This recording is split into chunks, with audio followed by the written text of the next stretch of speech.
My PhD in Department of Engineering.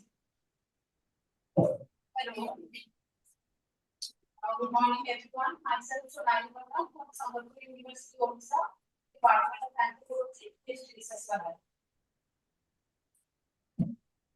Good morning, everyone. I am Devalan Patel. I am currently pursuing my PhD in anthropology in Central University of Greece. So, I will start. So, since your work focus mainly on product, like it's academic, it's academic.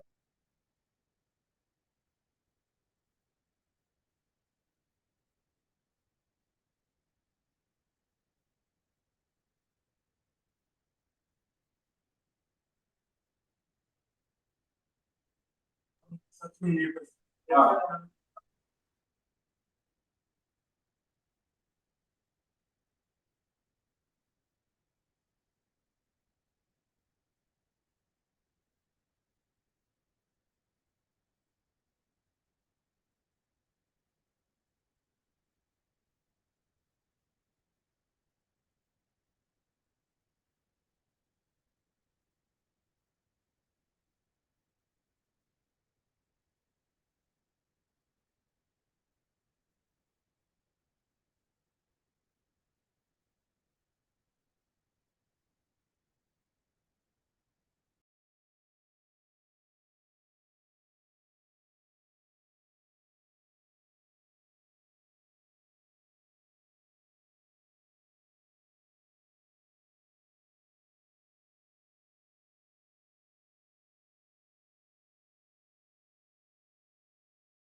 We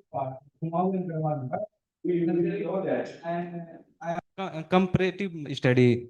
Acha. Oh, Religion. so both side and how things are there in which. That's a very good 6 to interesting. 14 year age group. That's a very interesting thing to do. Anybody left out? Left in front of you only. In front of you only, these two people. Acha, you came late. So, a very good morning to one and all present here. I am Dr. Priyanka Priyadarshini Swai, and I have successfully completed my bachelor's in dental surgery and currently pursuing my master's here in RMRC ICMR. Thank you. Hello everyone, I am Sushri Subhabrada, a nutrition and dietetics graduate. I did my master's from Bangalore University. Currently, I am working in ICMR RMRC Bhubaneswar.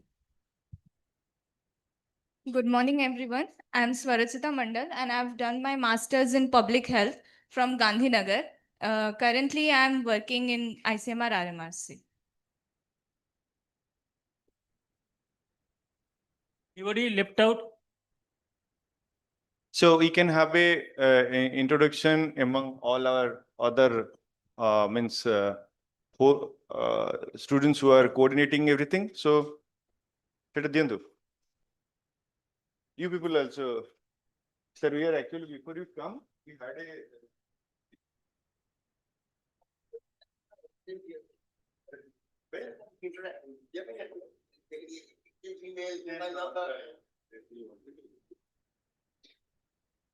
Hello, everyone. My name is Susangita Jaina, and I'm working at ICMR RMRC Bhubaneswar. Hello, my name is Simran Singh and I am working at RMRC ICMR Bhubaneswar. Good morning, everyone. My name is Lipsha. I'm a sociology postgraduate. I'm currently interning under sir.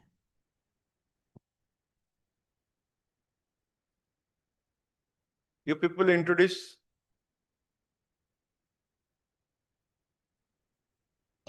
Good morning, everyone. My name is Nikita Nahak, and I'm working in RMRC ICMR Bhubaneswar. Good morning, everyone. I'm Shushmita Sahu, and I'm working in ICMR RMRC Bhubaneswar. Thank you. Hello everyone, myself Chandni Sen. I am working as a laboratory attendant here. Chandani, Bina is there. Please tell who are you? Thank you. Good morning, everybody. Yes, I am Dr. Vinay Kumarpuiti, just technical consultant at RMRC. Okay, hi. Yeah. Thank you. And Jaideep sir is there. So, good morning, everybody. I am Joydeep Majumdar, MSc PhD in ergonomics. So, I am a student of anthropometry, ergonomics, and climate change. Thank you. Yes, Dr. Somnath.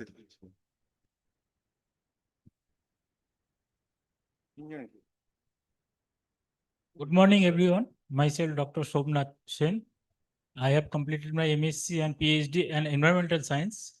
And now I am here as a scientist and working on air pollution and environmental health.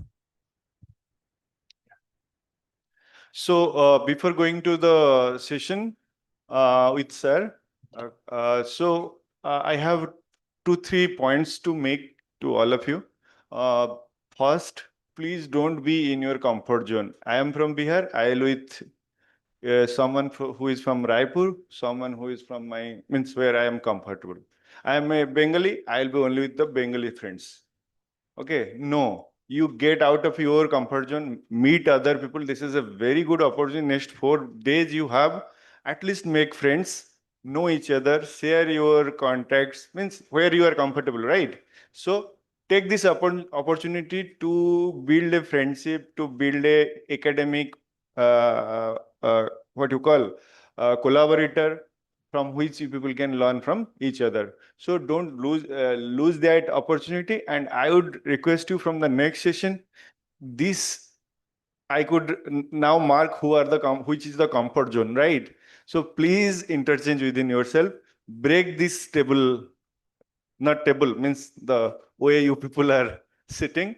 So and try to mix with each other. That is one. Second, don't be shy. You see, this is the worst thing to happen in a person's life, to stand up, to speak, and to means that stage fear that we say. Okay, you are not even the stage, you are the other side of the stage, and you people should set that fear. Okay, so try to be smart, try to take this away. I don't find anyone asking any question.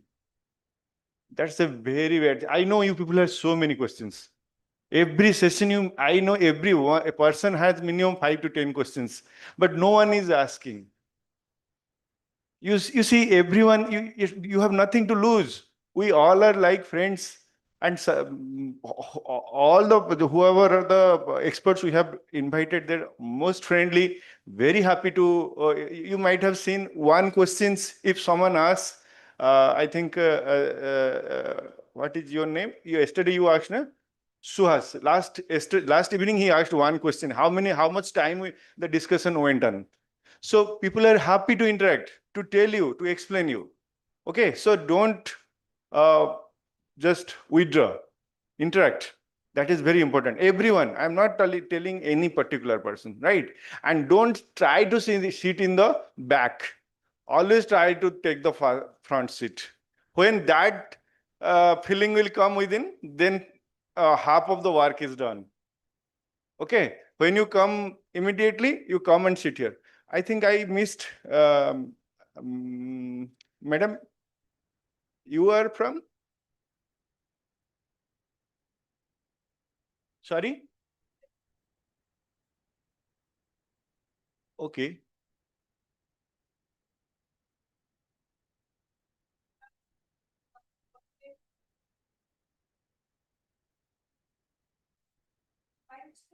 Okay, we shall discuss. Huh.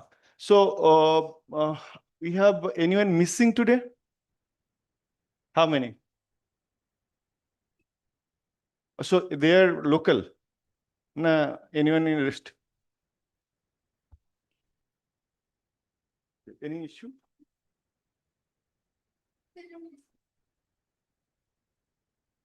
Okay. So in next session, Sir is with us. So to introduce Sir, and before going to the session, I would tell you, be attentive, try to learn. Sir will be with us for 5 days. He's an excellent nutritionist, anthropological nutritionist. So not only interact within you, जब भी जो भी experts हैं, उनके साथ जितना time आप ले सकते हैं ले लीजिए, उनसे बात करिए, उनका काम क्या है जानिए, मैं क्या कर रहा हूँ और वो कैसे उनसे इनपुट में ले सकूं. सर मैं ये कर रहा हूँ, how can I improve my study? Those who are doing any PhD, those who are planning for their PhD, and those who are in profession, like someone from assistant professor, Dr. Sai is there as a faculty, and we have MD, community medicine people. So you people might be planning for taking your research. So please discuss and use this platform so that it will be very fruitful when you return to your place. Okay. So before going to the session, to introduce Sir. Sir, it is my privilege to introduce you. Professor Kaushik Bose is the eminent expert and the presenter for this session. Sir will be chairing the session also. And to introduce Sir, Sir is basically a biological anthropologist, and he's from West Bengal. And Professor Bose is currently serving as a professor in the Department of Anthropology at Vidyasagar University, Medinapur. He has been there since 2010 as a professor. Professor Bose is widely recognized for his outstanding contribution to the field of anthropometry, growth, health, nutrition, body composition, and disease, with a particular emphasis on ethnic variations in health and disease. He has been the recipient of numerous scholarships, fellowships, and medals, including the prestigious Commonwealth Fellowship in 1990. And Sir has completed his PhD at the University of Cambridge in 1996, following his earlier PhD at Punjab University, Chandigarh in 1992. Sir further enriched his research career as a postdoctoral fellow at King's College, London. Over the years, Professor Bose has authored more than 340 research papers in reputed national and international journals, in addition to writing a book and edited 10 volumes of books. His scholarly excellence has been recognized with several research projects and grants investigating growth and nutritional status among pre-adults. Notably, he has co-proposed a global mid-upper arm circumference cutoff point of 24, which is, I mean, previously there is a cutoff. His study has recently come up where the study has proposed a cutoff of 24, which will be a better optimal cutoff to measure the undernutrition status. For determining the adult undernutrition in collaboration of colleagues from USAID, Tufts University, FHI 360, and others. It's a world, the experts from the whole world, they came up and they worked on this mid-upper arm circumference and developed it. Sir was one among those experts. Professor Bose has held important academic positions, including editor of the Journal of Life Science and associated editor and editorial board members of several national and international journals. He also reviewed for over 50 scientific journals worldwide. His academic collaborations extend internationally, including work with the Police Academy of Science, when he also served as INSA PAS visiting fellow. He has co-chaired international workshops, notably with Professor Elena Godina on children's growth and health. His many honors include the DSc degree from Vidyasagar University in 2016, election as a fellow of the West Bengal Academy of Science and Technology, and more recently as a fellow of the Royal Anthropological Institute of Great Britain and Ireland. Most recently, he has contributed as an expert consultant to the global project on body composition and adiposity for children and adolescents in all their diversity, led by Texas A&M University, USA. With his distinguished career, pioneering research and global collaboration, Professor Kaushik Bose stands as one of the leading figures in biological anthropology, nutrition, and human health research. We are deeply honored to welcome Sir to this workshop. Thank you. So now, sir, I invite you to take the stage, and if you want to address the children, it will be very nice, followed by you. Thank you very much. Thank you very much. PPT, please. The ICMR is the presentation. Yes, the PPT. The ICMR Utkal, I think there is a.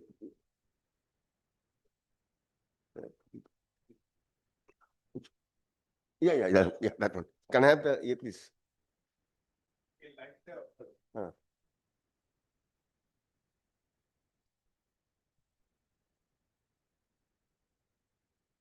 The pointer, light this one. No, pointer, this one. Okay. Good morning, everybody. First of all, let me thank the organizers for inviting me, especially Shubhendu for his kind words. So let me start off with the presentation, and after the presentation is open for discussion or any queries, any questions, please even feel free. As Shubhendu says, don't feel shy. It's trying to interact. We are all students. We all learn, we are in a different stages of learning. So as he said, we are starting with this slide. This is regarding remember the MUAC cutoff point, which you had just referred to. This was the meeting of the global experts at Washington, DC, where we met.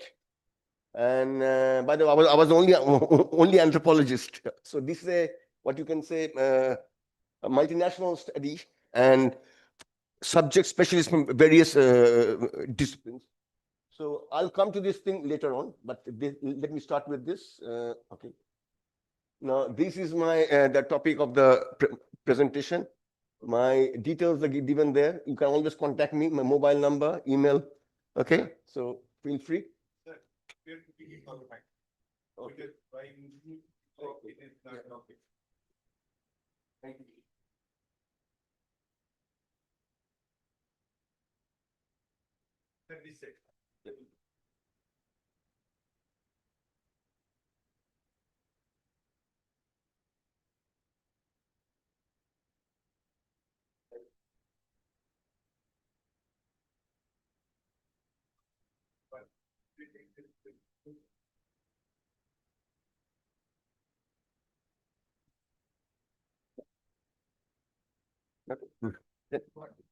Yeah, I think, okay. Now, can you all hear me? Okay, right, okay. You can all hear me? Okay, okay, brilliant, let's go. Okay, so since it's on tribes, most of you who are from anthropology will be knowing what is a tribe, where the definition comes from. But those who are not anthropologists, this is the definition of a tribe, okay? Defined by, I will not go into details because the PPT is available for anybody who wants it. But this is for those who are from anthropology. I think they're very familiar with it. Those who are not from anthropology, who is a tribe? Okay, so this is the origin where the word tribe comes from Rome, ancient tribes. Okay, so again, this from the historical perspective. Then now this is a very important slide which has got some specific points. Now, when we talk about in the Indian context, mind you, when we talk about what you call scheduled tribes, now these are some of the characteristics. See, there are 5 points.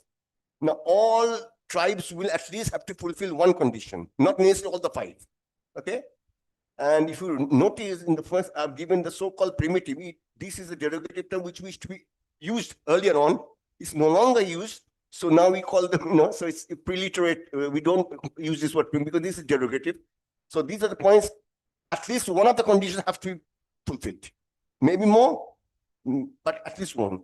Now, these are some of the statistics. This is just for and the important point here is that, you see, they are 8.6% of the population, but the area they cover is 15%. Normally, what happens is more people have less area. But in case of tribals, they have less people, more area. That's where the conflict comes up, Deforestation, afforestation, conflict between the multinationals, conflict, land grabbing. So this is a reverse case. Normally, more people have less area. In case of tribals, less people have more area. So that's where the basic problem of conflict comes up. Now, these are again, some of the statistics are there. Now, this figure, this 730. Now, this is also debatable because, there are various figures. Census figures are there, Government of India, Anthropometry of India. They give different, no one actually can specify how many tribes are there in India. And ironically or paradoxically, some populations are considered tribal in a particular state, but not in another state. So this is roughly, a rough figure, but more importantly, as I think yesterday you were there and many people talk about PBTG, particularly, and the vulnerable. Vulnerable does not mean nutritionally vulnerable. Vulnerable does not mean health-wise vulnerable. The word vulnerable means here, in this context, numerically. Numbers are less. So there is a fear of extinction. Okay. So this word here, you see, every word has got a different connotation. It depends on in the context it's been used. Okay, now here is another statistics. More than half the tribal population resides in a few states of India. So there is unequal distribution. Now, Mizoram has got the highest, okay? Almost everybody is a tribal there. And there are some states which don't have any tribal, like, for example, Chandigarh, UT, okay? So the same thing has been graphically presented, state-wise distribution of tribes, okay? Now, when we talk about undernutrition, childhood undernutrition, these are the basic causes, underlying causes, immediate causes, and now I think Professor Ota, I think, had mentioned yesterday. The thing is, I think even the gentleman from Bihar also talked. We have to address the basic causes, because if you intervene at the immediate causes, these remain and they'll pop up again. See? If you do the same thing, it'll pop up. But if you address these issues, the whole thing is eradicated at the root. So there's not much, use of intervening here or here. It has to be intervened here to have a effective. This is a scheme which is given by UNICEF. Since this is sponsored by UNICEF. Unfortunately, I don't think anybody from UNICEF is there, but they would have been happy, I think. Okay, so now why is it important to monitor nutrition? I'm using the word rural and tribal in obliques because in the Indian context, most of the tribal populations reside in rural areas. So why is it important? Because, I will not go into details, but for a country to become developed, you have to have, development in the rural areas, because India, majority of the people reside in rural area, almost 3/4. Okay, and unless and the concept of development, it's development has got many meanings. If you ask an economist, they will talk about GDP. Okay? But now, since this concept of welfare economics have come up, I'm familiar. I'm sure I'm familiar with HDI, Professor Sen's work and all that. So this development does not necessarily mean having shopping malls or having flyovers. That is infrastructural development. But if you have a shopping mall, flyovers, but if you have poor nutritional status, that does not actually reflect development. Okay. Now, I think those people who are from anthropology are familiar, but there are two kinds of studies: cross-sectional, longitudinal. I'm not going to detail. Cross-sectional, you measure only once, longitudinal repeatedly at a particular time interval. Now, most of the studies in the world are cross-sectional. You know why? Because it's much cheaper, easier to undertake, less time consuming. And okay, anthropometry, I think this is all of you are familiar with this and what is anthropometry. Now, this is important because you see, nutritional status can be evaluated by various methods, various means. But why do we prefer anthropometry? Because, as I said, inexpensive, reliable, and can be undertaken in field settings. Because since we are anthropologists, you see a clinician or a medical doctor, he or she will be interested with a particular patient comes to hospital, but we are not interested in patients. We're interested in populations. We are not interested in one particular subject. We're interested in populations. Hence, we require large samples. For that, anthropometry is the best method, most appropriate. Now, you see, there are more than 256 anthropometric variables are there. Traditionally, anthropometry was used to study so-called racial or ethnic variation, traditionally, okay?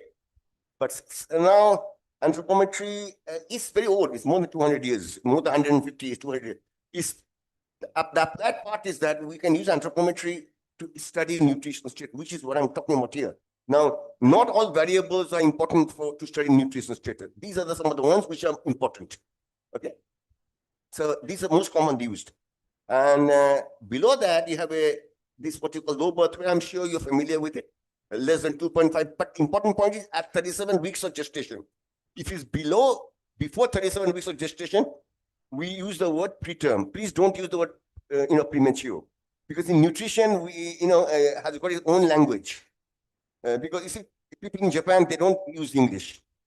They use Japanese. People in China, they don't. They use so. But if you use nutrition language, it's universal. The moment you say preterm, everybody knows what it means. Premature is the English word. Preterm is technical word. So since we are all technical people, please avoid using a premature. Use the word preterm. And 37 weeks of gestation. Why is this important? Because if you notice, almost 1/3 of all neonates, a newborn neonates in India are LBW. This is where the problem starts. And you will be surprised. I don't know if you're aware of it. It's one main cause. India has one of the highest rates of LBW in the world, in spite of more than 70 years of independence. So I'll come to that later on. You see, we don't have data before the 1950s. If you look at the 50s, late 50s, early 60s, the prevalence was almost say 40%. After 70 years, we have reduced 2 or 3, 4, 5%. That's not significant improvement. I'll come to it later on. Okay. Now, as Shubhendu just now mentioned, these are the classic cutoff points for men, women, and now what we did was we have given this cutoff point. This is not sex specific; it's for both.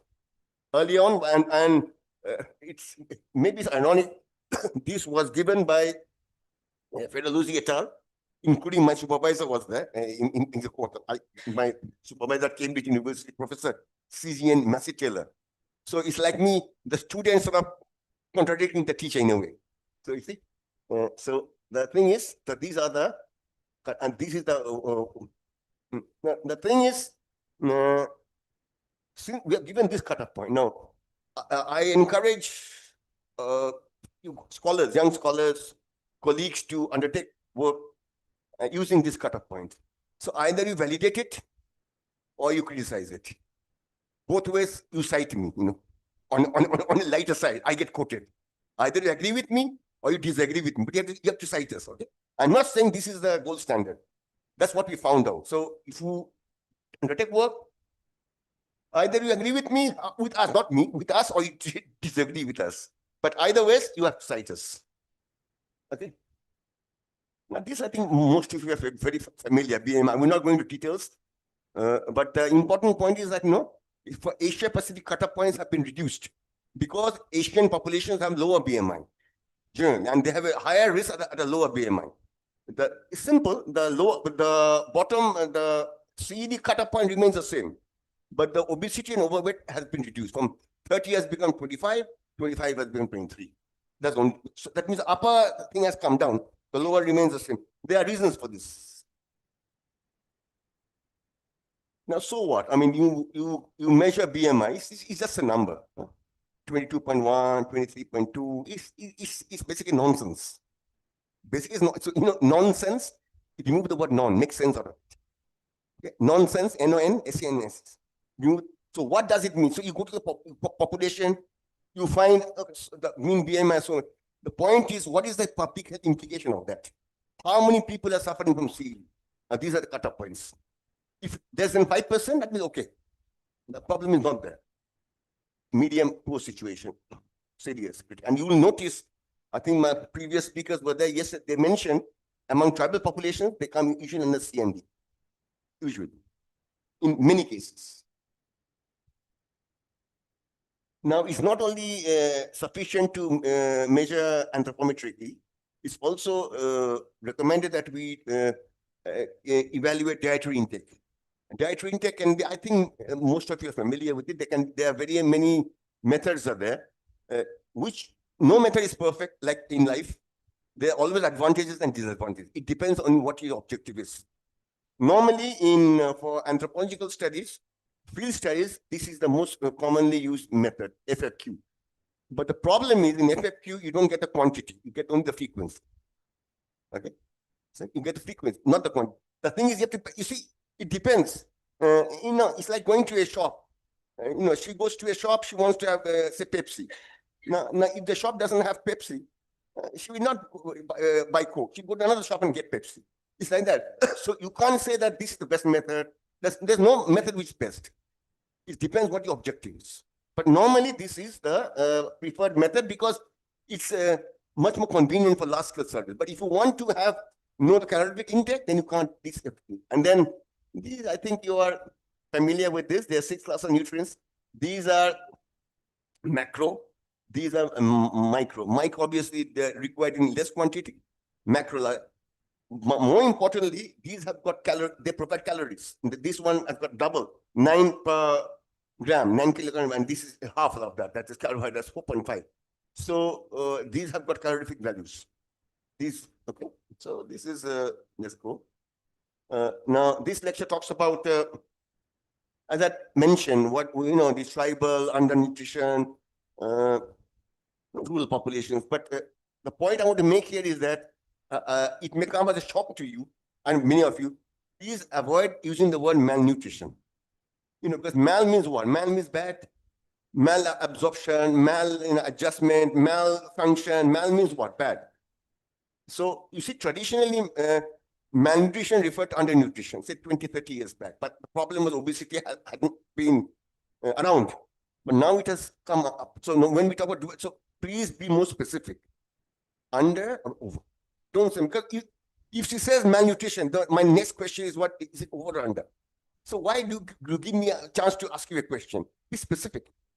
This problem was not done before. So it may sound, I mean, for a common lay person, we use the word malnutrition, but we are not lay people. We are scientists here. Please be specific. Don't use it. I'm not saying don't use it. I mean, try avoid using it. We also use it. Sometimes we publish papers. If the review asks me, I have to do it. Okay. Now, these are some of the statistics which are very, very, depressing. 6 billion people, more than 5 billion, 1/5 live in developing countries. Okay. And 20% suffers from malnutrition, undernutrition. See? Not under, mind you. That's bad. That's 20. That's a huge. Okay, so then for infants, you have things like kwashiorkor and marasmus. I think all of you are familiar, kwashiorkor and marasmus. So I will not go into details. These are only for infants, mind you.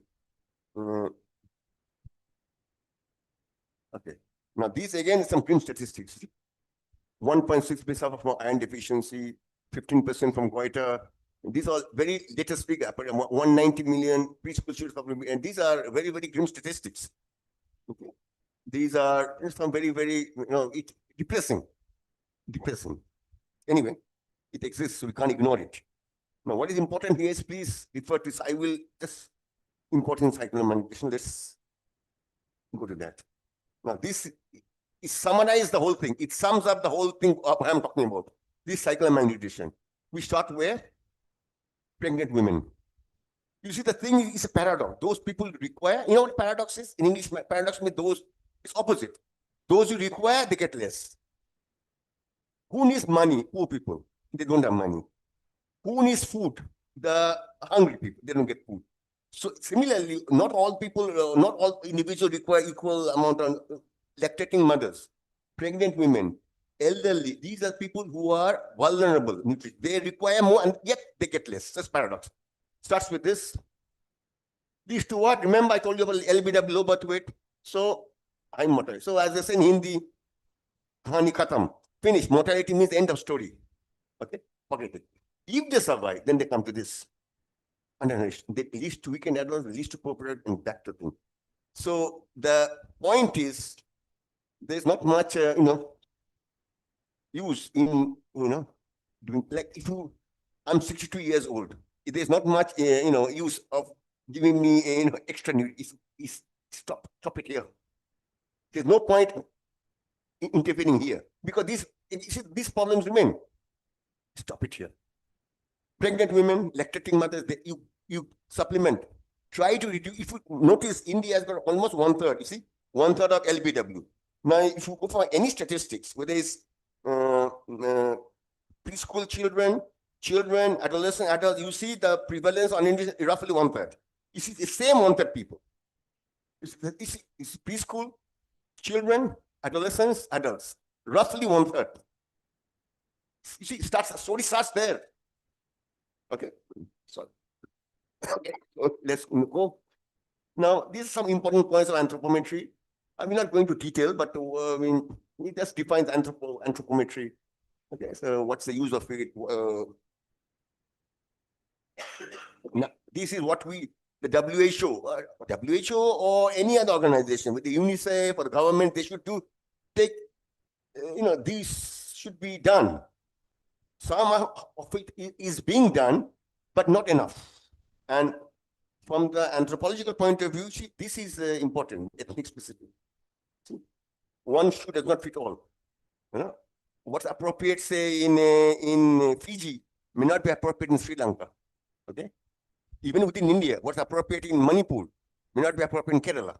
Okay? That's where anthropology comes up. Now that was the historical background. Now let's come to the number crunching, the actual data. What we know. So this you see the mean BMI of West Bengal. I'm starting with West Bengal. These are communities. These are the male-female mean BMI. These are references. I am there, but besides me, there are many of my scholars also there. Other people also there. It's not that I'm the only one who's working. There are many people working. Okay. The important point is not who is working, but what's these. If you notice, the mean BMI is almost nearly 18.5. Remember, 18.5 is a cut-up magic figure.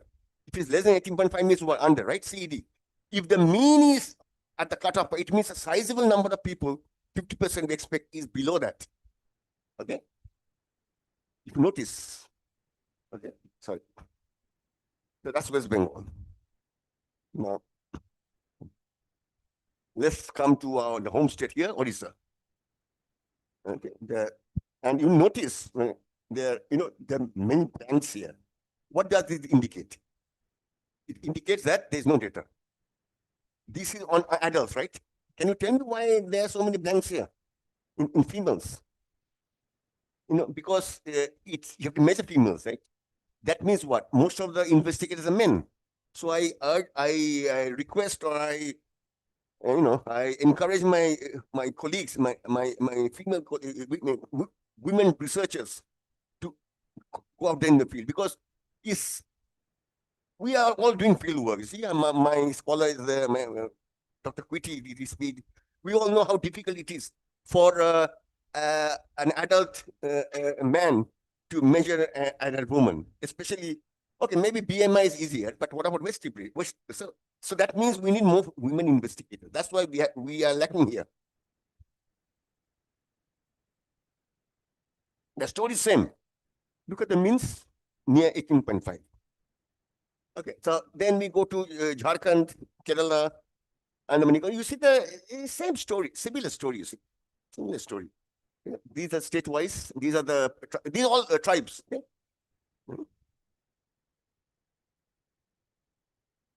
Now, here we go to the northeast, Assam, Meghalaya, Manipur. You will notice here it's situated slightly better than so-called mainland India, but still is not. My good friend Professor Kongsi, and I don't know if anybody from Nehu here? No. You're familiar with Professor Kongsi? He's done a lot of work from Nehu, from Shillong. So there you go. And then this Professor Kapoor is there from Delhi. He unfortunately died recently. Okay, so now, so what? As I said, BMI is just a number. What are the health? This is the health implication. You see, West Bengal. These are the prevalence. Now, as I said, look at the prevalence of CED in West Bengal. Odisha. Look at the figures. Huge. At least 1/3. You see, some cases more, 50%. Some cases 2/3. So all this same. Look at this.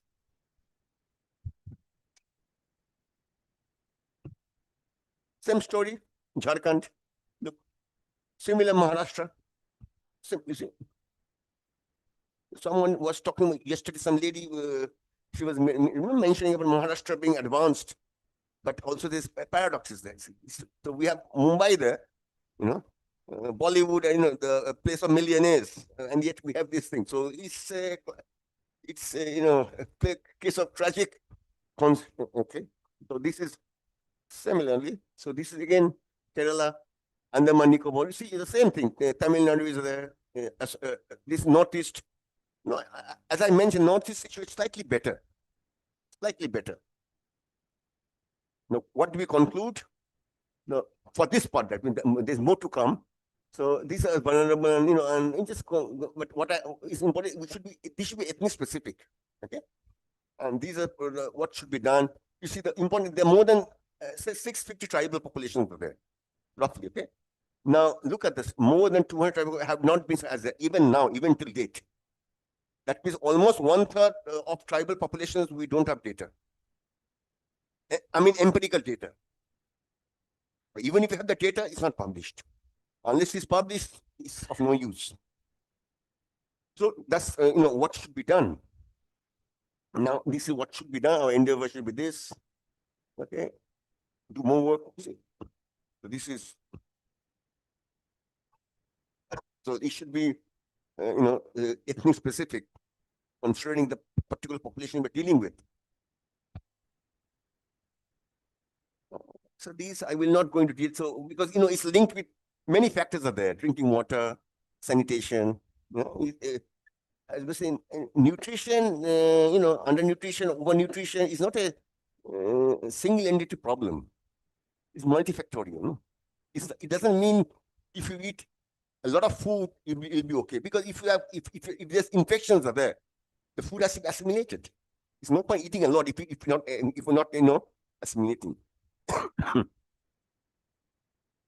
Now, but there's, I think, where Shubhendu is there. I'm quoting him. I'm quoting, and this, sorry, what happened?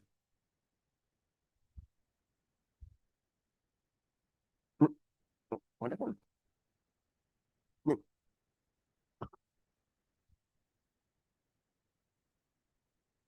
Yeah, that one.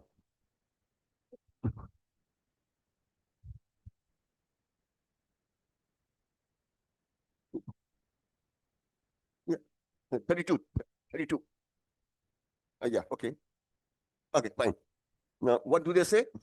Indian tribes suffering higher for further. The role, okay. Look at the last statement, what they are saying. Overall, no remarkable control on has been achieved.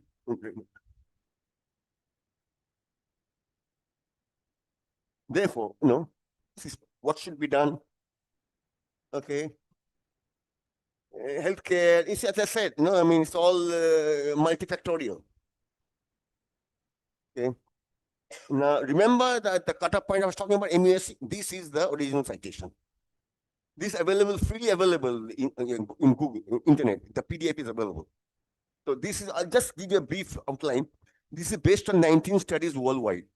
To have a worldwide cutoff point, it's no point having 10 from Pakistan, 3 from Sri Lanka, and saying global. It doesn't work that way.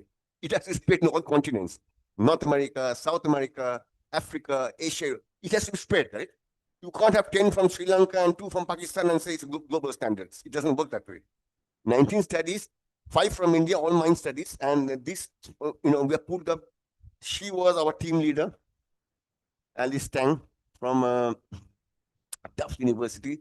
It was sponsored by USAID, which is now no longer exists because thanks to Donald Trump, it's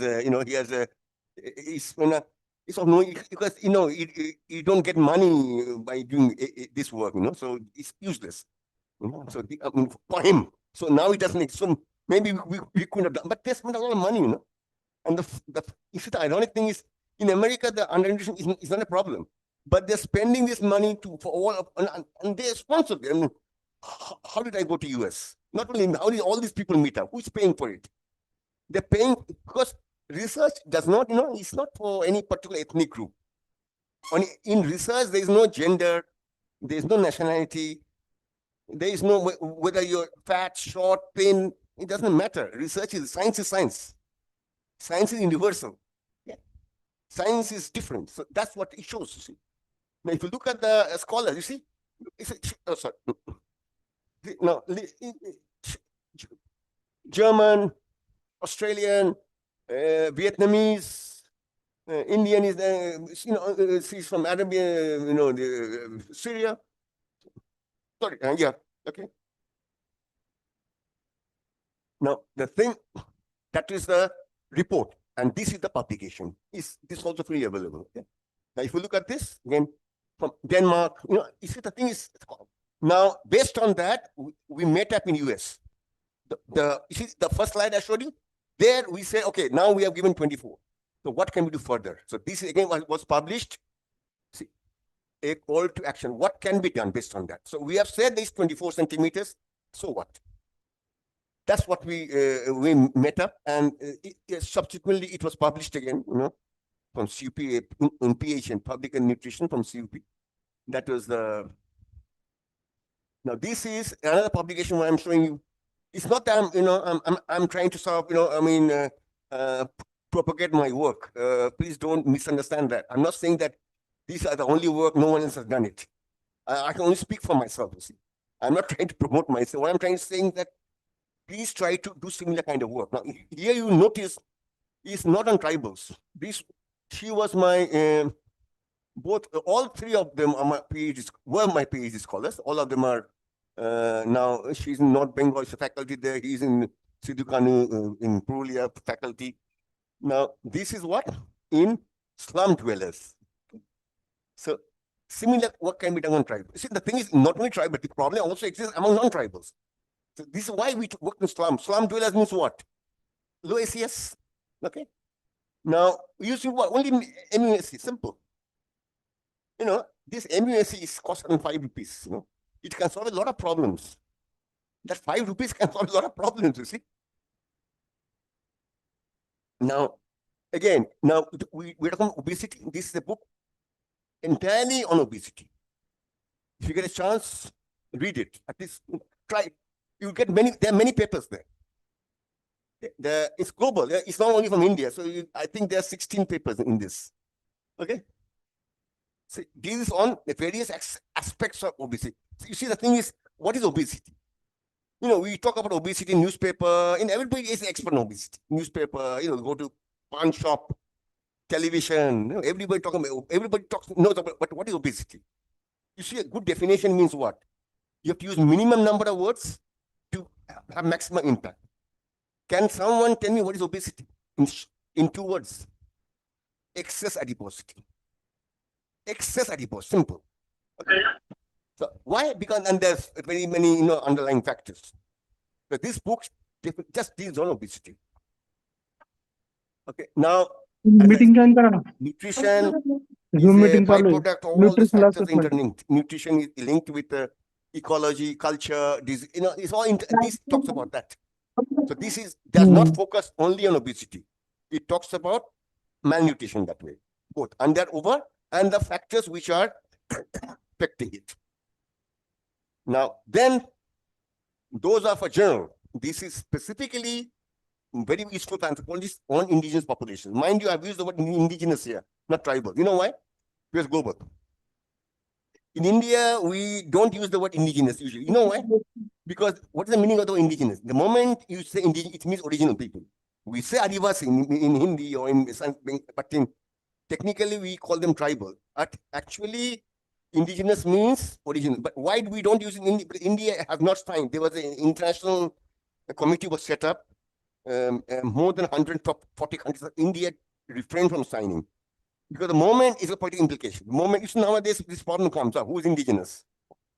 The moment I say he's indigenous, it means the land belongs to him. The others are migrants. So this is politically volatile. That's why purposely India we don't use the word indigenous. I purposely use the word indigenous here because this is a global book. It talks about tribals from South America, Mexico, Brazil, Africa, obviously, Asia. Okay. Remember, I used the word malnutrition. Look at this. I'm saying using the word malnutrition. Immediately, I'm trying to specify. If we just leave this, as I was saying, then the next question will be what does it deal with? So before you can ask me the question, I've already specified it. Okay, so that was if you look, see, over and under. Now, next is this is now he's a faculty. Now, obesity can be defined in many ways. There's general obesity, BMI. Then there's central obesity. No, in central region, this only deals with central obesity, not BMI. Why? Because I think most of your family, central obesity has got a lot of health implications. Okay, a person may have normal BMI, but maybe centrally obese, or vice versa. Maybe obese BMI wise, but centrally not obese. So the question is not how fat the person is, but where is the fat located? The location of fat is very important. We can discuss in detail later on, but we have time constraints. I mean, each one can be a lecture.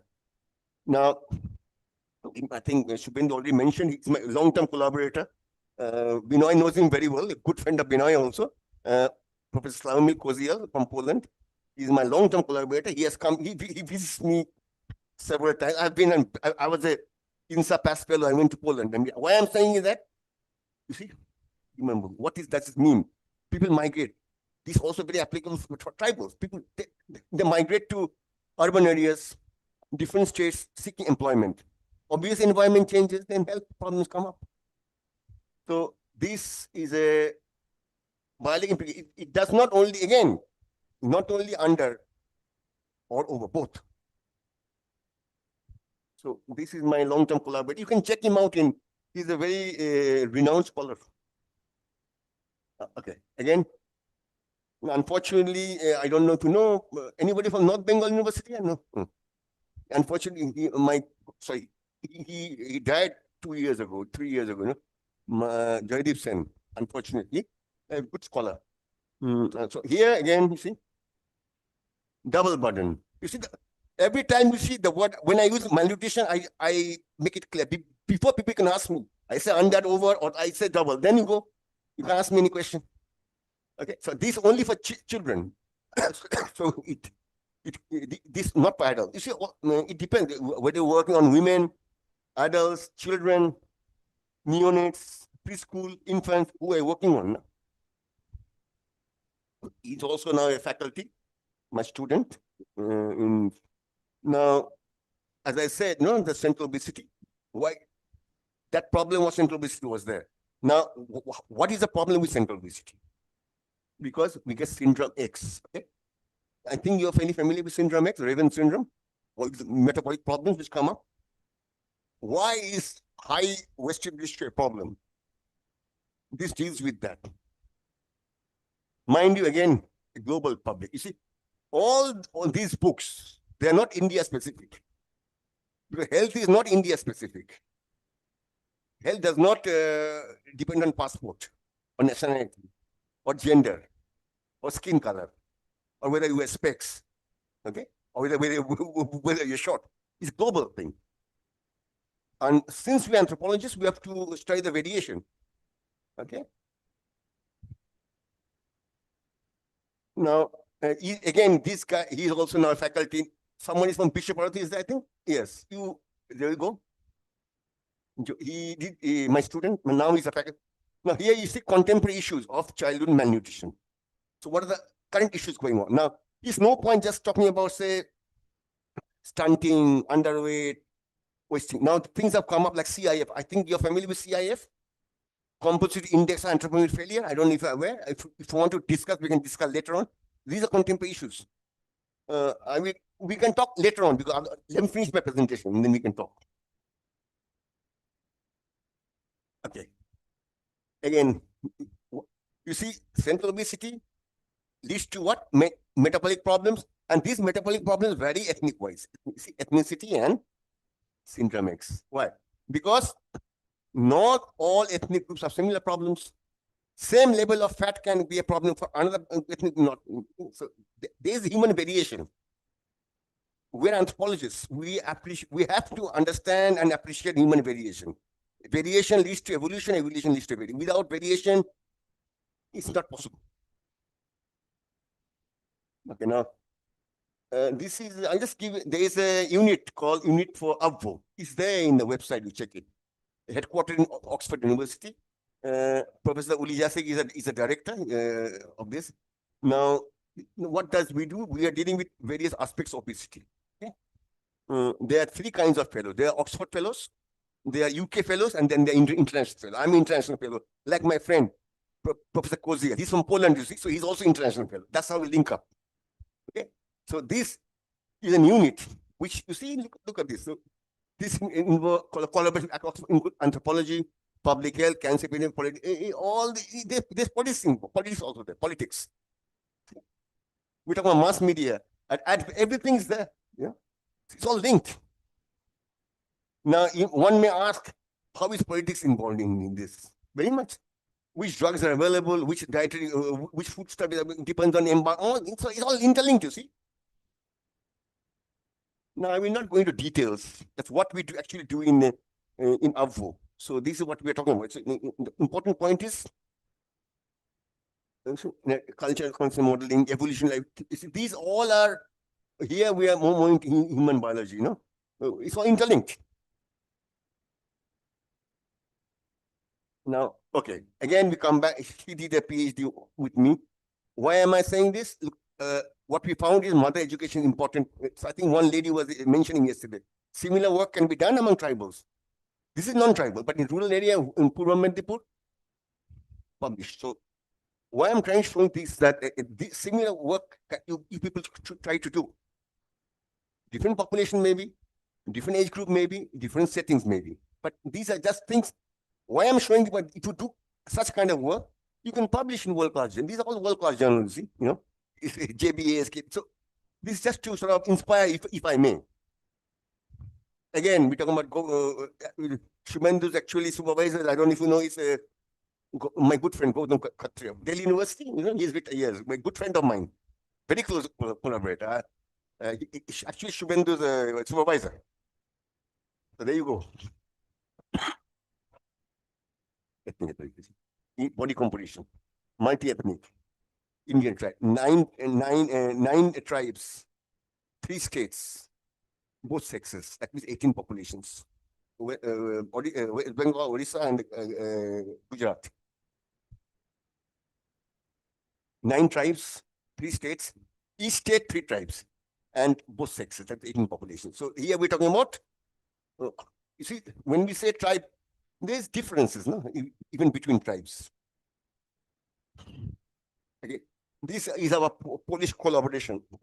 My good friend again, Koziel, and then they have got their own team. We have our team, you see, Mike's, they have, you see, collaborative research. What are we talking about? We're talking about when in this Ayla, you know, Ayla was, which in West Bengal, that hurricane. So what happens is that when such a exposed to severe cyclone, it affects pregnant women in long term. So this is, you know, they grow less, the infants, they get, you know, so this is the thing. This can be done also on tribals. You know? This was not on tribals. Nitish, I don't know if you know, he is now in Sikkim University. Again, he's affected there. Now, this is just on MUSC. We are trying to validate, you see, that our new cutoff point with the old cutoff point, and again the same data from Gautam Khatri. He is now in Sikkim University. He's the faculty, head of department now. What happens is, when multi-ethnic study, when people migrate, their lifestyle changes from sedentary to active, or from active to sedentary. When they're in forest, they're active. When they come to urban area, they become, many people more sedentary. Then health problems come up. So if you look at that, low resting metabolism. That means not much work they're doing. They're resting. Okay. When they come to urban area, they're resting. Okay. Similar thing. Remember the hurricane? That was for mid-upper arm, and this only deals with head circumference. You know why? Because head circumference is a very, very good indicator of nutrition. Because I think one of my previous speakers yesterday mentioned 80% is already done within 2 years. Development of brain, skull, it's a very, very important in the first 2 years. If the problem is there, it will be there throughout the life. But that is what we studied here in this. Again, this is a Indo-Polish collaboration. You know, this we have an Indian team, and we have a Polish team. Good journals. Now, this is from secondary data, NFHS data. What you are talking about is breastfeeding. Here you will see how variation is there between tribes and non-tribes. Mind you, this is NFHS. It's not our own data. And this again, you know what I mean? Multidisciplinary. This guy is now a lecturer in faculty. They are from geography department, Calgary University. So, geography, and obviously myself is there. Okay. This is now this is an Indo-German collaboration. So these are very, I think you might be familiar. A very, very you know, scholar from Germany. Gautam is there. Unfortunately, he has died. Sen. And thus he's now in. And so, what are we doing here? We have found out that height is not an important, you know, variable. If you notice, because you know, so that's why it's not important. Like say, Northeast people may be slightly shorter, but that has got no. That's why doesn't being tall or short has got no implication on your metabolic risk factors. Low birth weight. This again, secondary data. Low birth weight, NFHS data. On tribals. We are comparing tribes with non-tribes. Okay. There are two papers given here. You notice she did a PhD with me, Moa Chanak. And there you go. Shubhendu is also there. He's coming. He's also my co-author there. You see. So here we talk about A6 and with the tribal, population in India and the influence of age and BMI. Here we are talking about hypertension. BMI. You see, we were talking yesterday that hypertension also exists among tribals. This is a publication which my esteemed colleague Shubhendu is also there. Now, this is NFHS data under 5, anemia. You see, now here, what are we trying to compare? Compare tribes, non-tribes. I'll be not going into detail, we can discuss it later on, but this is again secondary data, not my data, it's for NFHS. This is interesting. This is again Indo-Bangladesh collaboration. These people are all from Bangladesh, Rajshahi University. And we have the Indian team is there. Myself and Prem, he was retired. He was professor, I don't know if you know, at ISI, Kolkata. Prem, very eminent scholar. So this is what as I said, tribes exist in Bangladesh also. So here we are comparing tribe, non-tribe in Bangladesh. So this is Indo-Bangladesh. You see how the collaboration Indo-German, Indo-Polish, Indo-Bangladesh. Science is like that, global. Now he just recently did his PhD, and now he's an anthropologist, anthropometry of India. Now here on tribal, and we're talking about frame size. It varies. Frame size, see? Elbow breadth, frame index, and frame. We have used various many indices, frame indices, and published. Same person. Now, remember I told you about CIF, anthropometric failure. This is not only stunting, underweight, wasting, but combined undernutrition. There's an index called CIAF. We can discuss later on. Here we're talking about CIAF. Okay. And here we tried two tribes. See, Santal and Bhumij from West Bengal. I think my colleagues, friends from Northeast will be appreciating this work. So we're also collaborating with people from Northeast. See, this is entirely data from Chiru tribe. Okay. What are we doing here? We are trying to establish cutoff points for hypertension and for risk factors. See, this with my colleagues from Northeast, Manipur. And she was my student. Okay, sorry. Okay. Now, now you see, this is again data from Gujarat. Okay, head circumference. Okay, head circumference, and this is she's doing a PhD with me. She's doing, and he's also doing with me. And then Midaparam. Okay, the head circumference Midaparam again from Northeast. Sorry, this is from three states. This is the three states, three ecological zones. Now this is from Midnapur data. Ho, there's a tribe called Ho. I don't know if you're familiar. The tribe called Ho in West Bengal. This is on them. Okay. Yeah. She has just recently submitted her PhD last week, and he did his PhD with me. Okay. Then we go back again to Indo-Polish. Now you see what we're talking about here? Menarche and leg length. So everything is linked to everything. So you have to sort of unravel the jigsaw puzzle. So age and menarche varies along with the body frame. So this is again not on tribes, but this can be done on tribes. No such work exists on tribes in India. Again, you see, this is the Indo-Polish. Okay. Again, my colleagues from Northeast will be happy, I think. Now we have got this from from Northeast again. Recent publication. Assam. This, what we're talking about socio-economic determinants on the nutrition. now this, the last paper which we have published, which talks about the children of Raipur, Bankmura district West Bengal. So, okay. So we talked about a lot of, now let's come to the crux of the matter, defining malnutrition. You see, how much is total? No, this is a paper which we published.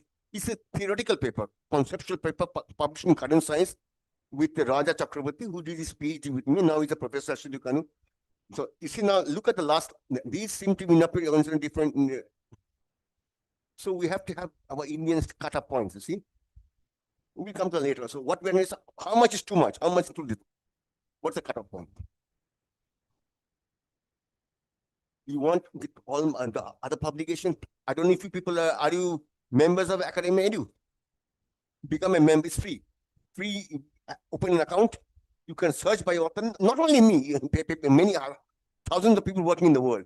You can search by author, search by journal, search by keywords. Okay, it's free. So these are some of the why I'm showing here is not that I'm trying to promote my. Now you look at the, different aspects can be studied. Anthropometry can be, can children. I think Samiran Desai will be coming tomorrow. Right? He did speech on low birth weight. Second, I don't know if you are familiar with this person, Dr. Mahanabis. He was very, very, the father of ORS, the man who discovered ORS. He died last year. So you see, so these are the things, you people can, you can't do all that at one go, step by step. Binoy is there. There you go. Where is Binoy? He's gone somewhere. Okay. He was there. Anyway, he was there. So there you go. Binoy, he worked on rural fishing community improvement. Again, this was a conference which was held in Bangladesh, in Dhaka University.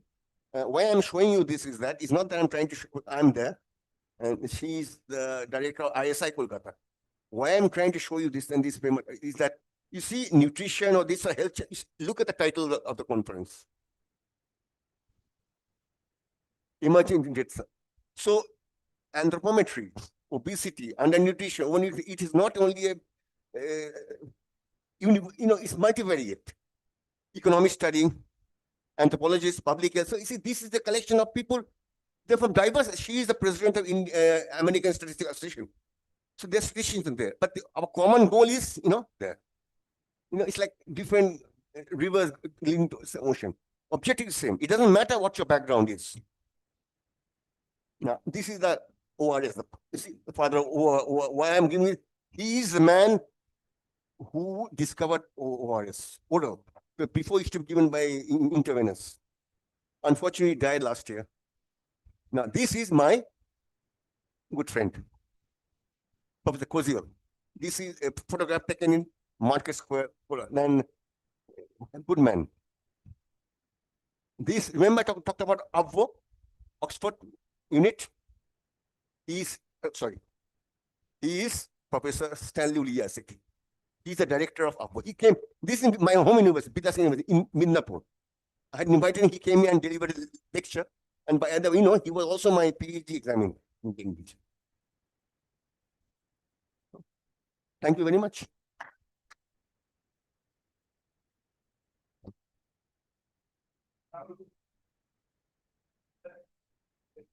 Yeah. Please, yeah, I encourage, yes.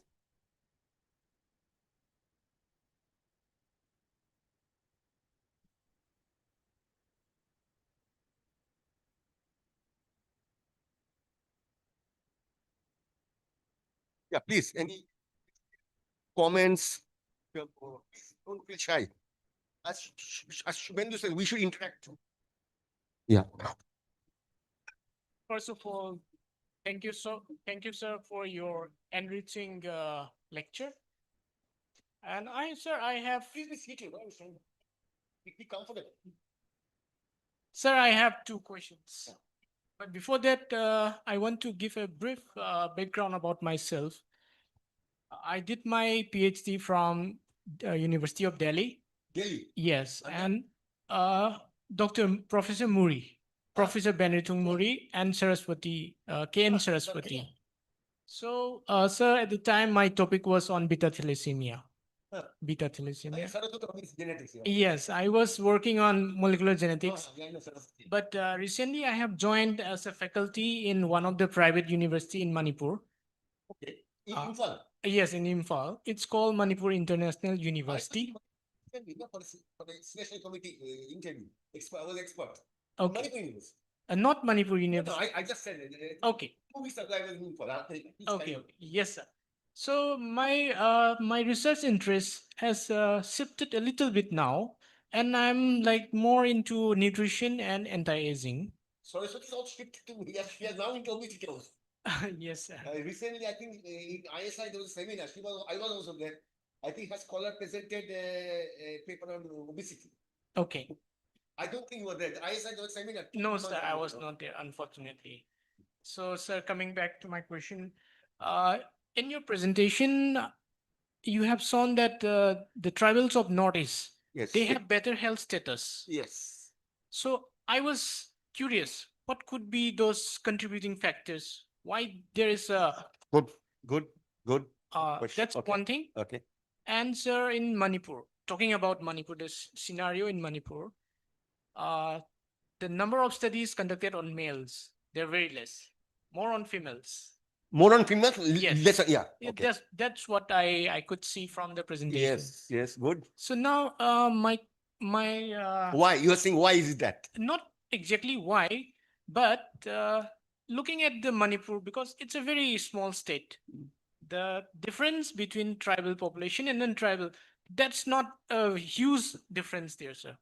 So if we focus only on tribal, the rest, like the other communities, non-tribals, we have this similar ecology. The food habit, we share same ecology. So is it not feasible to study the non-tribals Yes. in this aspect?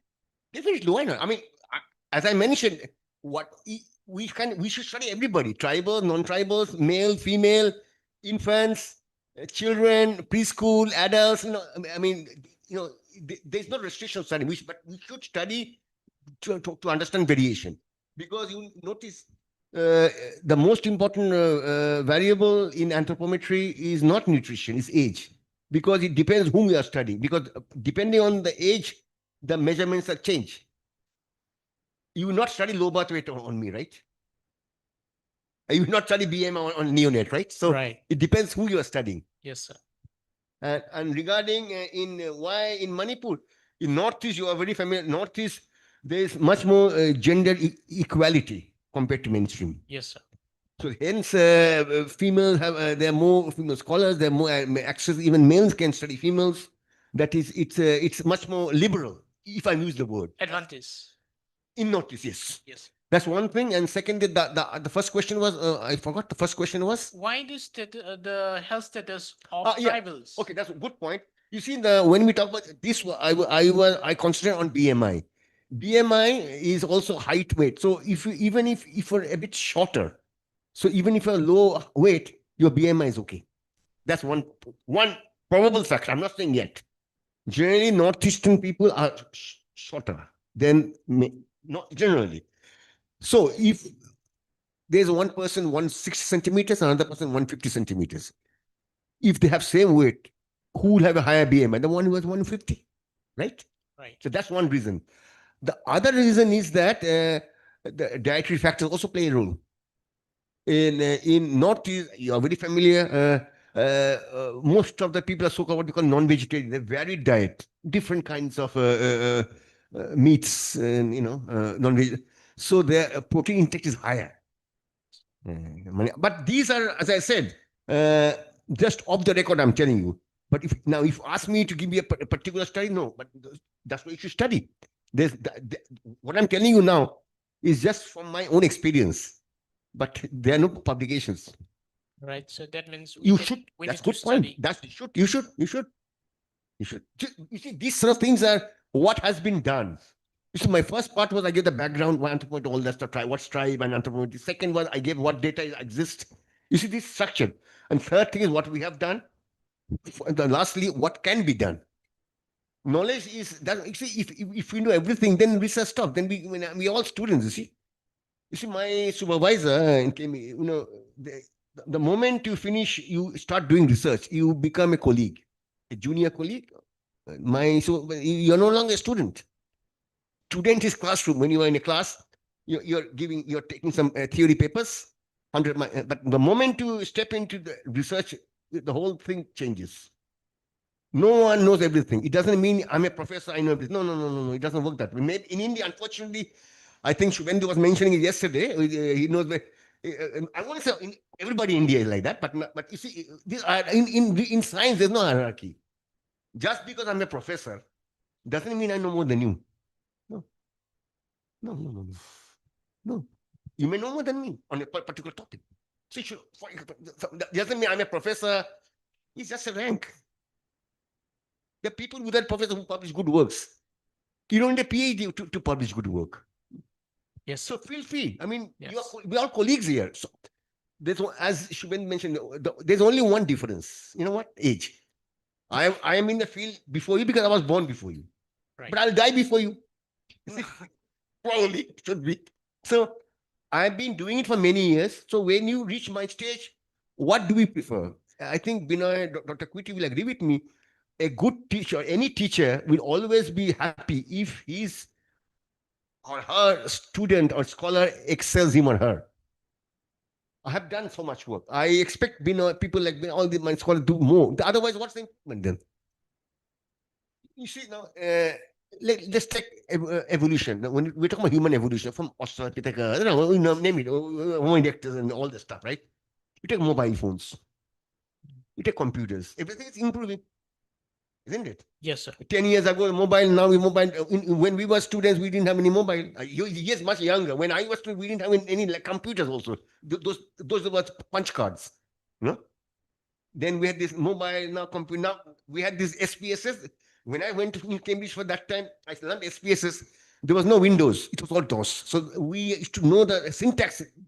Even I know now. So we can use Windows, but you can't use DOS, you see, because you'll get stuck. Because if you miss one full stop, it will crash. So my point is that if everything is, improving, advancing, why not research? So it means if I publish this thing, you should be publishing more and better. If you publish less, then what's the evolution, isn't it? Yes, sir. Sir, thank you so much for the inspiration and the direction. Most welcome. If you want my details, all is there, everybody. You can contact me anytime, no problem. My pleasure.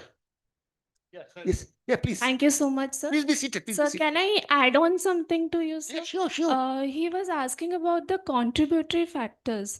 Yeah. So you mentioned about the various the dietary intake in the northeastern region, right? So in many in the tribal community, they consume tobacco. So I think that is one of the contributory factors.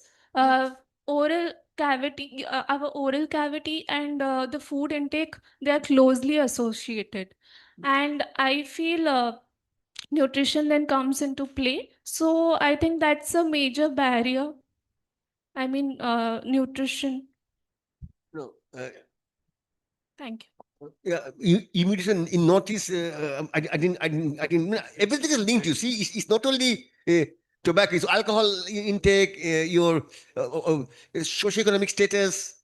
But the point is, what I'm trying to make is that if she goes to field and does one work, she goes to another field, it doesn't mean they'll have same result because she's working on different populations. That's why anthropology comes up, variation. If all is same, then why are people wasting so much time, money, and energy to publish so many things?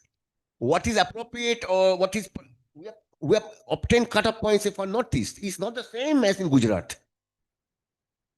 They are all forget about India. India is political, entity. Ethnicity does not go with politics. Okay.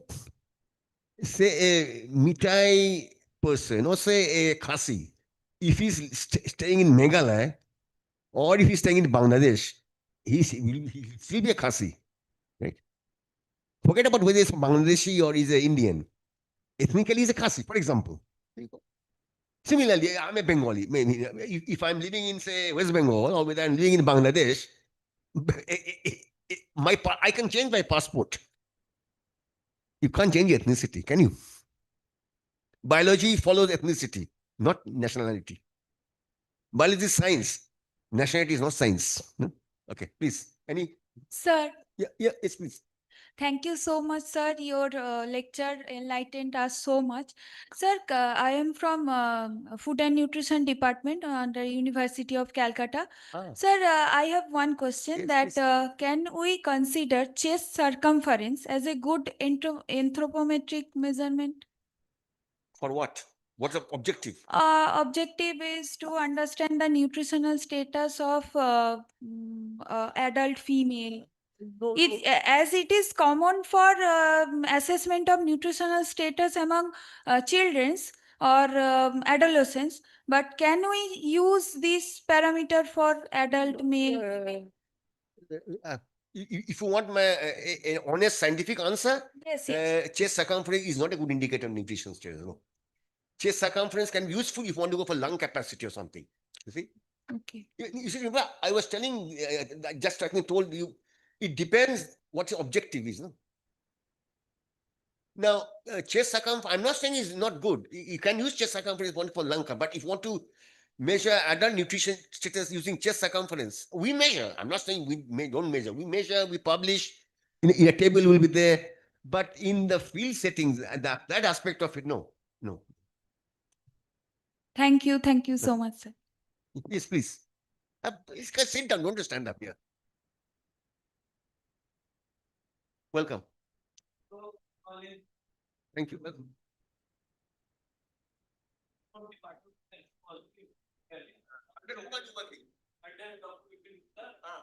And my topic is of child healthcare and nutrition. So my question is like, as talk about the cutoff for adult male and female. So is there we can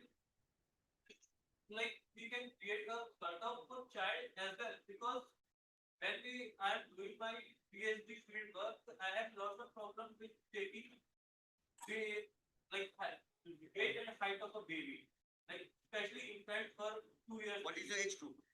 0 to 2. Infant, okay. So does it? Yes. Okay. So because when I try to lay down on the Anthropometry, they just stand up and crawl away. So does smoke is also better indicator for child if we try to create a cutoff for them? They are like low birth weight, LBW cutoff point is there. The low birth weight, I think that's also cutoff point, 2.5.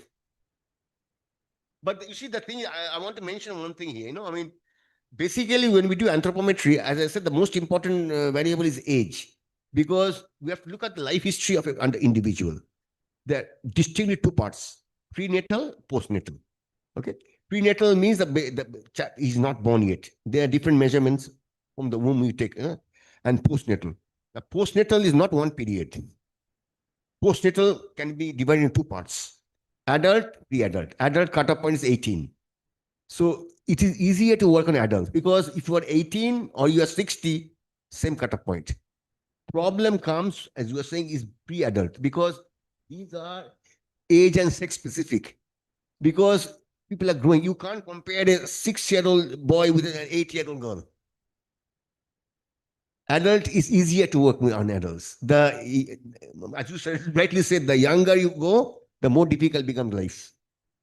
Even more difficult is working on low birth weight. So as I said, you have to, first of all, which group are you studying? Age group. And depending on that, you can have, but there are no cutoff points for length. No. But there can be, there are two ways of, I don't know if you know how these cutoff points are established. They don't fall from the sky, you see. Either you do what you call prospective study, long-term study, and get cutoff points, which is time-consuming and expensive. Or you do specific analysis called ROC, receiver operating characteristic analysis, specificity, sensitivity, ROC curve, area under curve, Udin's index, the best cutoff point. Not, you see, if specificity is 1, sensitivity is 0. If sensitivity is 1, specificity is 0. We want specificity 1, sensitivity 1. Not possible. If we want 1, not possible. If 1 is 1, I 0. So what do? Curve is there. With a cut. That's the best cutoff point.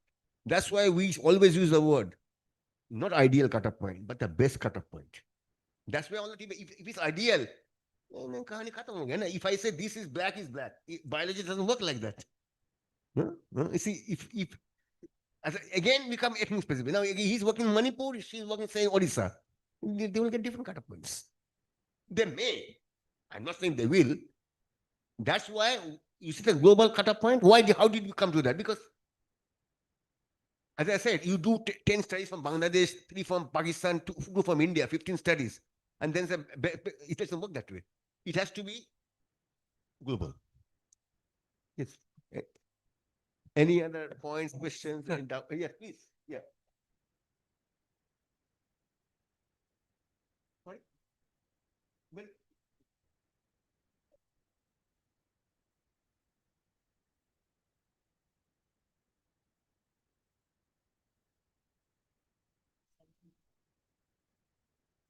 Well, actually, one of my students, she's doing a PhD on menopausal women. I can give you a detail. She's doing Sriporna Sen. Yeah, BMI always good. BMI, waist tube ratio, chronicity index, waist circumference. So can that be considered as valid to use in that, because they also experience hormonal changes? So can we consider only the BMI or waist tube ratio to be the measurement for obesity? You know what I suggest is that take as many measurements as you can. Then you see which one is best. It is very difficult to say beforehand which one is best until you try it out. Because again, I'm saying these are population specific. It may be best, it may not be best. But when you're measuring, take as many as you can. If you just take waist and hip, 2 measurements, you get waist tube ratio, you get waist circumference, and you get chronicity index. So by taking 2 measurements, you get 3 indices for central obesity. No, 4 waist height ratio also. Yes, please. Yeah.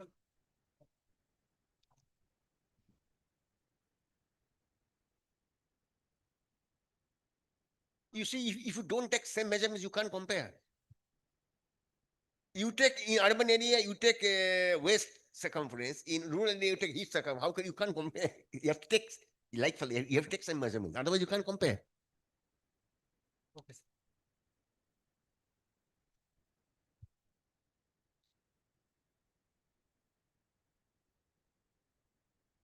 You mean different cutoff point? You mean? Yeah, that's right. You have to derive the cutoff point. Then you have to measure and get the cutoff point. Then.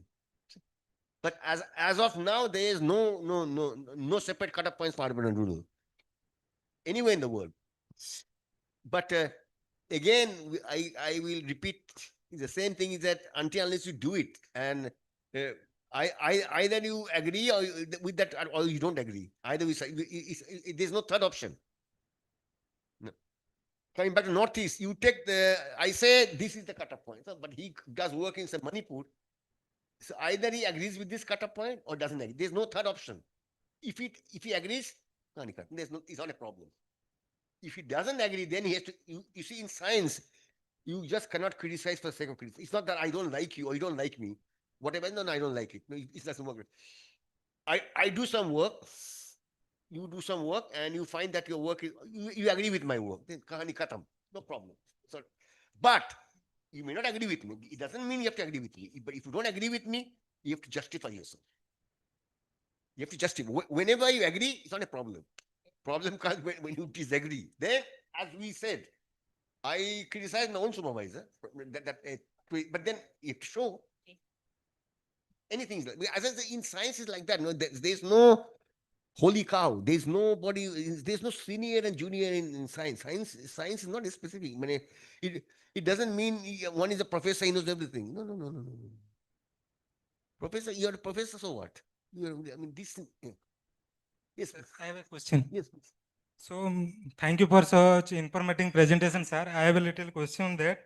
So here you mentioned various anthropometric methods like BMI, most commonly used, MUSC. So among these, can you say that BMI can be replaced in upcoming days MUSD, BMI can be replaced. MUC for measurement? Yes. I will not say replace a very strong word. MUSC can be preferred. Yes, sir. You know MUC why? can be prepared for upcoming. Why?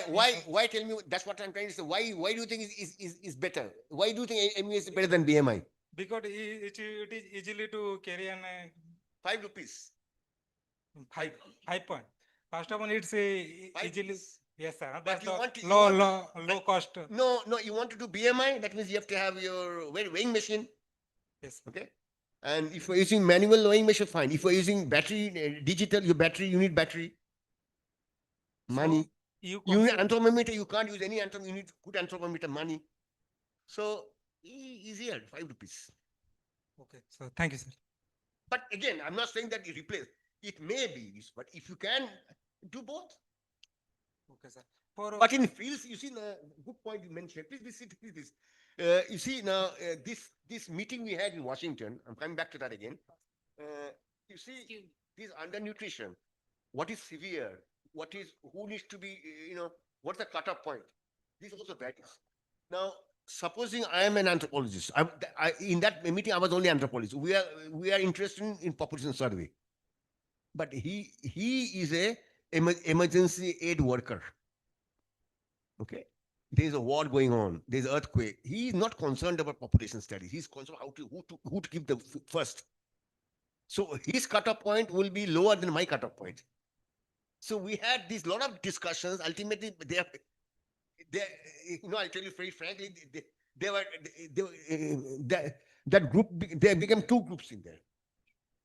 If I may say, usually pro BMI, anti BMI. See, some people say BMI useless, and some people say BMI may not be perfect, but it's been so long years. Also, cutoff point, he's not interested in population studies. He's interested because he's looking for a different point of view. I'm looking for a different point of view. She's a clinician. She deals with patients who come to the hospital. Her cutoff point may be different, but then we can't argue like that. Now, my cutoff point, his cutoff point. So we have to have a consent. That's why the meeting was there. So we have to, not the ideal cutoff point, but the best cutoff point. So he is happy, she is happy, I'm happy. We have to keep everybody happy. Okay, so because he is not interested. I mean, Khasi, what's the mean BMI? Jaintia, what's the mean BMI? Mitai, what's the mean BMI? Gons, what mean BMI? His interest is who needs to be given food first. I mean, this one, his objective is different. You see, I always try to understand what is objective. Remember the example I said, she wants to buy Coke, goes to a shop, there is no Coke available. Why will she buy Pepsi? She'll go to next shop like that. But we have to have, as you say, this BMI doesn't make any sense. It's all nonsense. It depends what is objective. So, but we have to have some consensus. But yeah, I agree with you. MUSC is preferred. I'm not saying we replace, but we prefer MUSC. Yes. Thank you, sir, for your valuable presentation. Sir, I have a doubt, like how can we determine and evaluate the proper 24-hour dietary recall method in a individual? Oh, their food diaries are there. There's food.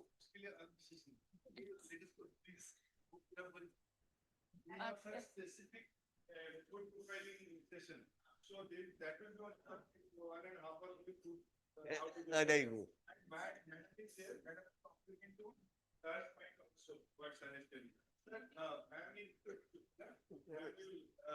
Just add something to your points that it will be more complete. Yeah, the nutritional status thing, what they asked. So again, sir has told you, what is your research question? Like an emergency nutrition worker needs a screening tool. Yeah. He doesn't need a tool that gives us exactly how to give precision nutrition to that person.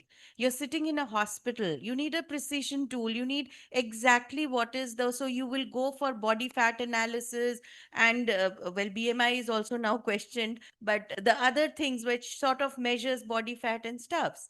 But for somebody who is going in a place where there is a famine, there is a calamity, and you need to quickly identify people, go for MUIC, because that's quickly going to screen a person. There's a difference between screening and finally confirming and saying that the person is malnourished. So you understand the purpose for which the tool is used and accordingly select your tool and the indicator. So that's exactly what sir is telling. What is your research question? And then we can suggest you which tool will go well, which indicator will go well. Coming to your question on 24-hour dietary recall, the gold standard is validated against biomarkers.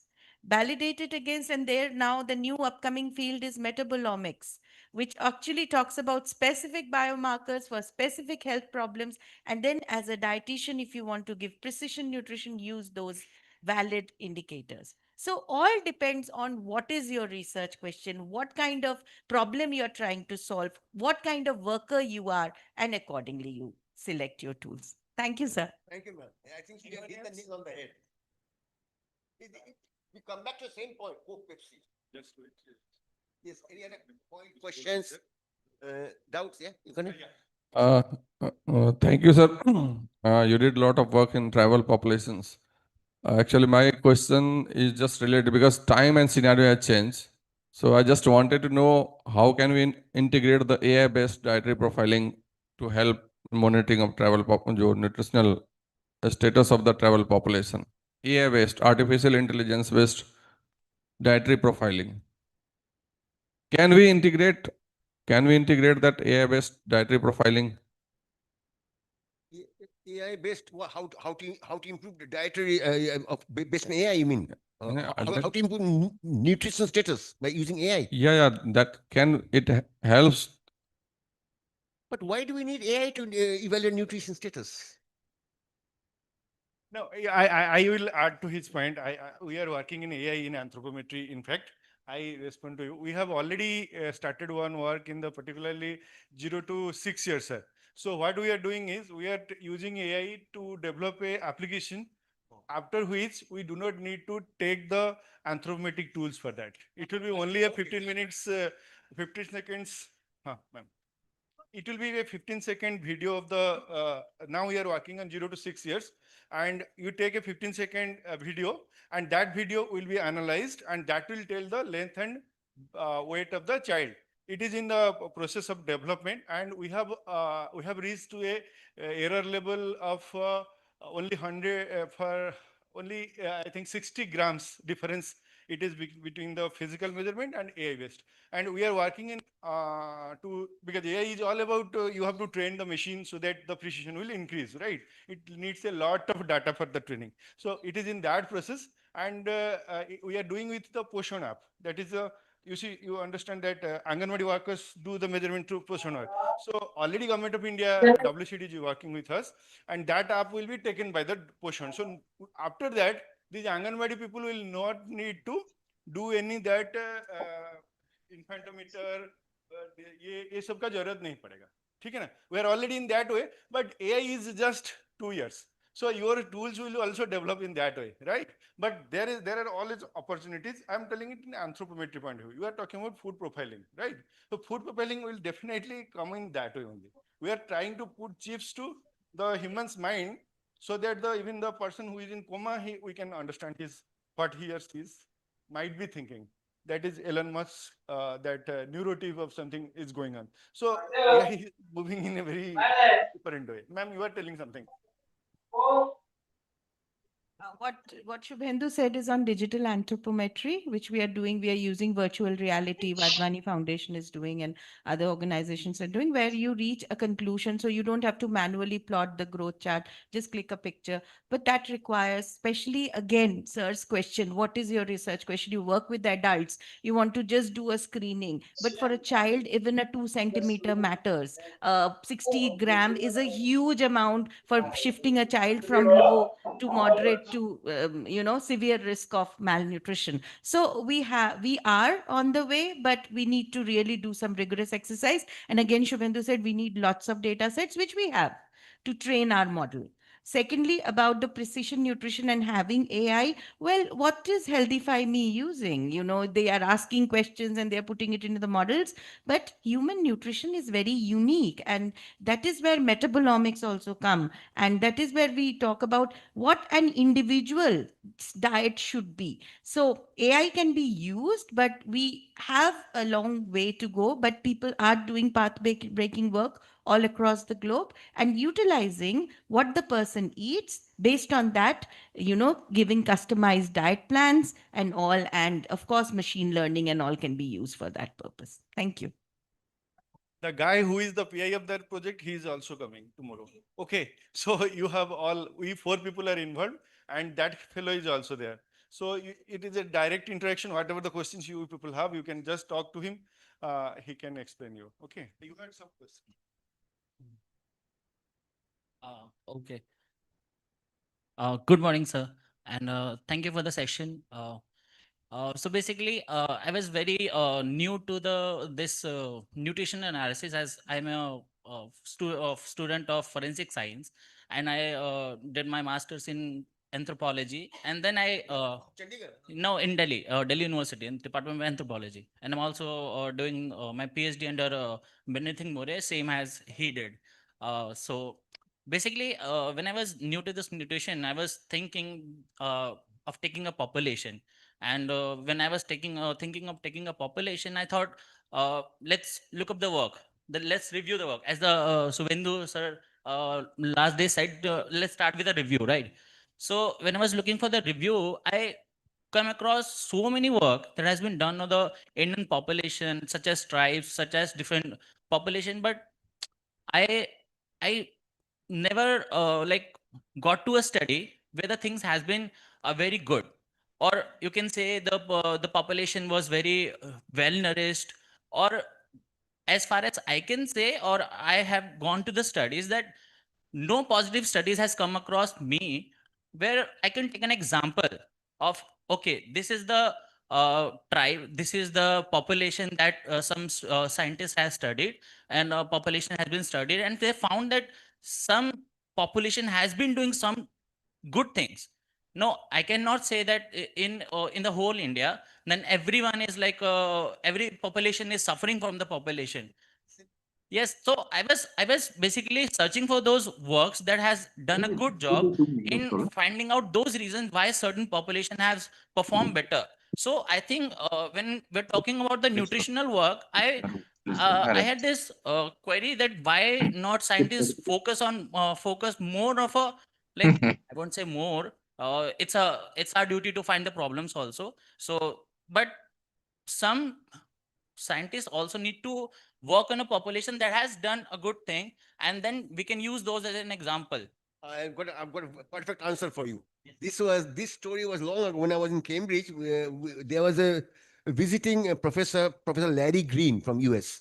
He came and we were having a party, we were having a discussion. That time my PhD was in obesity and he was working on under. So we were joking, we're having our talk. He said, "Kaushik, you know, both of us will, you know, solving world's problem. I'm working under, you're doing over." I said, "Larry, if the problem doesn't exist, what will we do?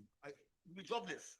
I will get a PhD." So you see that then dual button comes, says under, over, middle. So you are saying we should delete only middle. Then what do? We are unemployed. Yeah.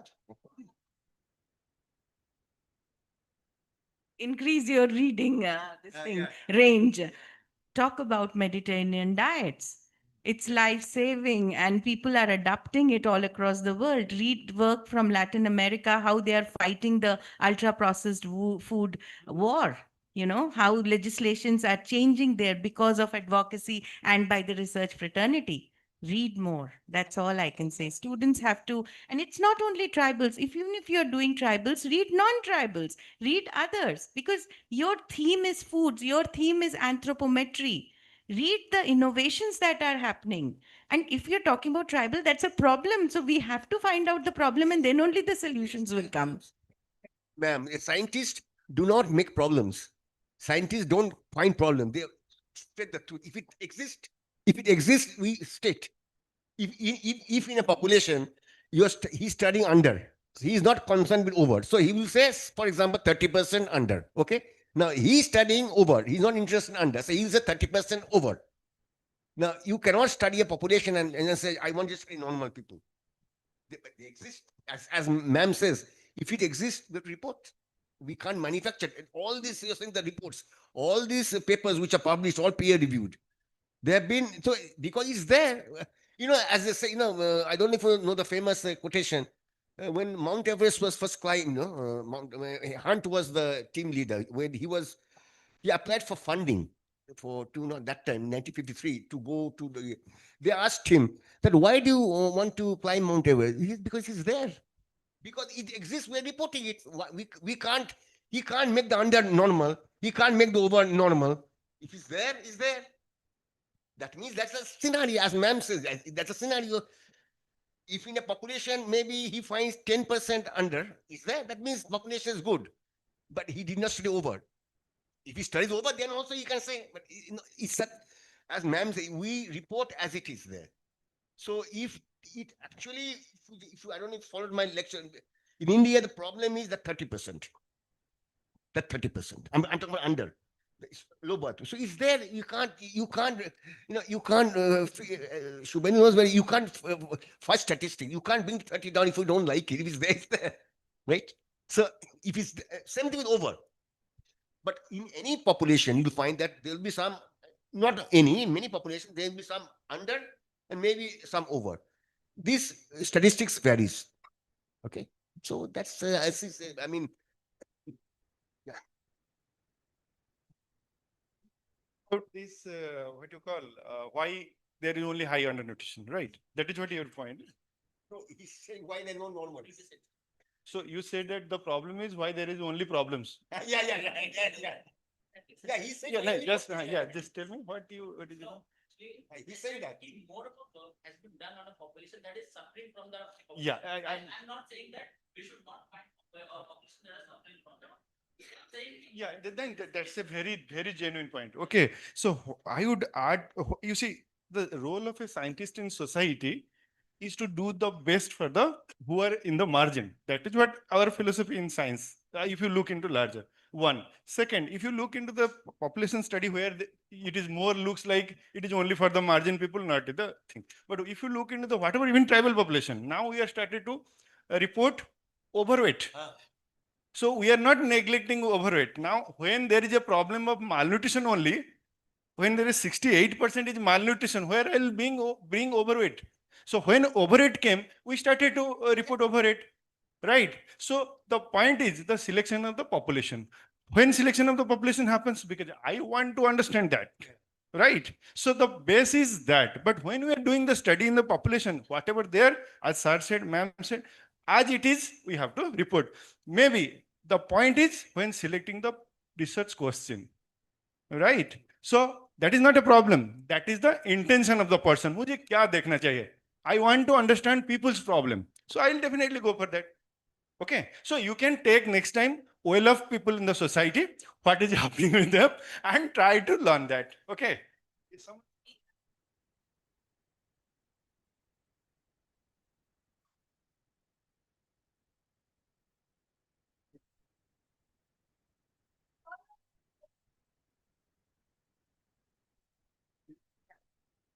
Hello, sir. It was I'm dietitian Vaishnavi. So, very insightful session. So, thank you so much. I would like to add upon sir's question on AI with nutrition. Uh, yeah. So, basically I work with a health tech platform which works with AI and it's for diabetes reversal.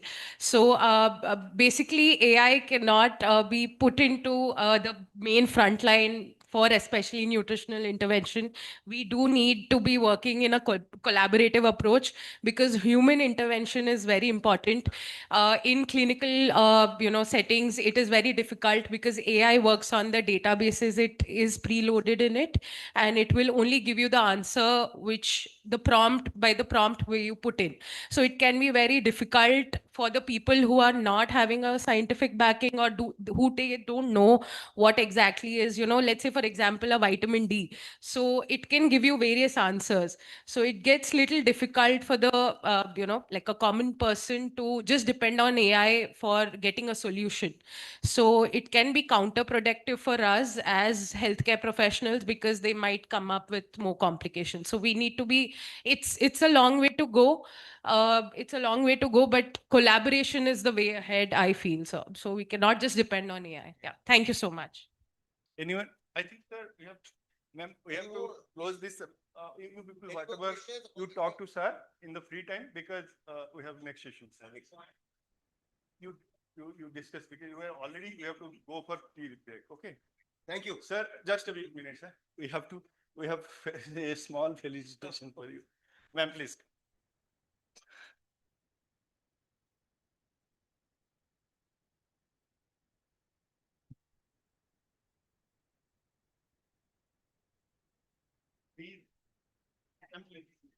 So I invite our second senior most in the institute, Madam Anna Salome Kirketa.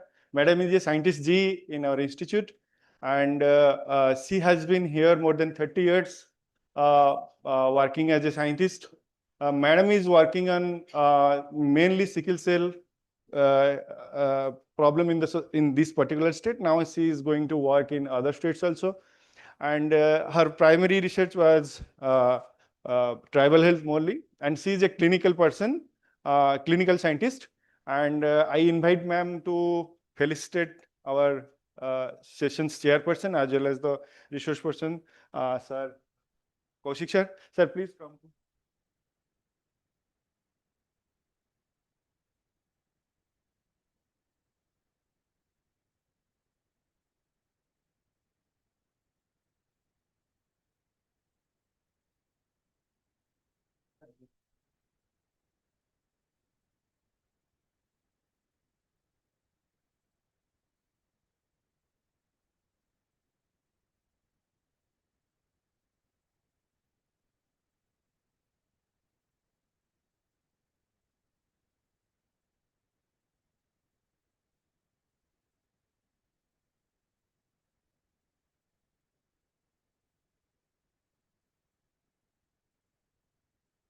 So actually, we have, ma'am, to add this photo, we have customized for every resource person one photo. This is our field photos, and we have framed it, and we have given, our students have given one tagline for the each photo. So yeah, yeah. Thank you.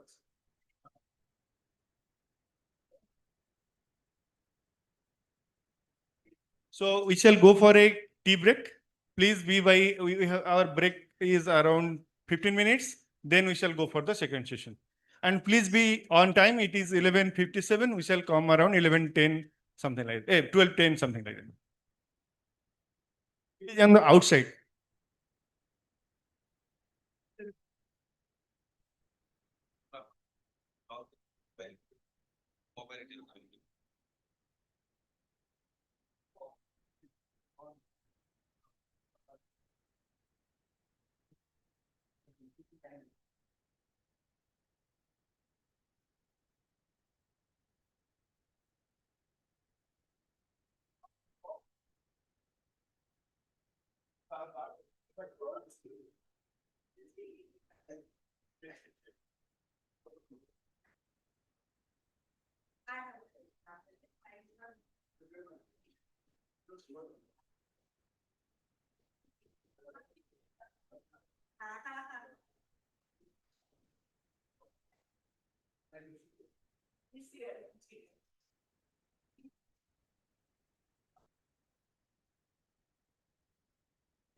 Check. Hello. Hello. Hello. Hello. Hello. Hello. Check. Check. Hello.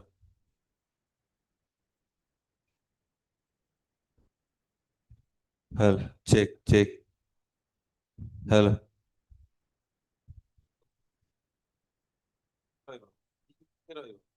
দেখো এবার দেখো এটা অধিক আলো এতিকে এতির hello check check hello check check check check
Hello. Check, check. Hello, hello, check.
So I think all are in. Anyone outside? Okay. So we shall go for the second session of the first half.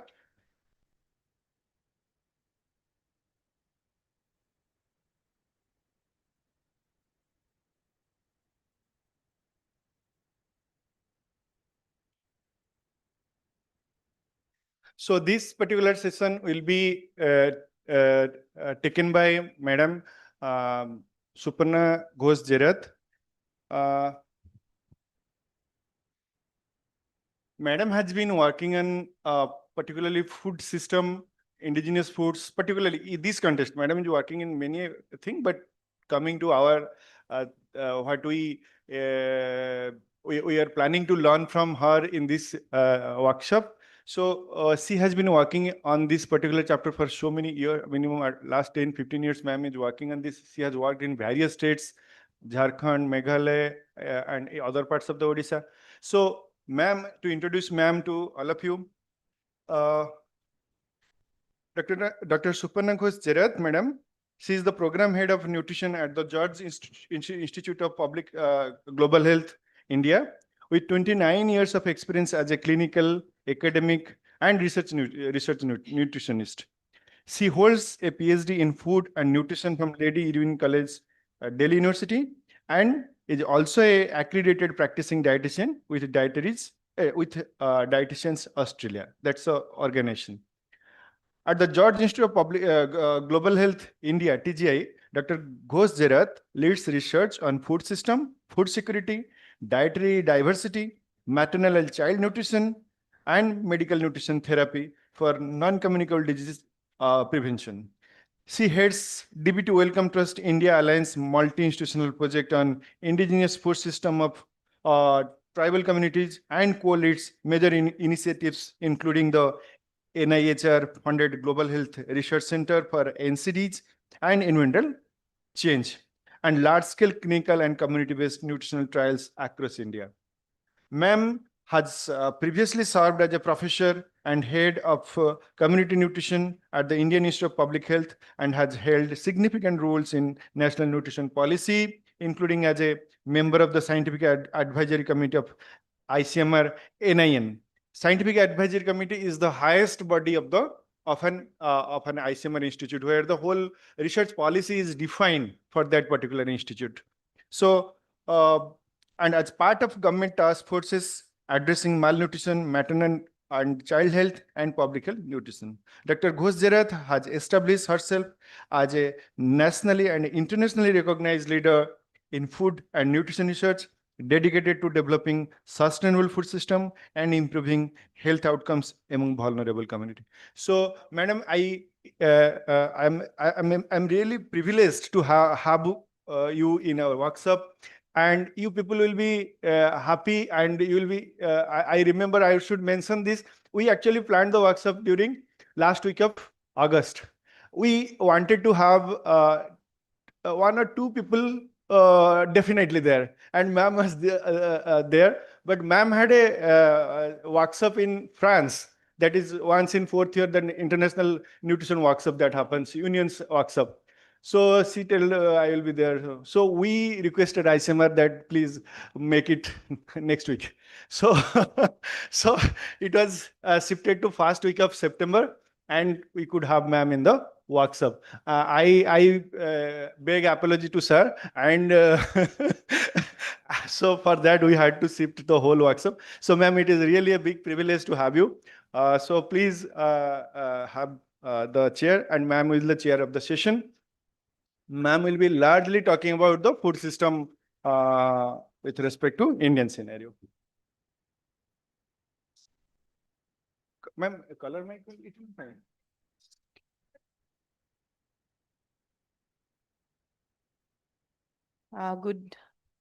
Good morning, all. Really, I'm really humbled, but I'm feeling a bit nervous because what Shubhendu just said, with such stalwarts in anthropology, nutrition coming to the conference and putting me in the same pedestal, I'm really humbled. So I'm still learning, a lot to learn, and I prefer coming to these academic sessions because so many young brains are there asking us critical questions, and we can actually support those young brains to develop these research questions with the little bit of experience that we have in this domain of nutrition. So thank you so much for the nice introduction, Dr. Shubhendu. And again, I'm feeling a bit nervous because such stalwarts are sitting right in front of me who have worked, who have years and decades of experience in this domain of nutrition, health, growth, food systems, etc. So in my today's presentation, this is the topic I had shared with Shubhendu, which says indigenous foods, nutritional status, food security, the evidence from the indigenous food study and the Karishma study among tribal communities of Jharkhand. Just to give you a background, I started this work almost 1.5 decades back when, while working with the World Food Program, we were doing an evaluation or a baseline for a fortification study, fortification of wheat flour. And when I went to the community, I started collecting nutritional data and, of course, the anthropometric data and others. In the nutritional data, I was severely challenged to see that these communities, who were Saharia communities of Madhya Pradesh, were consuming certain foods for which I had no clue what was the nutritive value. And how would I assess their nutritional intake if I don't have the nutritional values? At the same time, I found that their diets were quite monotonous. There was a huge burden of tuberculosis in that population. Child underweight, child stunting was rampant. Women were below, they had chronic energy deficiencies. And I just realized that here is a need. Somebody was asking, why do you just study problems? Because there I found a need, a problem statement wherein we had to define these tribal communities. We had standards available, we had everything, but they were just falling away from the standards to the extent that I had to find out the reasons why they are so malnourished. Despite so many government programs, there is a tribal welfare department, there are specific policies and programs for these communities, but they are suffering.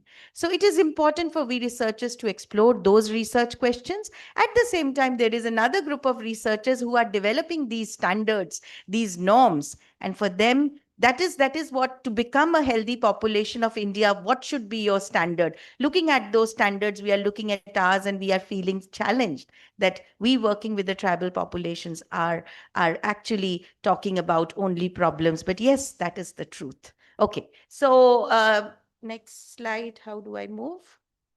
Yeah. So the presentation outline, I'll give you some background and rationale, and I understand that several of you are working with the vulnerable, nutritionally vulnerable communities, so you will know. The food systems of indigenous tribal communities, why they are important in the global discussion.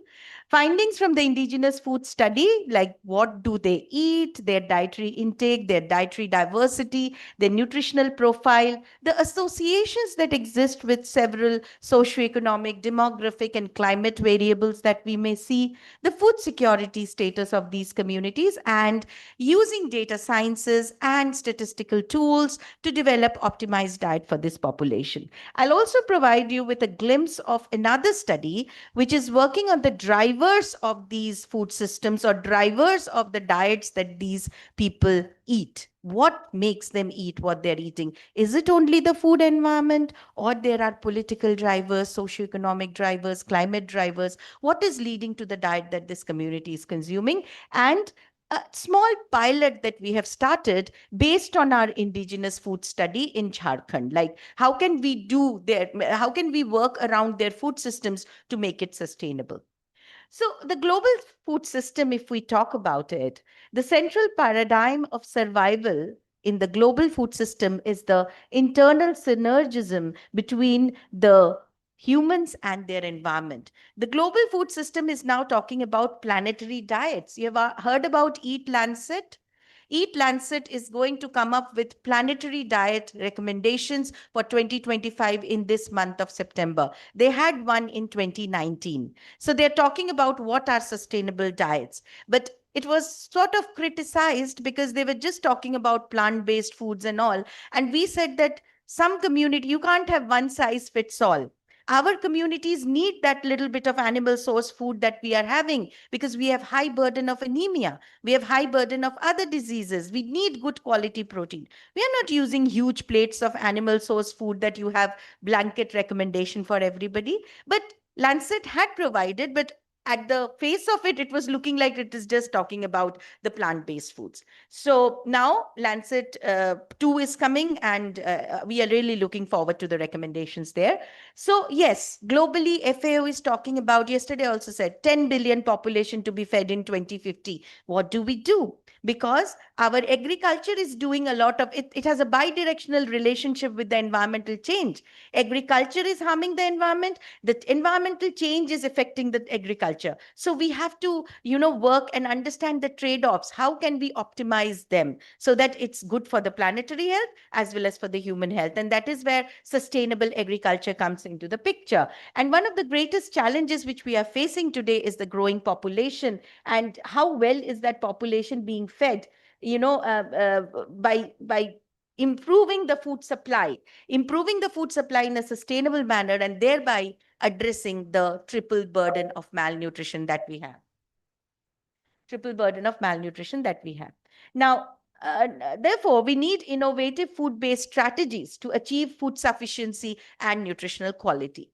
And here comes the indigenous food systems. As Sir has rightly pointed out, we use the term tribals in India. ILO has a definition of who are indigenous people, who are tribal people. And our tribal people very well fits into that indigenous thing. And for global reviewers, indigenous term makes sense to them. But for us, it's our own tribal people.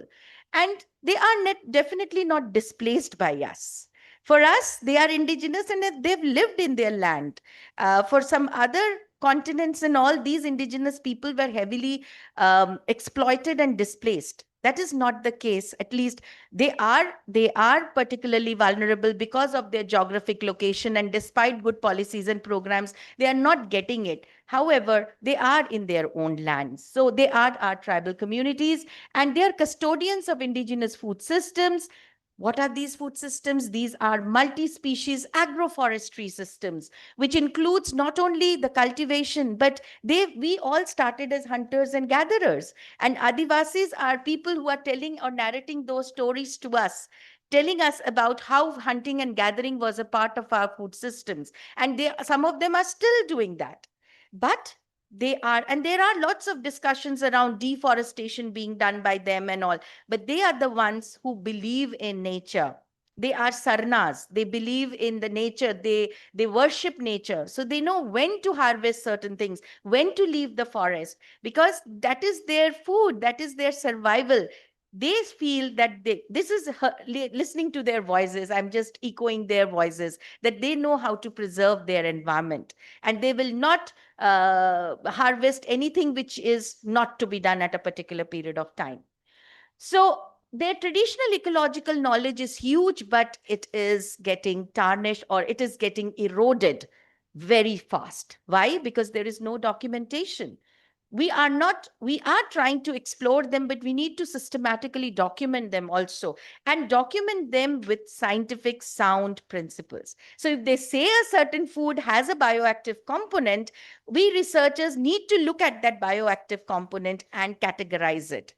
The nutritive value, they say that you eat this and your anemia goes down. Is it that high in iron, or something which is leading to better absorption of iron? We need to explore that as a scientist, but give that knowledge back to the community. Do not take ownership of their knowledge. So these are very critical points we have to keep in mind while working with the indigenous communities of India. The indigenous food systems have potential to mitigate micronutrient deficiencies and the risk of chronic diseases. In chronic diseases, we are talking about anti-inflammatory foods, right? Something which at cellular level cause inflammation. Diet can actually have a role in limiting those inflammation or are anti-inflammatory. And what are these? These are antioxidants, micronutrients, folic acid, vitamin C, vitamin A, vitamin E. All these are somewhere working in reducing chronic disease risk also, as well as they're important to address micronutrient deficiency. So isn't that a double duty action which WHO is talking about, that all our policies and programs need to be double duty? We cannot spend separately on chronic disease and undernutrition. Let us talk about malnutrition. And malnutrition can be effectively addressed by looking at the micronutrient profile of the foods, the bioactive components, the phytochemicals that are there in these foods, which can have a role to play. So however, where is the challenge? The challenge, as I said, because of lack of documentation, and even the people in the indigenous community do not find their own food aspirational. Isn't that sad? Because they say that, oh, that is the food we used to eat when we were poor. During the lean periods, we'll go to the jungle and pick up those herbs. Now, government is giving us a lot of white rice.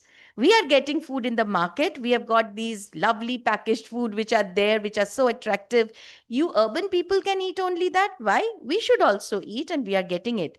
So here comes the problem. And that is when they are still struggling with undernutrition. They are also facing the burden of chronic diseases. And Shubhendu's data yesterday has clearly shown that they are pre-diabetics. They are pre-hypertensives. Why? Because the system is rapidly transitioning. The tribal communities are facing rapid nutrition transition. So the nutrition people here, if you have heard about nutrition transition and Barry Popkins' pattern of nutrition transition, first stage was, when we were hunter-gatherers, then we were settled agriculturalists, then came the markets and the market food, and we have started consuming all processed, pre-processed and ultra-processed foods. And what is happening? We are facing the double burden of malnutrition. We are exactly in pattern 3. The developed world has faced pattern 4, where they had huge amount of chronic malnutrition, chronic diseases and all, and then they corrected themselves and now moving to pattern 5 with gyms being opened in the office. Shall we follow the same pattern like the Western world, or can we skip that? The thing is in our hands now.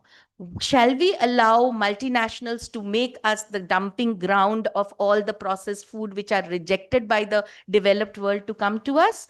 Or we respect our culture, spend a lot in scientific evidence on making our food system sustainable. We are the largest producers of vegetables and fruits. We are the largest producers of cereals. What is happening? Lot of post-harvest losses are there. So use technology to reduce post-harvest losses, process them to the extent that they hold on to the nature of being natural foods, and then give it to our community.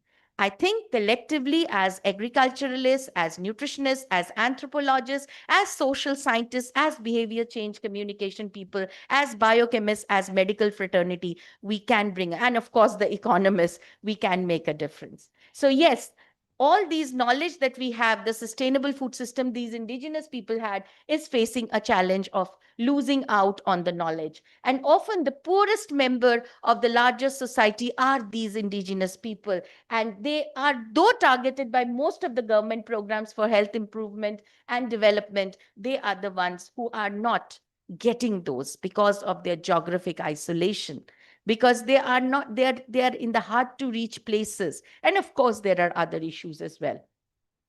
So to continue with the indigenous foods of tribal population of India, there has been an advancement in the poverty reduction and malnutrition reduction. We can't say that nothing has happened. Things are happening. There are different policies and programs for the government targeting to the PVTGs in the different states of India. But despite that, tribal communities have a disproportionately higher level of undernutrition, particularly amongst women and children. So someone asked why most of the studies are happening in women, not in men. Totally agree. In an equitable world, the study should happen on men and women. But when we have lack of studies, who we focus? We focus on the most vulnerable so that the benefits that we get out of it can go to the entire family. Because we are talking about family food system. We are not isolating the woman and the child, but we are doing our studies on them so that we find that if something works for them, it is likely to work for the rest of the population. So that is one of the reasons why my studies have also focused on women and children. The challenges are mainstreaming indigenous and traditional diets. We cannot fantasize indigenous diets. Oh, they are so nice, so natural, so nicely cultivated. There is a genuine problem with the yield. My tribal communities are saying that I have to go and buy seeds from the market, hybrid seeds, because I get assured returns. The yield is better. I can sell it in the market and feed my family. You're telling me to grow my indigenous seed. I love it. It is so flavorful, but it has very low yield.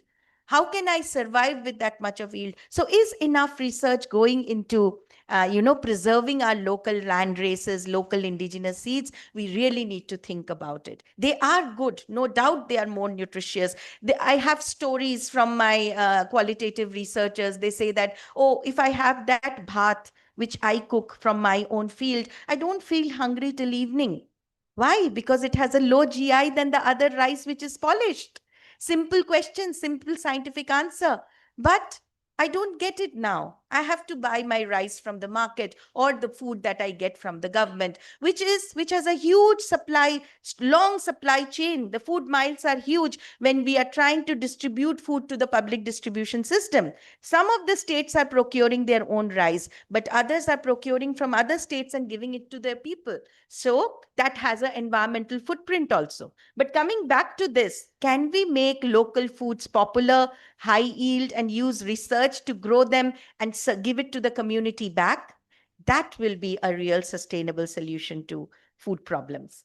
Okay, and also the challenge is mainstreaming these foods into the food security programs. And also a paradox exists that these people live in rich biodiverse places. Like I work in Meghalaya, and Meghalaya is called the biodiversity hotspot. The things are vast diminishing, the number of varieties of mushrooms and other things that they have. So it is important to preserve that. And because of that reason, people are shifting to cash crops. So they're going a lot of supari, betel nuts, because that is a huge market. All those packaged things that you see in the advertisement have supari in them. And that's a huge market for them. So they have stopped growing bananas and they're growing supari because they're getting money out of it. And that is how the biodiversity is diminishing in the way they are growing their food. So despite of living in the biodiversity hotspots, these communities are malnourished. We know they are non-vegetarians, but I work in West Garo Hills and I see hardly any non-vegetarian food is consumed every day. It is once in a while, twice a week, thrice a week, they're having non-vegetarian food. In East Khasi Hills, of course, I saw that animal source foods are much better as compared to the other districts of Meghalaya. And Meghalaya is facing a challenge of severe stunting. 40% of the children are stunted in the state. Why? Because body is adapting to that less nourishment, and rather than becoming wasted, these children are getting shorter. But stunting is directly related to cognitive development, human productivity, and that is how this whole scenario is leading to poor human capital in the state.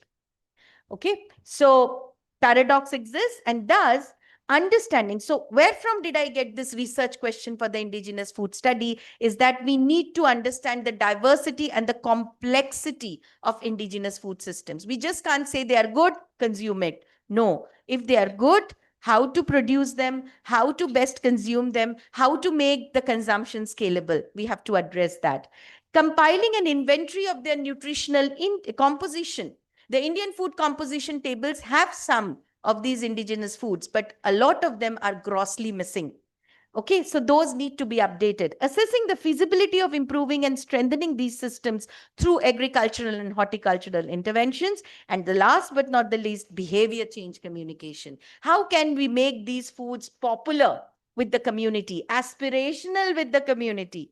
They should not find what urban people are eating as aspirational, but they should value their own food. The little child eating indigenous food at home, in the school, should go back home and say, "Mummy, why don't you cook this vegetable? Teacher says it's good."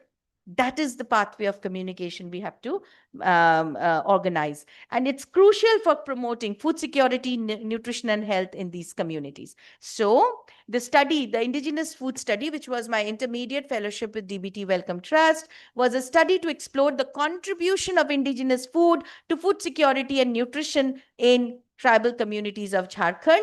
So the rationale was, I have already explained, a rich biodiversity exists in these communities, but it is not translating into good nutrition.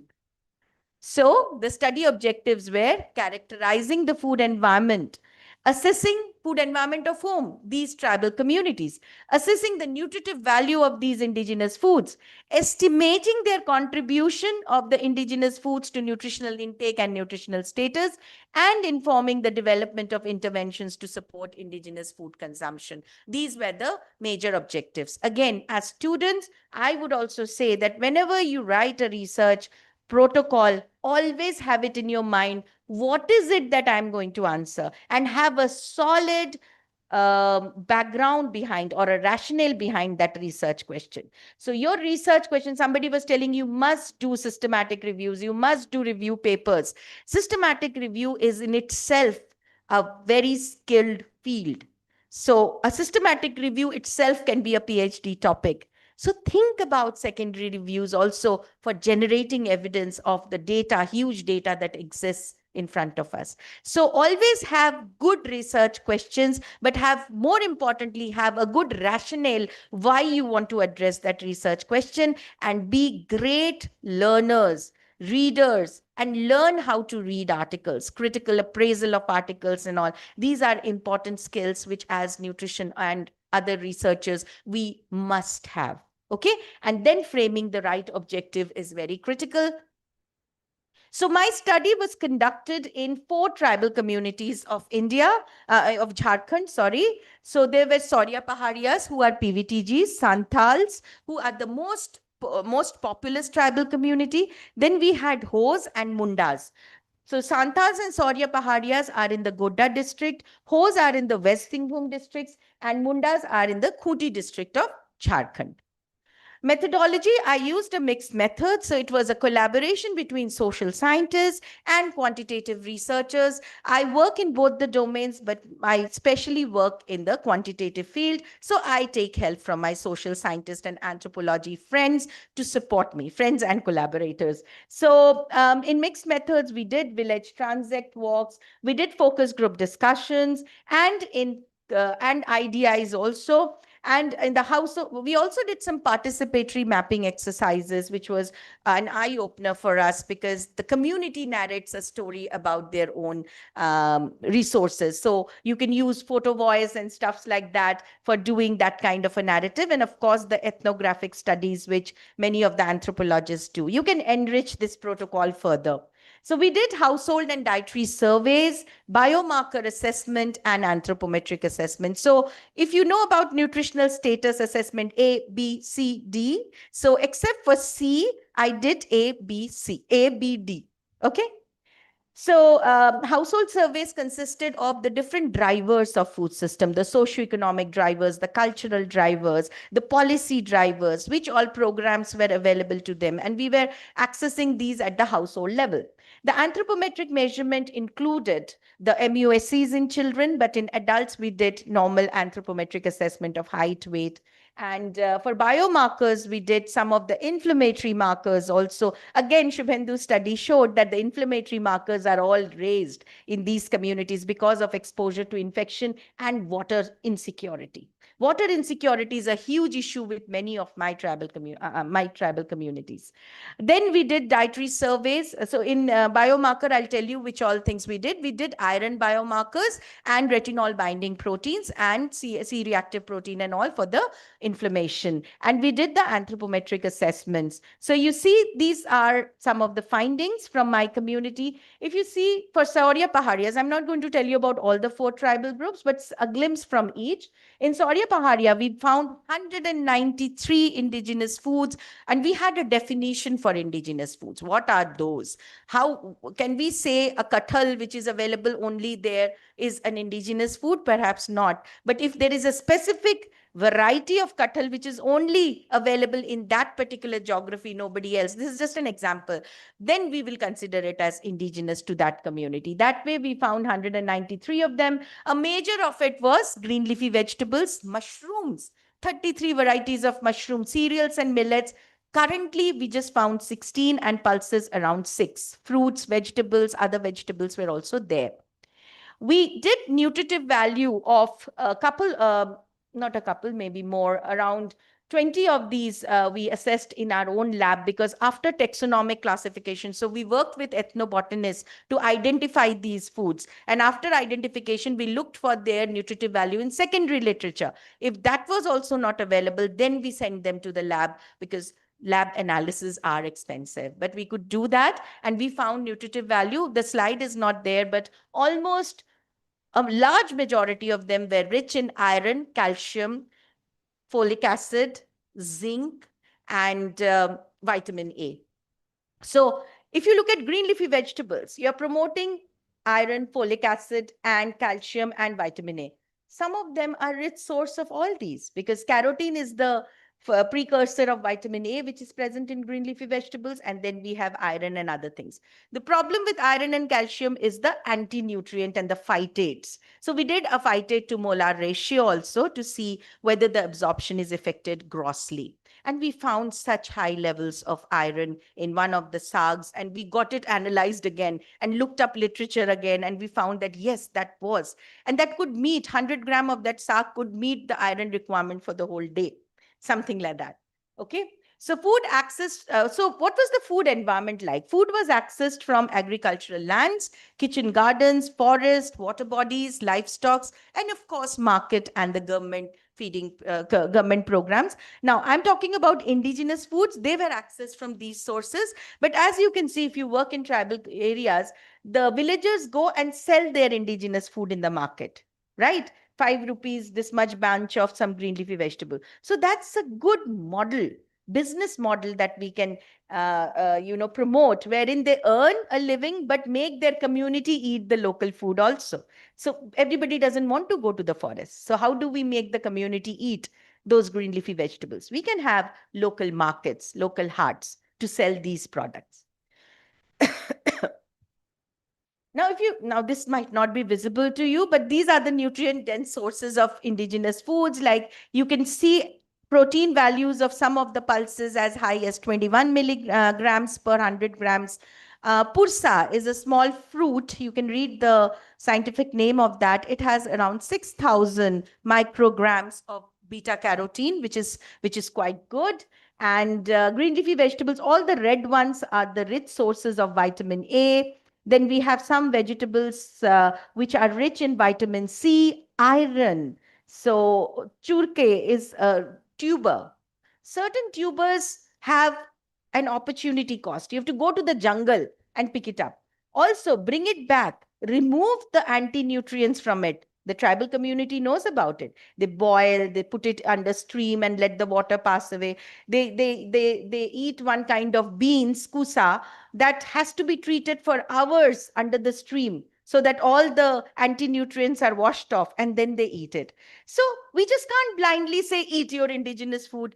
It requires a lot of energy and opportunity cost. Women are working in the field. So something which is easily added, like green leafy vegetables and all, just add it to your khichdi. These are something which we try to promote. But for the others, we need to look at food technology to make them anti-nutrient free and then offer it to the community. So some processing is important. I cannot say processing is all bad. Processing is needed to improve the shelf life of foods, but ultra processing is bad. That is where we have an objection as nutritionists. Okay, so similarly, but what did we find? Despite such rich nutrients in the environment, what are they consuming? They are just consuming rice and one vegetable. So only 50.3% of the indigenous foods were commonly consumed by the community, while the rest were underutilized. They're not using it. They have a surgeon ka ped, drumstick leaves. They say, oh, when there is nothing, then we use it. We are saying, just use it. It's there in your, moringa leaves are sold for dollars in the international market. I'm not asking them to commercialize it. Understand, they need to use their own resources. And that is the strong message we have to give to them. So this is a paper which has talked about all those nutrient-rich foods. Then we had another paper on dietary intake and nutritional status of women in the reproductive age group for the Saurya Paharias, also for the Mundas. So all these are published. You can always see these papers. And these are some findings. What did we find? Nutrient intake of Saurya Paharia women. The indigenous food consumption was only in 50% of the population on the day prior to the survey. So we did a 2-day dietary recall, 2-day non-consecutive dietary recall, and we found only 60% consumed some form of indigenous food. That could be indigenous rice also. And look at the minimum diet diversity. You're all aware of minimum diet diversity for women? Yes? If not, then it is a way of calculating how many varieties of food did the person consume on the previous day. And the amount should be at least 15 grams. And we found MDDW of 2. That is, throughout the day, they are just consuming 2 types or 3 types of food. So that is really shocking. And the nutritional inadequacy was present in more than 50% of the population.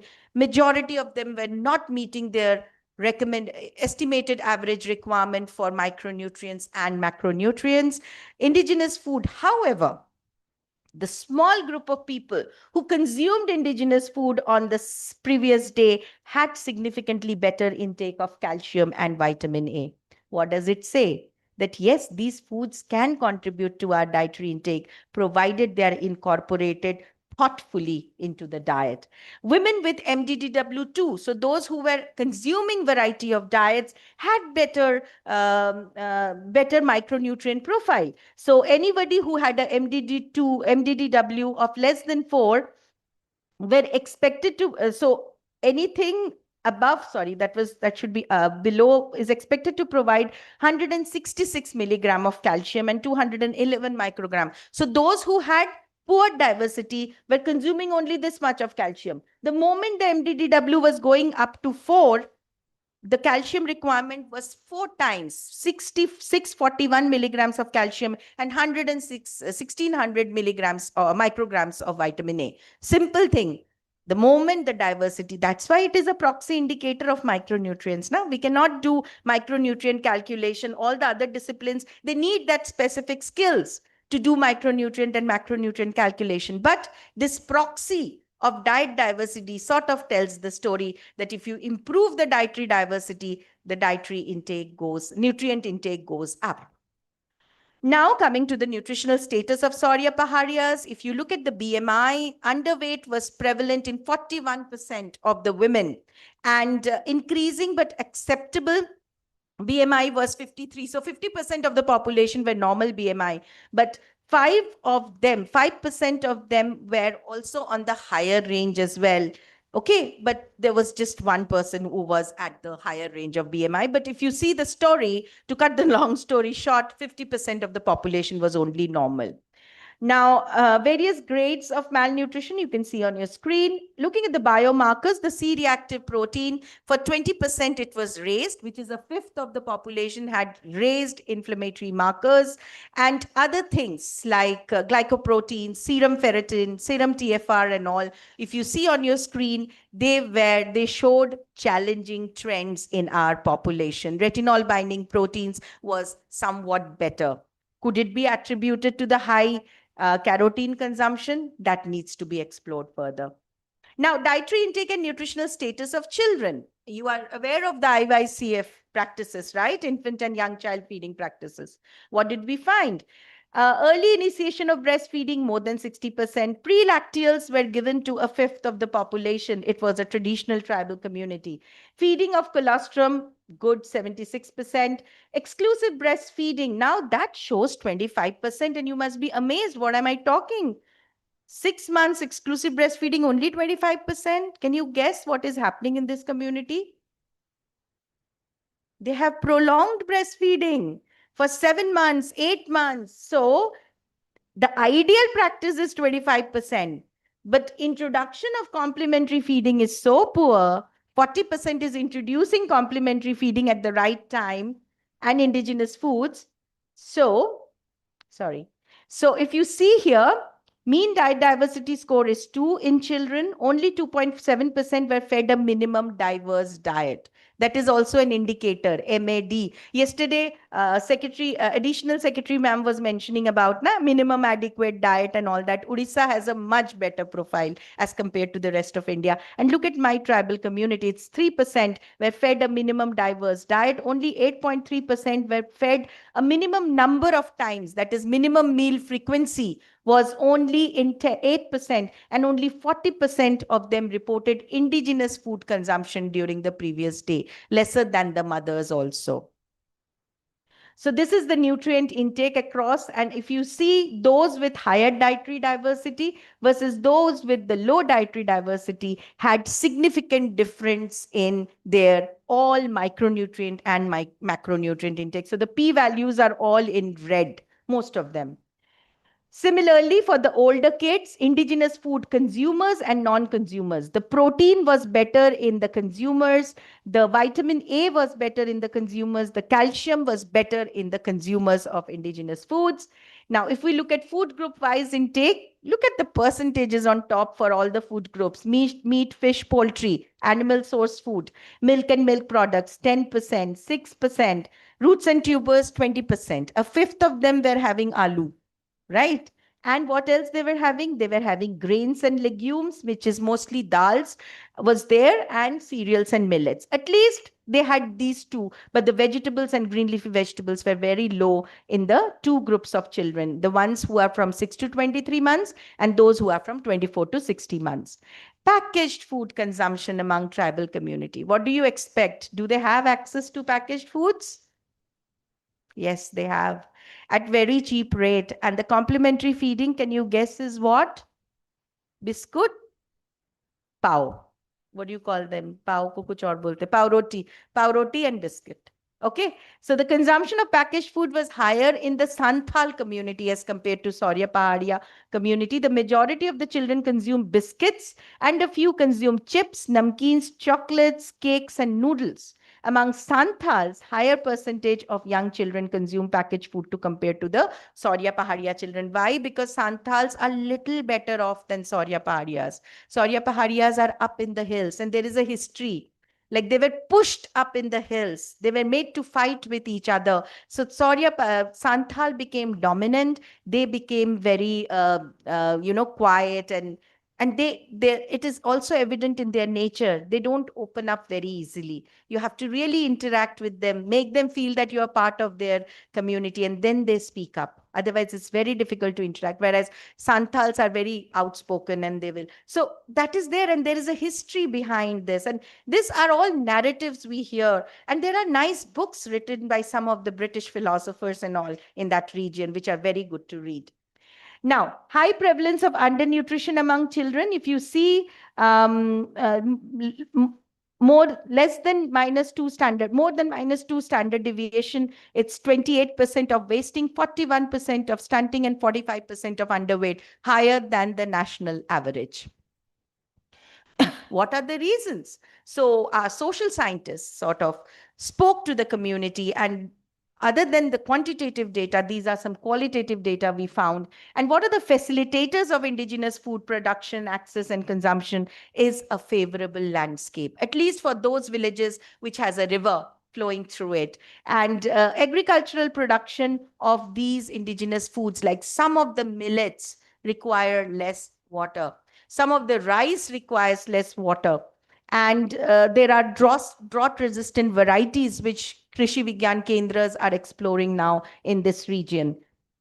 And the use of slash and burn cultivation. Though environmentally there is a debate on whether that is a good practice or a bad practice, especially in Northeast, there is a lot of discussion around it. But here they are practicing slash and burn, but they leave the field after cultivation for a year or two for the greens to grow up, and then they go back to that field.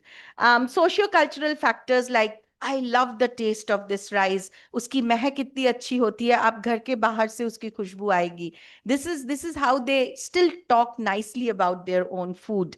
And cultural practices during festivals and all, they grow these, they eat these fruits. And some transgenerational knowledge transfer is still happening, but we have to reinforce it heavily and make this aspirational. Role of gender was a predominant role of women in accessing forest. Well, this can be a positive as well as a negative, because women are the ones who are going to the forest to pick up these foods. So that's an additional work for them though.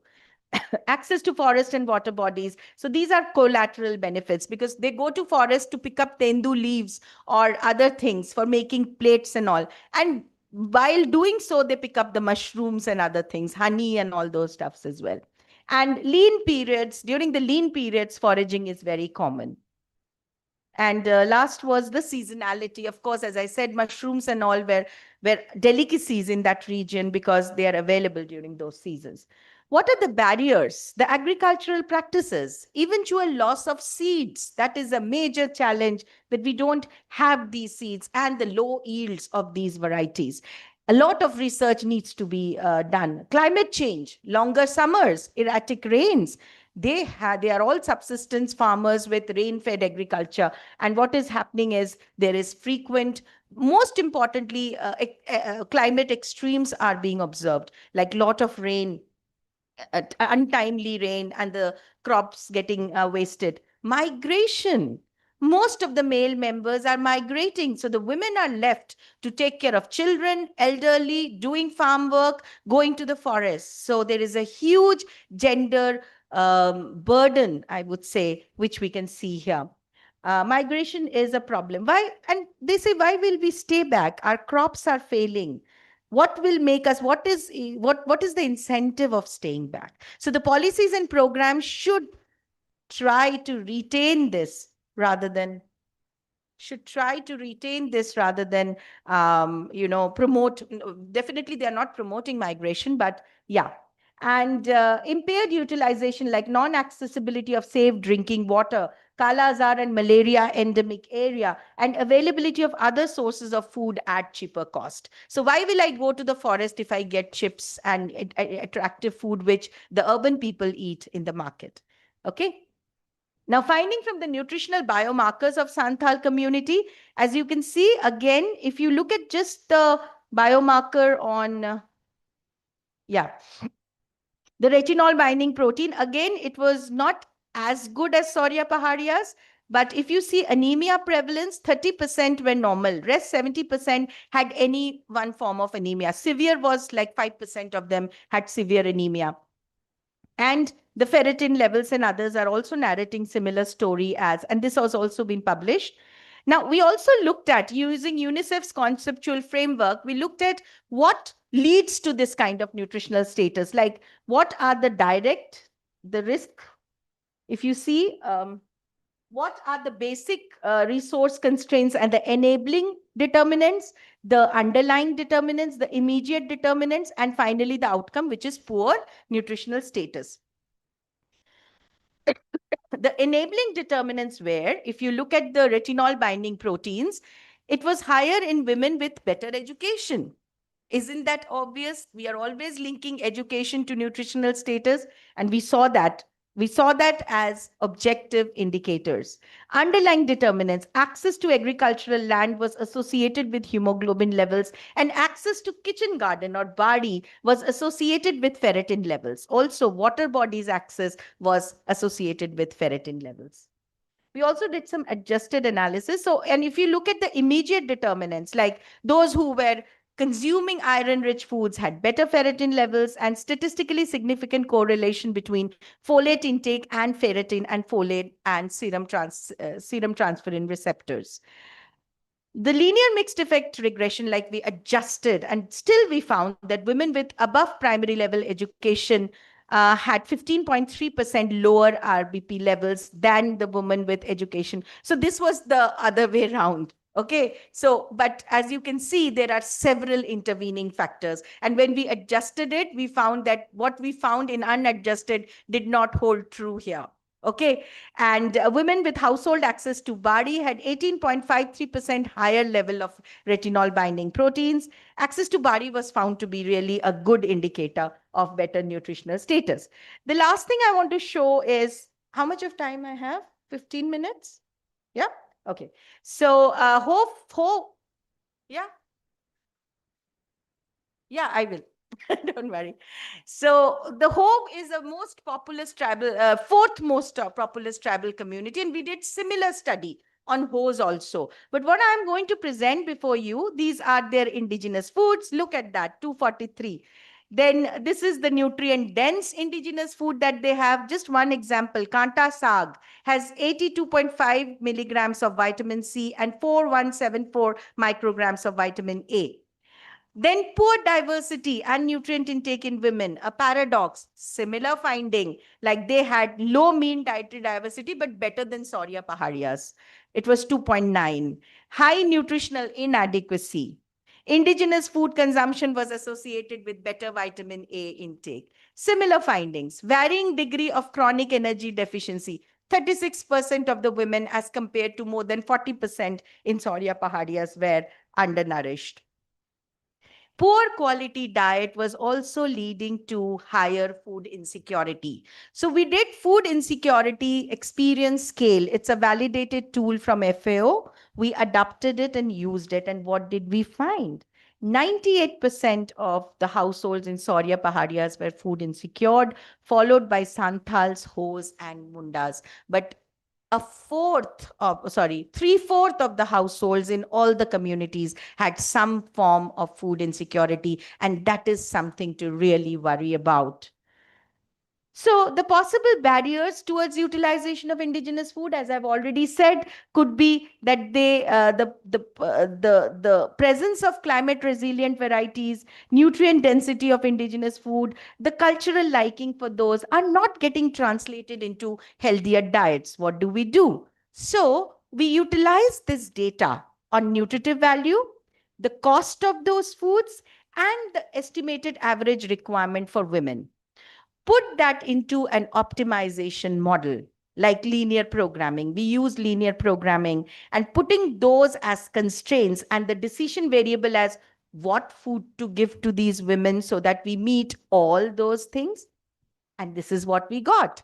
This is an iterative diet optimization modeling for whole women, wherein we put we developed various models. The first model was totally infeasible. Then we modified the composition of the model. And then finally, we reached at model 3, which was the optimized diet at the cost of 31 rupees a day, minus the fuel cost, minus the, so there are additional costs on fuel and all, but it's just the cost of the food.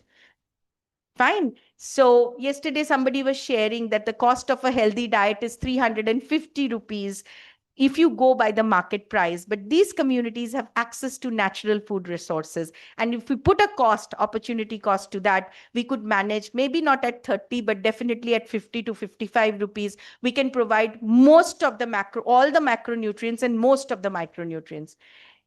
If you see here, we made 2 diet variants in winter, 2 diet variants for monsoon, and complete food-based recommendations using local foods, 100% EAR for all the macronutrients and essential micronutrients like calcium, iron, vitamin C, zinc. Only problem were the vitamin B-rich foods. So problem nutrients were thiamine, riboflavin, and pyridoxine, and the total cost was 32 rupees. This was done 2 years back, so maybe it has gone up to 50 or so with inflation. Similarly, we made optimized diet for children, and this is how the diet looked. We made nutrition education material based on evidence-supported optimized diets. So this is the education material, like this is your SAG. If you're eating this much of SAG, just increase it to this much. Have some barbati, have some fruit from your local garden. And this is how we made this diet. This is not very much visible, but we have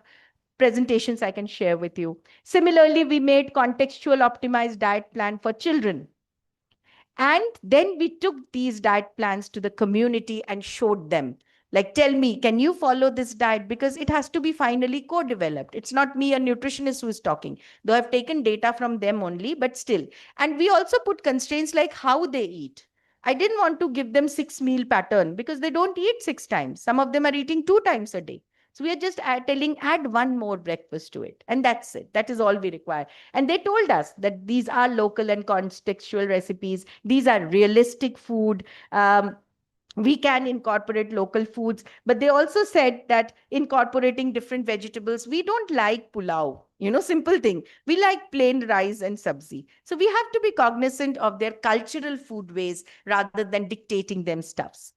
So then the final study, based on this study, now I'm doing another study, which is the Karishma study, characterizing, reviving, supporting, monitoring, and managing sustainable food systems to address malnutrition of indigenous tribal communities. And what we are doing here is we are objectively exploring associations between drivers of food systems at the community, household, and individual level with nutritional outcomes in women and children to develop decision tools for food systems solution.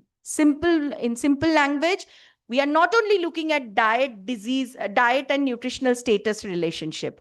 We are going beyond, one step behind, and looking at the food systems, their food environment and the drivers of food environment, socioeconomic, political, climate, and putting all those into the model and finding a solution and giving it to the government, telling, see, if this is your tribal community, this is the geography they are living, these are the constraints, then your policies should focus on supplementary feeding.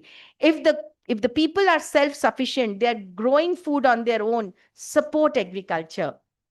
Give them, make them produce better food. So based on that, we will be providing solutions to the government. This is the conceptual framework, which is a food systems conceptual framework developed by Jess Fanzo. We are using that. And as I said, this cannot be done by a nutritionist alone. So these are my collaborators, like from IIT Bombay to Indian Agricultural Research Institute to Biochemistry Department in AIMS to Rutgers University, where I work with my collaborator who works on food system with me. So this is how, and we have mentors who are sustainability experts from Columbia University. So the aim is to assess the association, I've already told you, and use innovative data analytics to support decision support tools. And we are hugely using classical statistics as well as data sciences for this. This is the conceptual framework where all the inputs are the input data that we are going to put. It is not only the diet, but all the drivers. Then the data on the nutritional status, and all these data are captured at the household, community, and individual level. Use statistical tools and data sciences for problem identification, development, and solution, presenting it to the policymakers.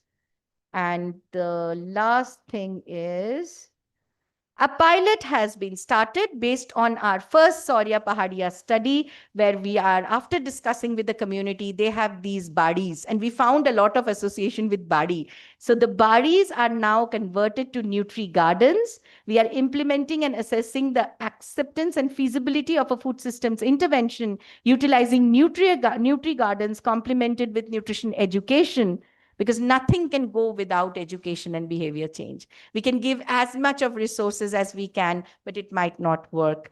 With a focus on indigenous food to improve dietary diversity in women and children.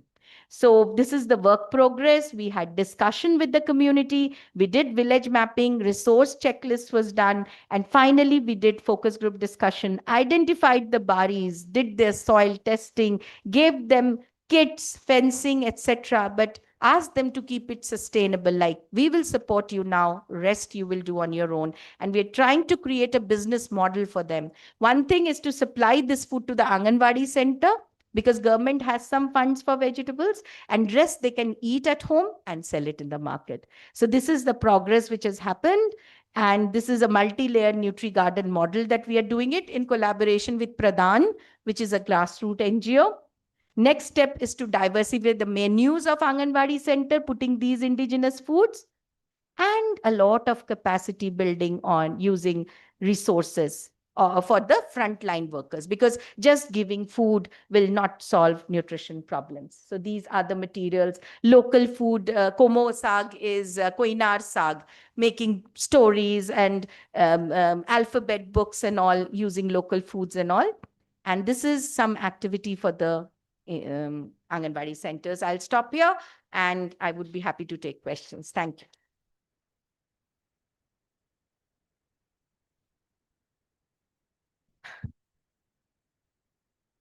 Yes.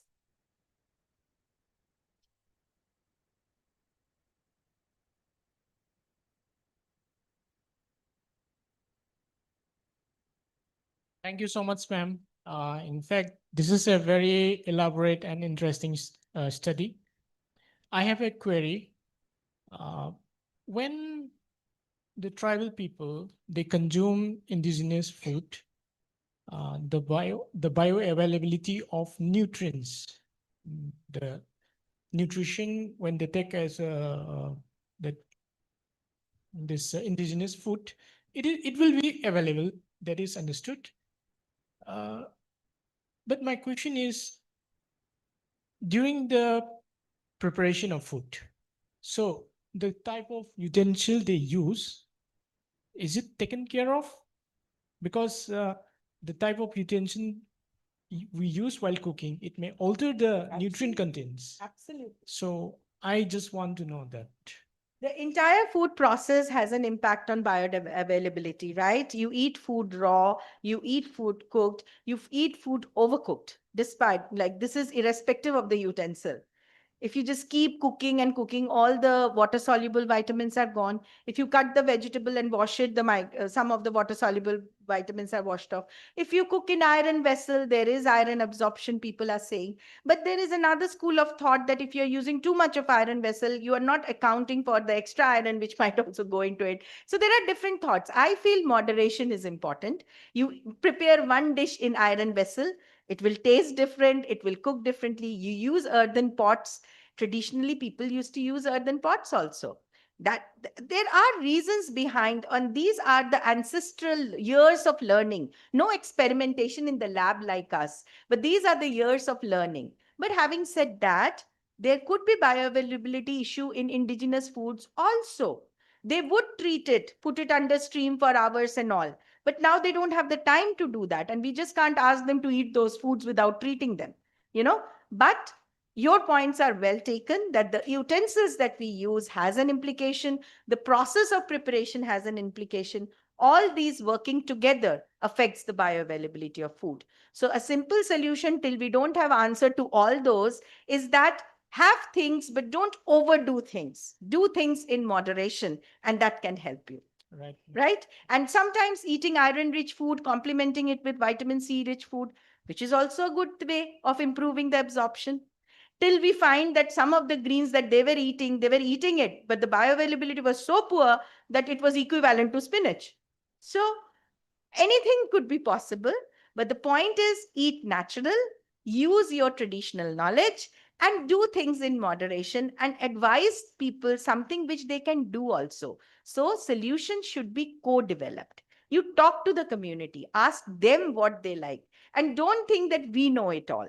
Working with indigenous community makes you really humble and know that how less we know as researchers and learn from them. Yes, ma'am. Okay? In fact, we as a new generation, we don't try to experiment ourselves, but our ancestors. They did. They did.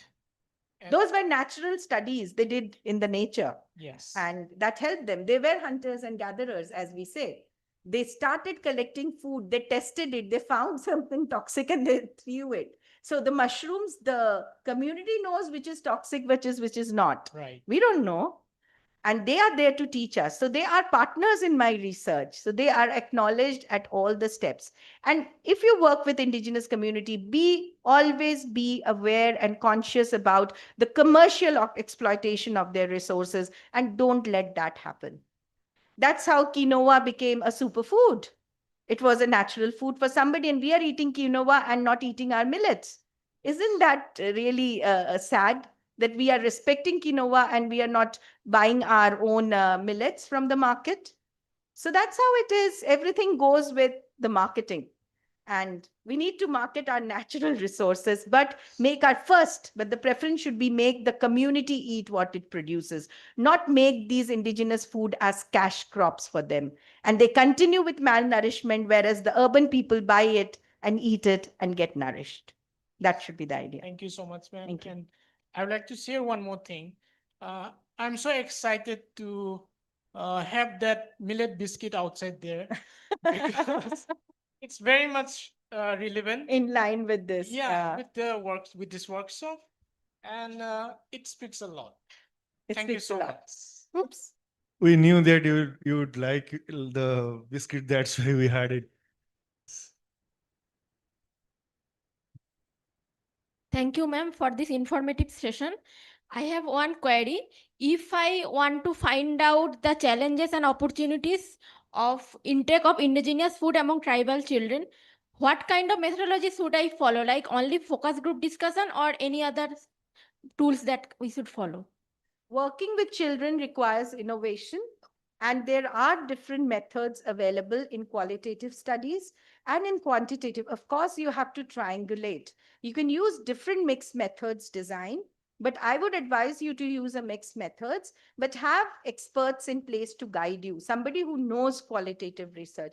For many of the it's like IDI and focus group. No, there are a lot many qualitative research methods, the participatory methods, the transect walks, the social mapping, the photo voice, and whatnot. I'm not an expert in social science, and I accept it, and I work with my social science colleagues to do it. But you must quantitate your findings. If you're working with the factors affecting indigenous food consumption in children, you must quantitate it. How? You look at the nutritional outcomes, you look at the exposures, you quantify each exposure, use quanti, quali, whatever methods you want, but link the two, and then you identify the factors that leads to better consumption. So it should be a holistic method. You can read our papers. I won't say they are perfect, but you can get some idea from them. Okay? Thank you. To add ma'am's point, I would put 1 or 2 points. If you look into ma'am's study, you people should learn that it's not only nutrition. There are so many things she has put into, and that makes the study holistic.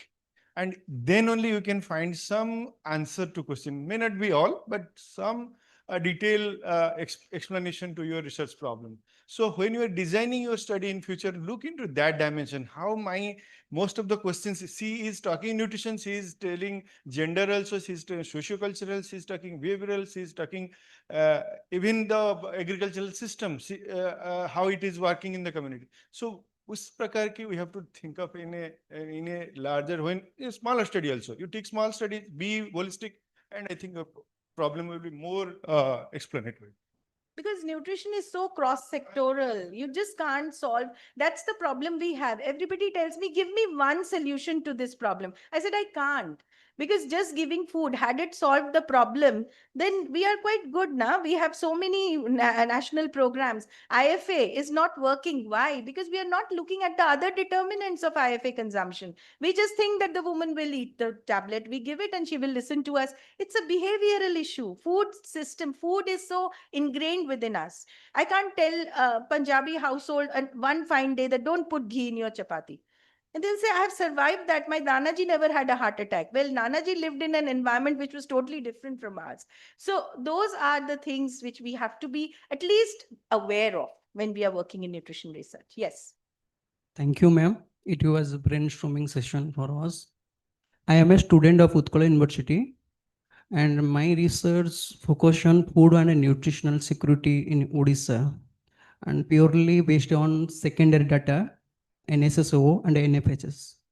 So in the age of dependency of packaged and processed food in tribal areas and tribal community also, is it sign of a threat to particular indigenous food, I mean local source food? Absolutely. You have answered your question yourself. Yeah, it is a threat because on one hand, we are trying to promote these indigenous food, which requires a bit of processing before consumption or an opportunity cost to get it from the forest, walk those miles. And at the same time, there is a commercial company which is coming with a packaged food and packages made customized to my need. So the name of the chips is Bhoot Ka Bachcha. It's not Lay's. So the bhoot ka bacha, the bacha just relates, मैं भूत को खा रहा हूँ. It's a big achievement for that kid. So that 2 rupees packet is only available in my village, in my tribal villages. I don't see it in Delhi market. Okay. So that is the big threat, that these commercial companies have so much of resources to spend that they can customize packets even for that person who is not able to have food security at the household level. So you look at dietary diversity for that child. The bhoot ka bachcha is just a cereal. Okay, his dietary diversity remains 1 if he's had rice in the morning and no vegetables, nothing. That 2 rupees, in 2 rupees, the mother cannot get a lot of vegetable for him, but can buy him this happiness of a packet. So that is how we are being exploited by the commercial companies, and they are not sparing these, our indigenous colleagues also, who are struggling to make ends meet. Everybody has a mobile phone because that is a priority. I can talk to my husband who is miles away. So the lady will spend that SIM card mein jitna paisa they will spend, but she will think twice before getting a fruit for her baby. So that is how, you see mobile phones in the surveys, phone number is not an issue now. We have phone numbers in all the households. 98% of the food insecure households must have had, at least 70% of them had mobile phones. So they are insecure by food, but are secured technologically. But bring technology and make these foods. I say we need to spend on making these foods readily. So there is a lot that needs to go in agriculture in making these foods this high yield and make it conducive for the farmers to grow. So our agricultural policies should say that if you are a farmer, you're growing indigenous food, we will give you subsidy, something like that. Okay, so I think we have to work as a group, and I totally agree that these products are a threat to our indigenous foods. Hello, ma'am. When you are emphasizing that we are giving nutrition dense food, no, we are trying to give nutrition in form of indigenous foods. Have you thought, like, are we also working on calorie management when you are managing these foods, or formulating that food plates? Because now we have, from yesterday, we have been seeing that obesity has become another problem within the even tribals also. So when you are working in the field, when you are giving meal plans or meal planning of at to the tribals, how are you educating them for obesity also? Now the problem is malnutrition, but when you are not looking forward for obesity, and how you are thinking on that? Yes. That's a brilliant question, and I wanted to touch upon this topic of how we make our interventions double duty. So if you look at the take-home ration norms, which have been recently revised, and it was in the papers also, that no sugar for the young children in their complementary feeding guidelines. So that is what is double duty here, that we have to be cognizant of the macronutrient composition of these diets. And for the women that we have developed, it is not only indigenous food, it is a comprehensive diet with whatever is possible. Like I'm giving arhar dal, that is not indigenous, but I'm giving greens, which is indigenous. So it's a mix and match of indigenous and the modern food that the people have access to. And while planning the diet, we have to be cognizant that the diet should not be carbohydrate heavy, which they are eating, which is like energy dense, extra energy.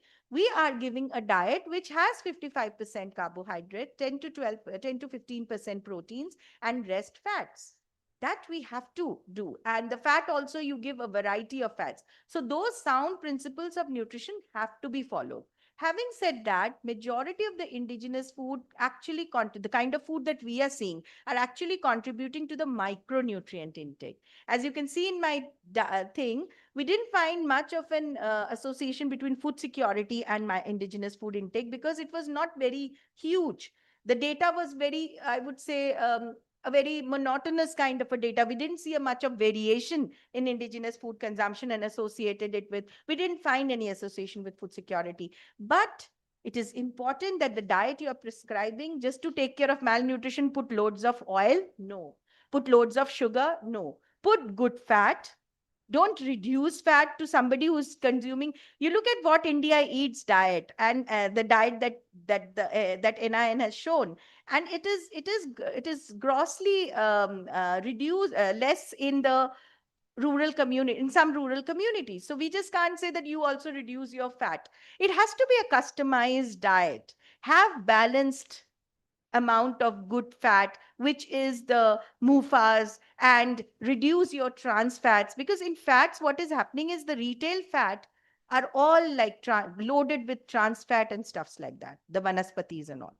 So we have to be careful about the fat, but the quality of fat should also be talked about. Of course, macronutrients are very much a part of these optimized diets. Just to add to ma'am's point, I would say when your people are telling that tribal, rural, urban, these are fine. But tribal is, when you're talking tribal is not some community which is totally foreign. Totally it's different. just another. Yeah. We all were tribal. When you move to US, we all are taken as tribals. Okay, so that don't go with those political terms when you are in academics. It is just another community. And if you look into the upbringing, you go to your village and see how things are evolving, then you can very much understand that how things could be happening in various ways. Our problem is the signal is around us. What are the things happening? We are unable to catch it. Try to learn what is happening around you. Your all questions answer are there. Just look into how people are eating, how people are not eating, and what they prefer, what they do not prefer. Okay, so it is always there in around you, and same thing is happening with urban, in rural, tribal, urban, semi-urban, everywhere. So thoda sa apna jo antenna hai na, on it. So signals will come, and you people will more understand. I think we shall go for a break, right? Yeah. You happen. Okay. Just to add to, yeah. Just to add to your thing, the EARs, RDAs are uniform for all Indians, and tribals are very much a part of the. So any diet that I develop will have all those EARs in place. So that's for sure. Ma'am, I'm Priscilla from Chennai, Tamil Nadu. I just have two things to get clarified. What is the role of this indigenous food in TB patients? Because when you started your presentation, you spoke about TB being very prevalent among Saharias. I just want to know what is the role of indigenous food among these TB patients management. And you spoke about behavior change communications. Were there any challenges in developing those change communication materials in tribal communities? And one more thing, I just want to appreciate and delighted to hear the importance of social scientists being mentioned very often during your presentation, because back home we lack that, because using qualitative research, getting inputs from the community is often forgotten. We only go by numbers, wherein the qualitative aspect of getting to know from the communities what they want, what they feel is very, very important, which is given least importance at times in research. So I want to thank you, and I'm very delighted to hear from you. Thank you. Thank you. No, I totally agree with you that I do mention social scientists because I feel nutrition is a topic which requires inputs from both quantitative validation and qualitative insights. And we have to work hand in hand to address our problems. Coming back to TB and indigenous foods, my research question never dwelled around that. But having said that, of course, indigenous food, if they are rich sources of so many micronutrients, and in TB nutrition, there are so many important micronutrients, they have a role to play. I think if we, from the cultural perspective, if we make a TB patient eat the food that he loves, that he likes, which is also nutrient dense and is balanced and is a nice combination of indigenous and non-indigenous food, it can have some added benefit. If not physiological benefit, the social benefits will be there, that I'm enjoying my own food. That is number one. Number two, as I said, there are rich sources of different nutrients in indigenous food. Of course, they can play a role. Talking about indigenous medicine, that is not my domain, so I will not comment on that. And the next question was on, so you can't do any nutrition behavior. As I said, it's ingrained within us.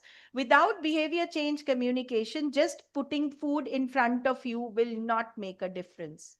And the behavior change communication and nutrition literacy has to happen not only with the community, but also with the people who are making policies. They cannot just say that food is there and we will solve the problem. No, with food comes other things, the other factors, the nutrition education component of it. And that has to be done very strongly. And we cannot expect, yesterday also pointed out, we cannot expect our community health workers to be excellent communicators also. They have already a lot on their plate. Making them dietitians also, well, I don't think it will work like that. Yes, they can give some good messages to the community, make the person better referral by sending the person to the institution for dietary counseling, but they cannot make customized diet. So that is a huge challenge and huge expectation from us. And that's it. Thank you.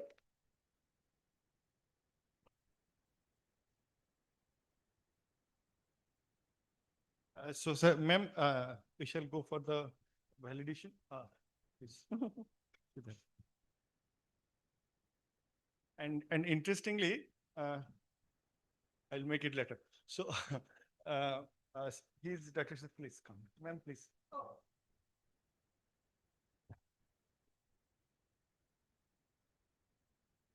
It wasn't there. So we will have we already have Dr. Siddharth Giri. He is scientist F in our institute, and he is a clinical scientist, and he is particularly working here in the area of tuberculosis.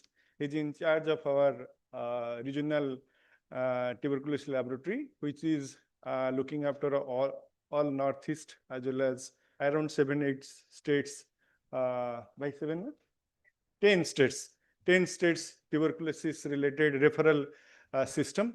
And he's mostly a medical microbiologist and a very learned person. You people can have some discussion whenever he is available around. So, sir, I invite you to kindly felicitate our this session's chair as well as the presenter, ma'am, please.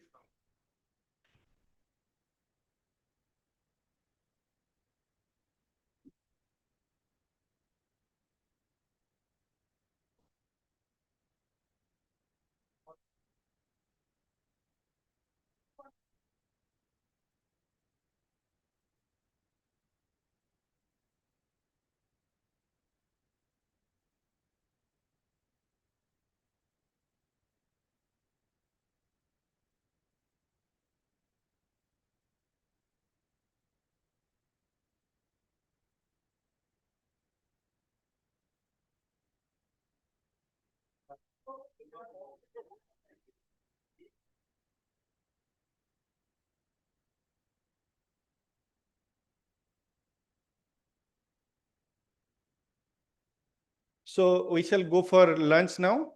It is around 1:40. So we shall be here to 15, 45 minutes break. So please be on time. Have your lunch. It is just outside and you can come now. Thank you.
नमस्ते okay नहीं almost नहीं missing थे okay?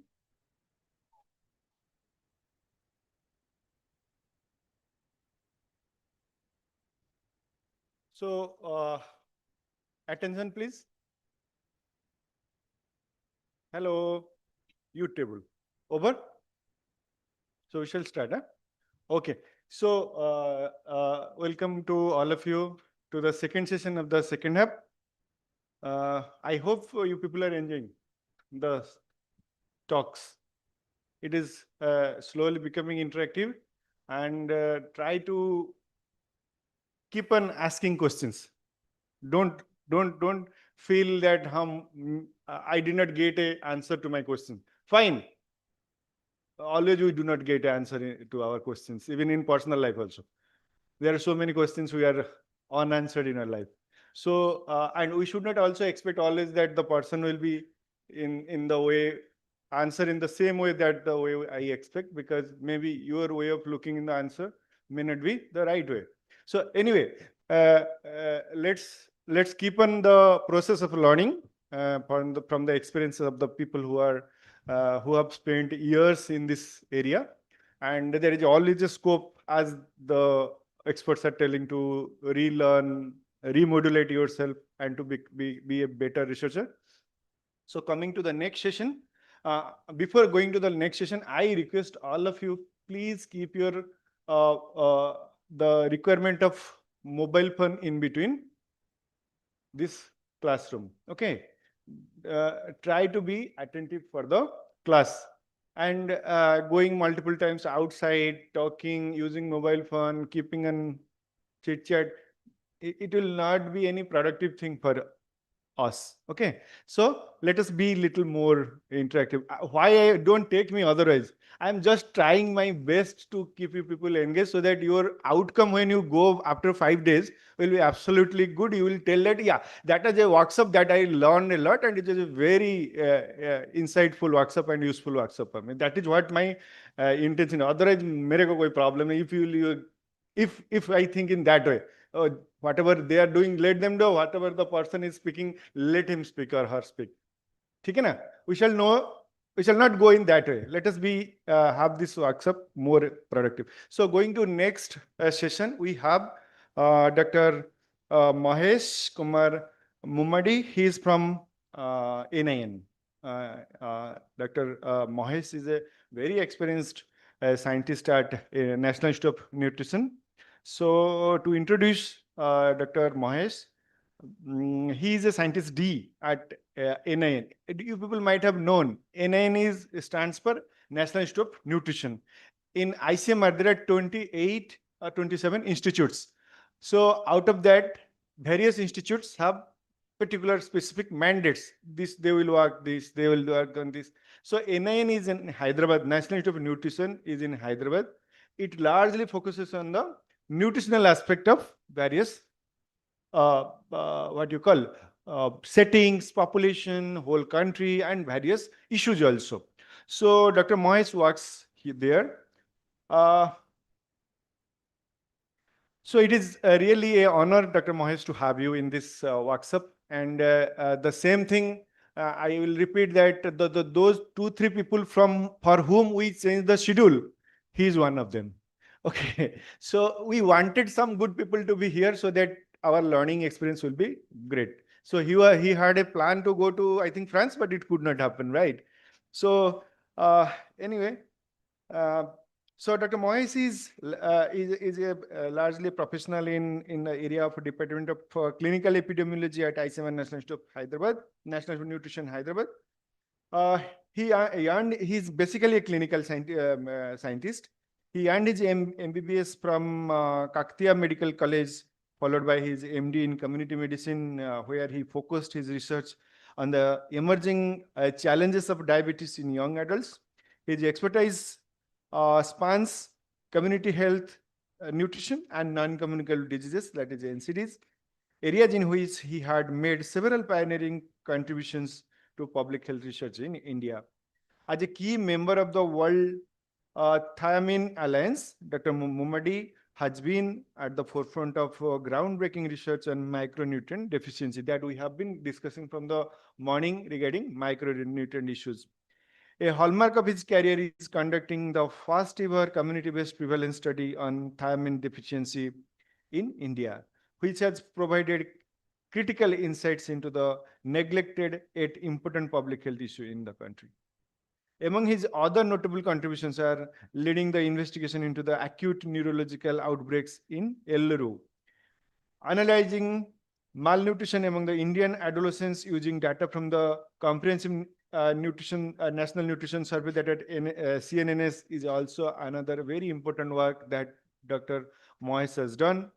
And he has also contributed to SARS-CoV-2 seroprevalence study during the COVID-19 pandemics. You people might have the experience of COVID-19, how ICMR took the whole thing into hand and supported the kit development, then your vaccine development and many things. And he had played a very important role in his Hyderabad context, Telangana context.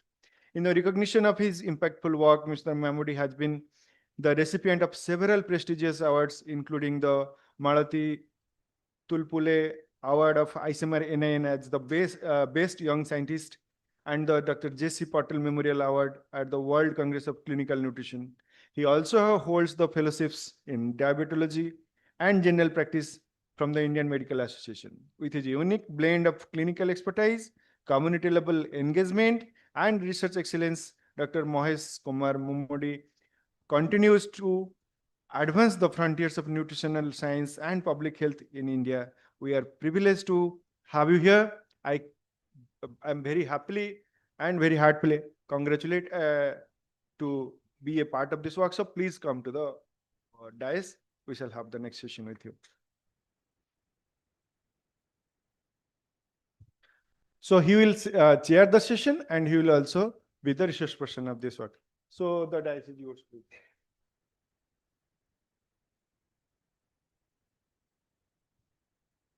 Thank you, Dr. Subendu. At the outset, I would like to thank all the organizers, director of the institute, and organizers of this workshop. And thanks for the introduction. I am Dr. Mahesh Kumar Mummadi. Can you give me the...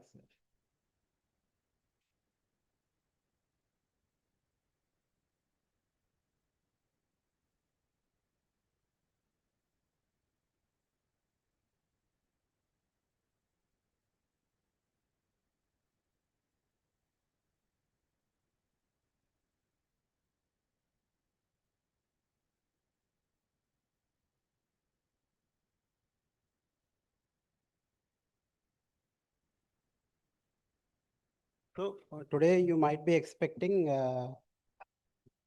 till now what you have learnt. I have going through the YouTube link actually.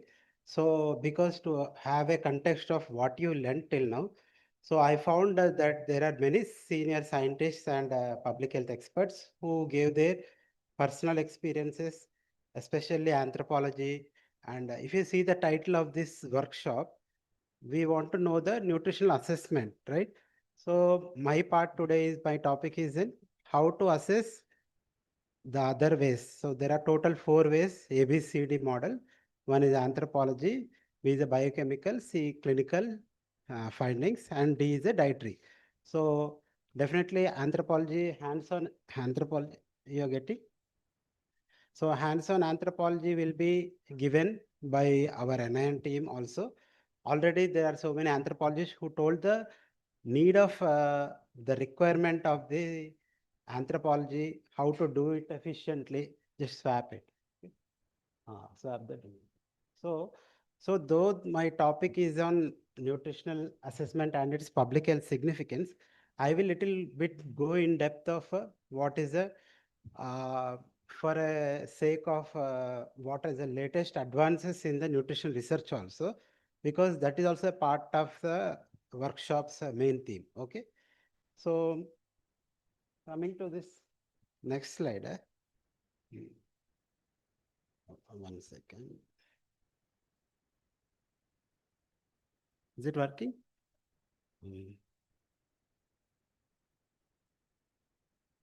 So may I know who are the participants here? Majority of the participants are from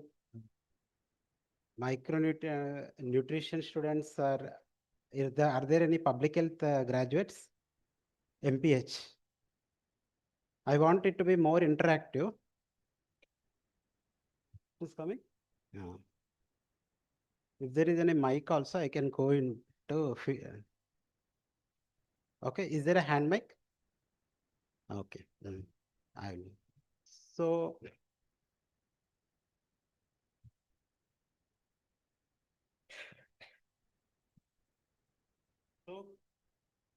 So I just want to tell how many people are there from a public health background, community medicine background.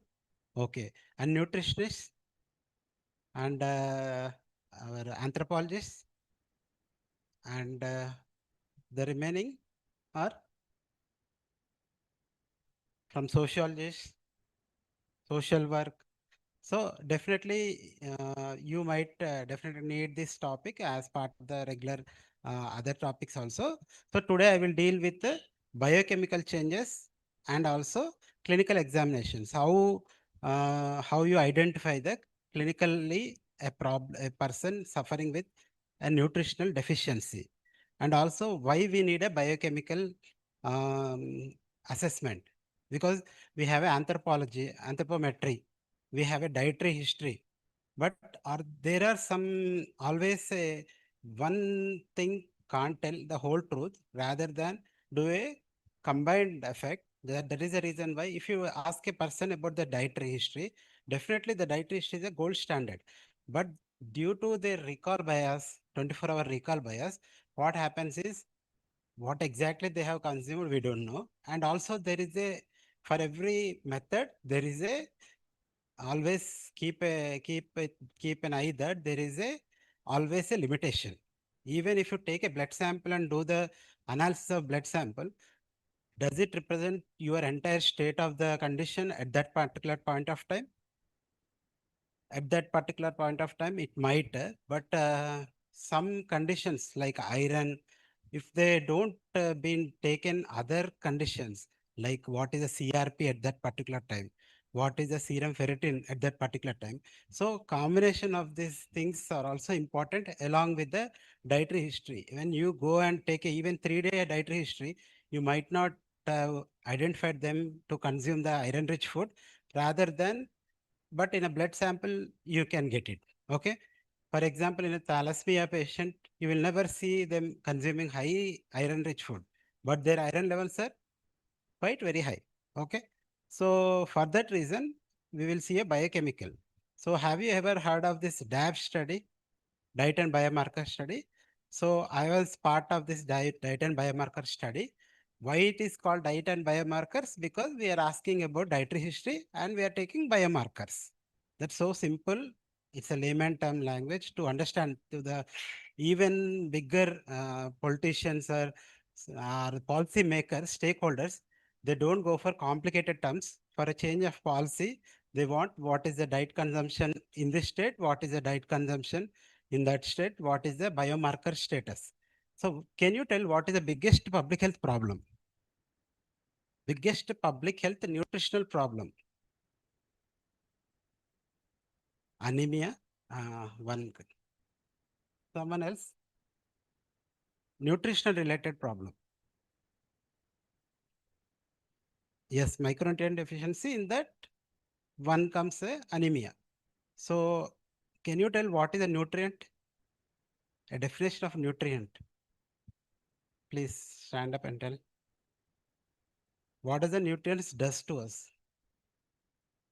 A nutrient is a essential food which to live, to make us alive and to grow, or that is called a nutrient. So quickly I will wrap. There are two types of nutrients: macro, micro. What is macro? Carbohydrates, proteins, fats.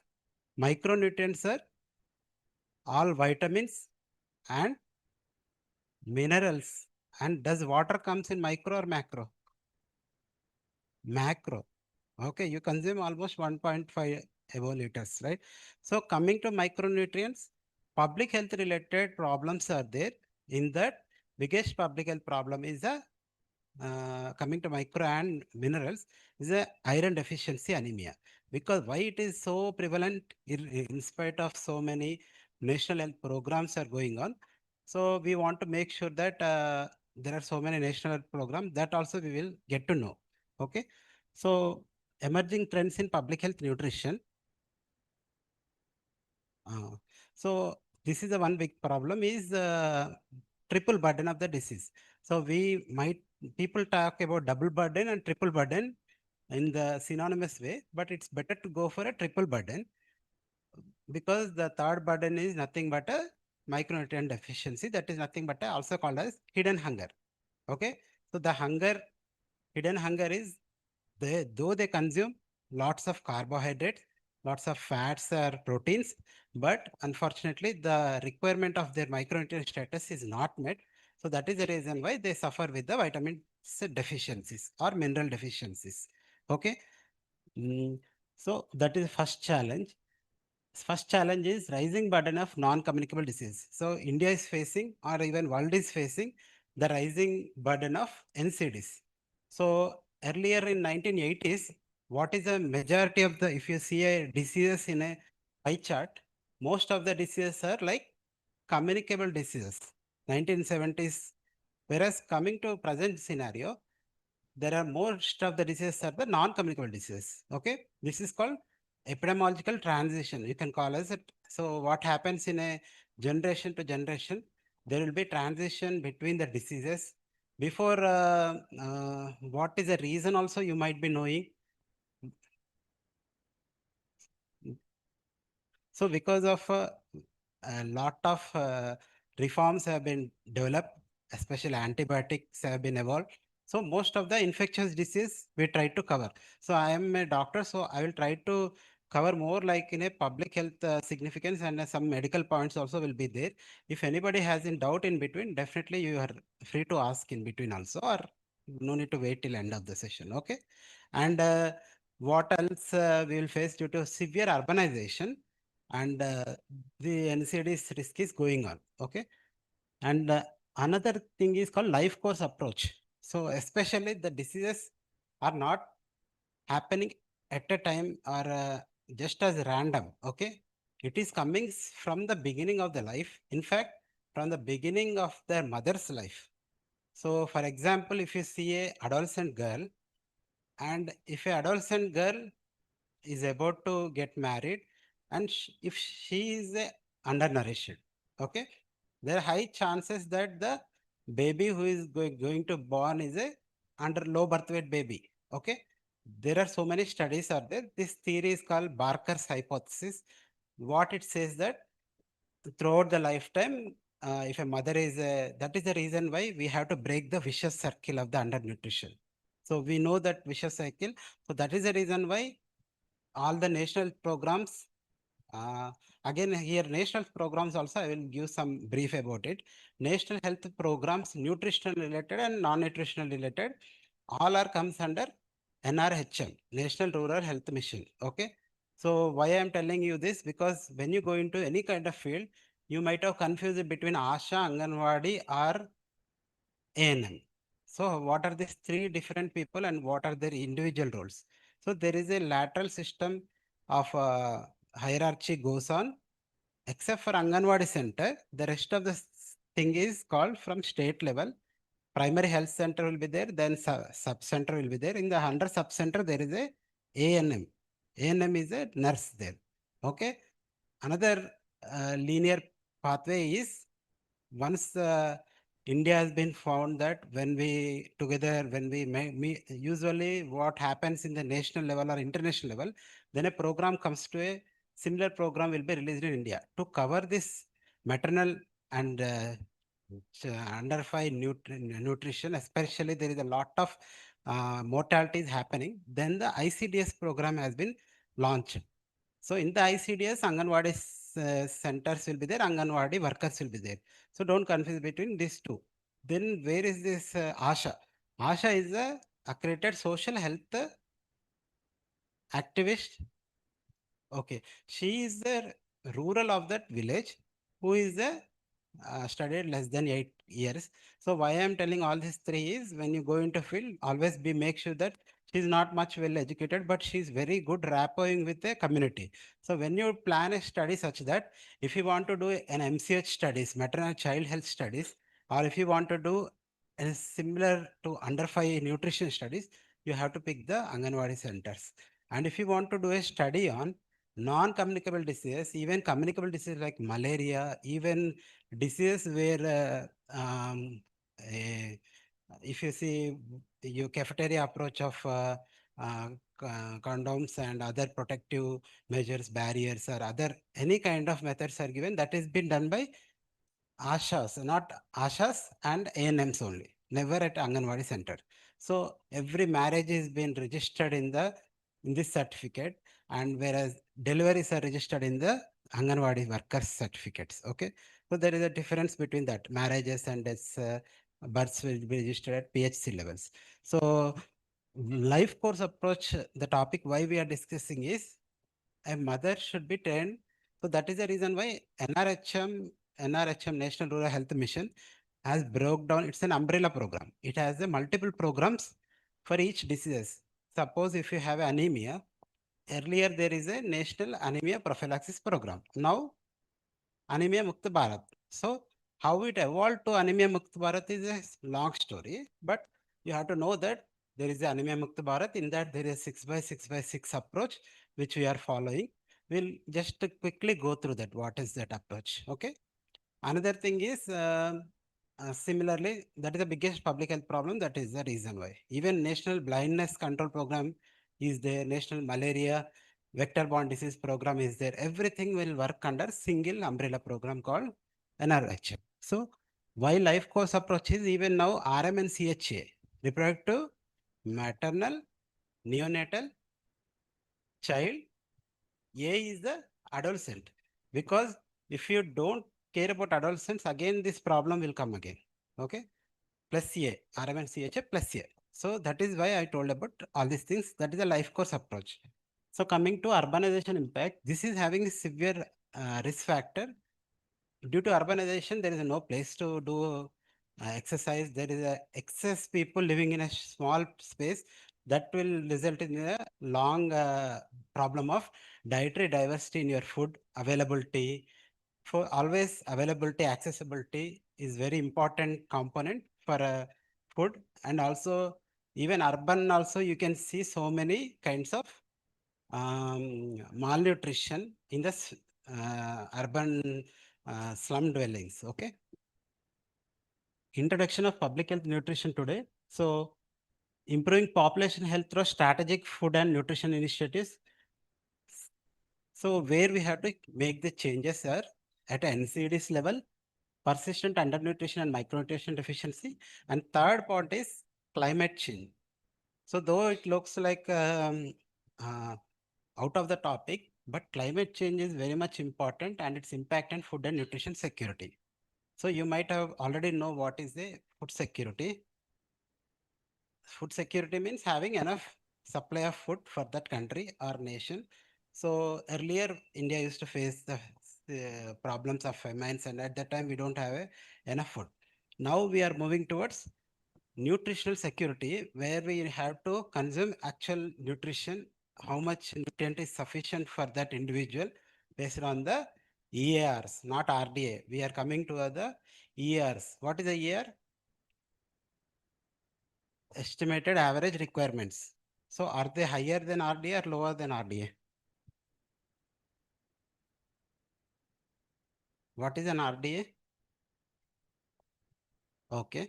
So it represents what population? ER is the estimate average requirements.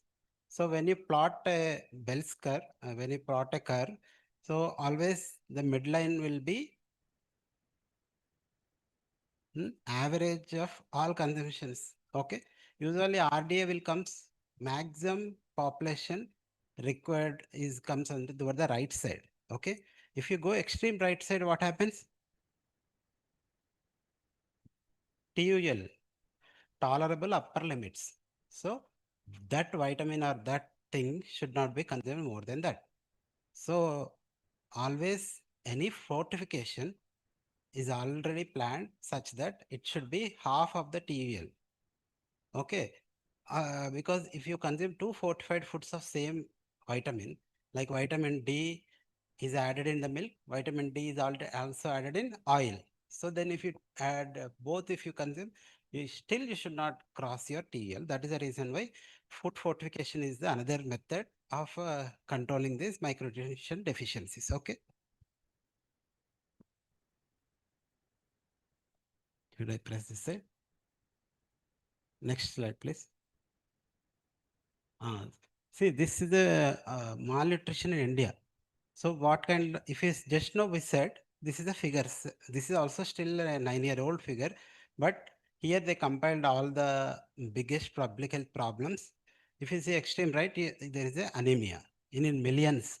So 447 million means 44 lakhs of individuals suffering with anemia. Then your next is the overweight and obesity rather than undernutrition, stunting. The overweight and obesity is very huge, and diabetes is also one of a public health problem. So it is also a lifestyle based disease. So diabetes, hypertension. So these are all now called lifestyle based NCDs. So NCDs also two types. One is a diet based NCDs, non-diet based NCDs. Non-diet based NCDs like accidents, which you can't control with diet or anything. But here you can control with the diet. So lifestyle can changes. So there is a lifestyle based NCDs. So next is stunting. So in spite of a severe problem of stunting, but it's not moving. So have you seen this image earlier? So this gives your perfect picture of what is a malnourishment. So malnourishment in a different forms. We have seen a normal child, wasted child, stunted child. And if you see these three things, the difference between normal and wasting is the wasted child doesn't have the same amount of weight. Okay. But the height is normal. Okay. Coming to this stunting, the biggest problem is though he is same for his age, the height is lower than his peer normal child. And till here, this is the underweight. So here weight is very low, low weight for age. So, okay. Whereas this is not low weight for height, whereas this is low weight for age. So you have to see the difference between what is a low weight for height, low weight for age. So this is called underweight. And don't get confused of this double burden. I will tell you about this. This double burden is not our double burden. This is double burden is present in one individual. Okay.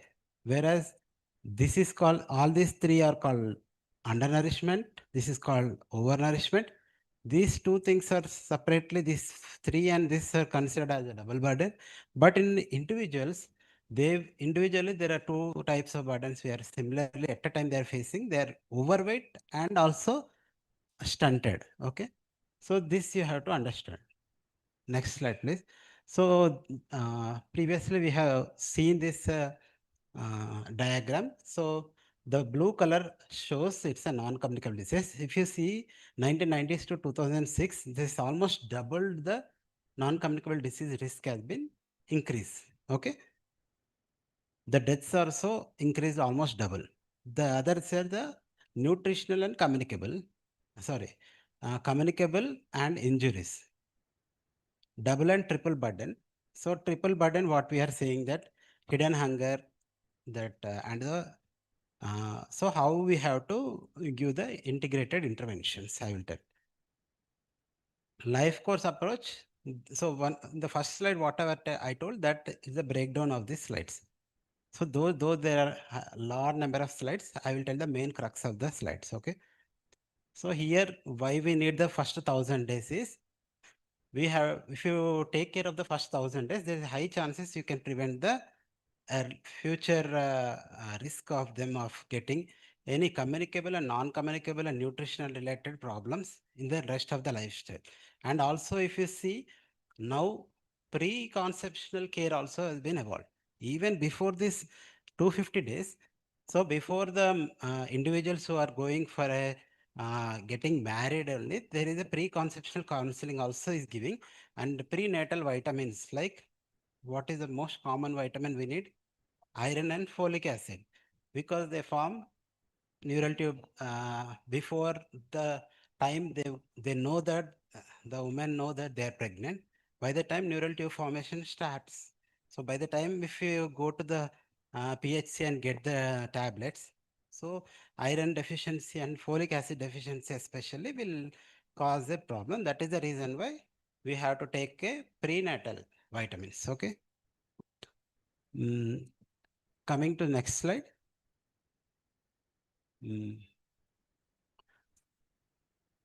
So climate change and food system. So here one flow of diagram I just want to show, especially climate change. We understand that it's not a threat for current problem, but eventually food security, when we lost the food security, then there's no question of answering the nutrition security, right?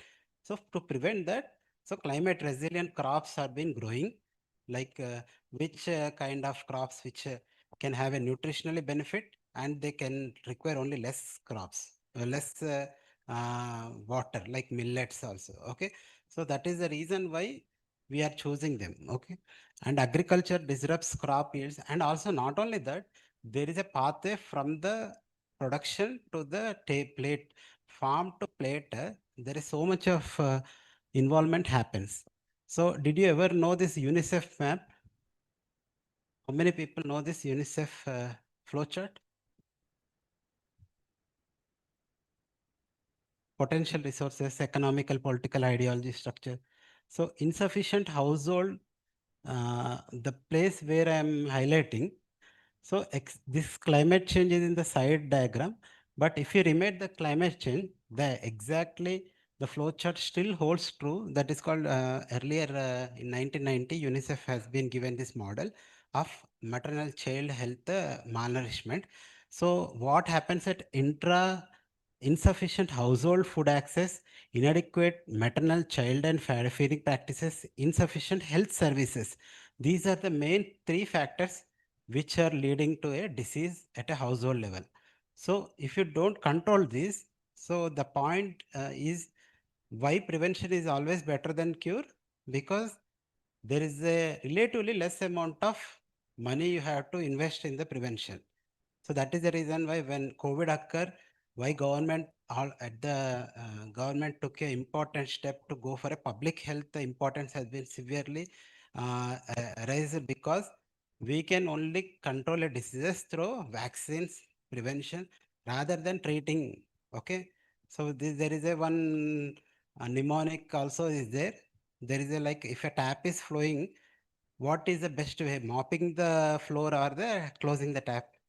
So closing the tap is the best way. So that is a one way of saying that it's like a metaphor.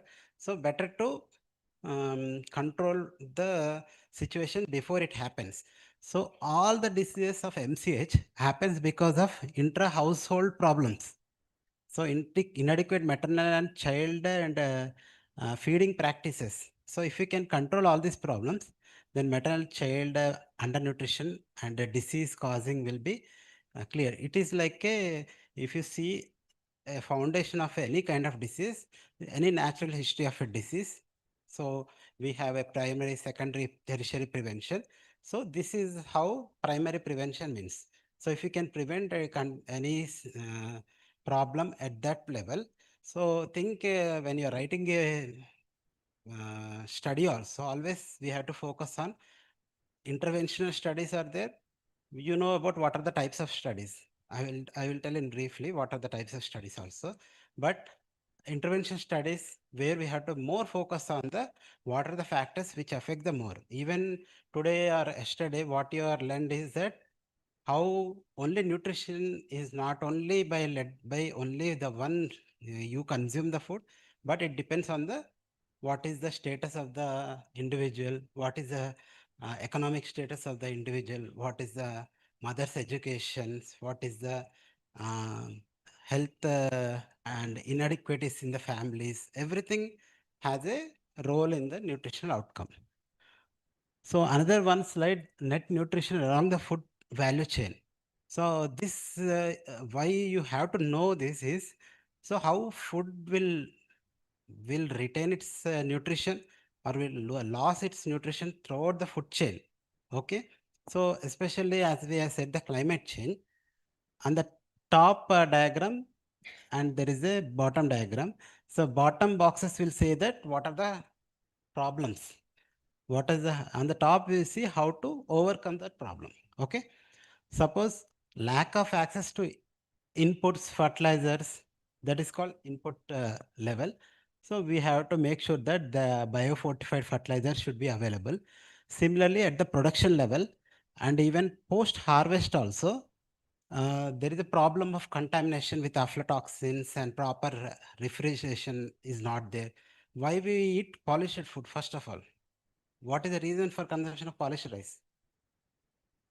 Can anybody tell? Hmm?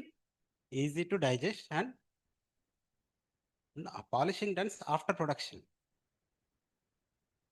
But it is a high chance of getting aflatoxins also. Once it is over polished, there is high chance of getting aflatoxin. Even not polishing also. But why polish is easy to consume, but bigger problem is storage. The more polishing happens, then it is a good to store. Shelf life will be increases. It will stay safely for longer time. But unfortunately, what happening in search of gold, we are losing diamonds. So outer layer of entire B complex will be lost. This is the problem called thiamine deficiency beriberi, which I worked in northeastern Asia, northeastern India, or even Southeast Asian countries. Everyone will face this problem. Even don't only we can't even comment only the those areas because they have other factors causing the thiamine deficiency, like consuming anti-thiaminases. But this problem is there throughout India. We consume most of polished rice.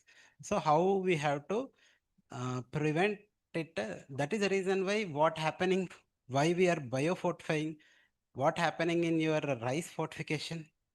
We are giving B12, iron and folic acid fortified kernels. Okay. So there is a white paper released by NIN which tells that what is a biofortification. Fortification happens, and it is now if you go to any ration shop, you will get only the fortified rice. Throughout the India, you will get only fortified rice.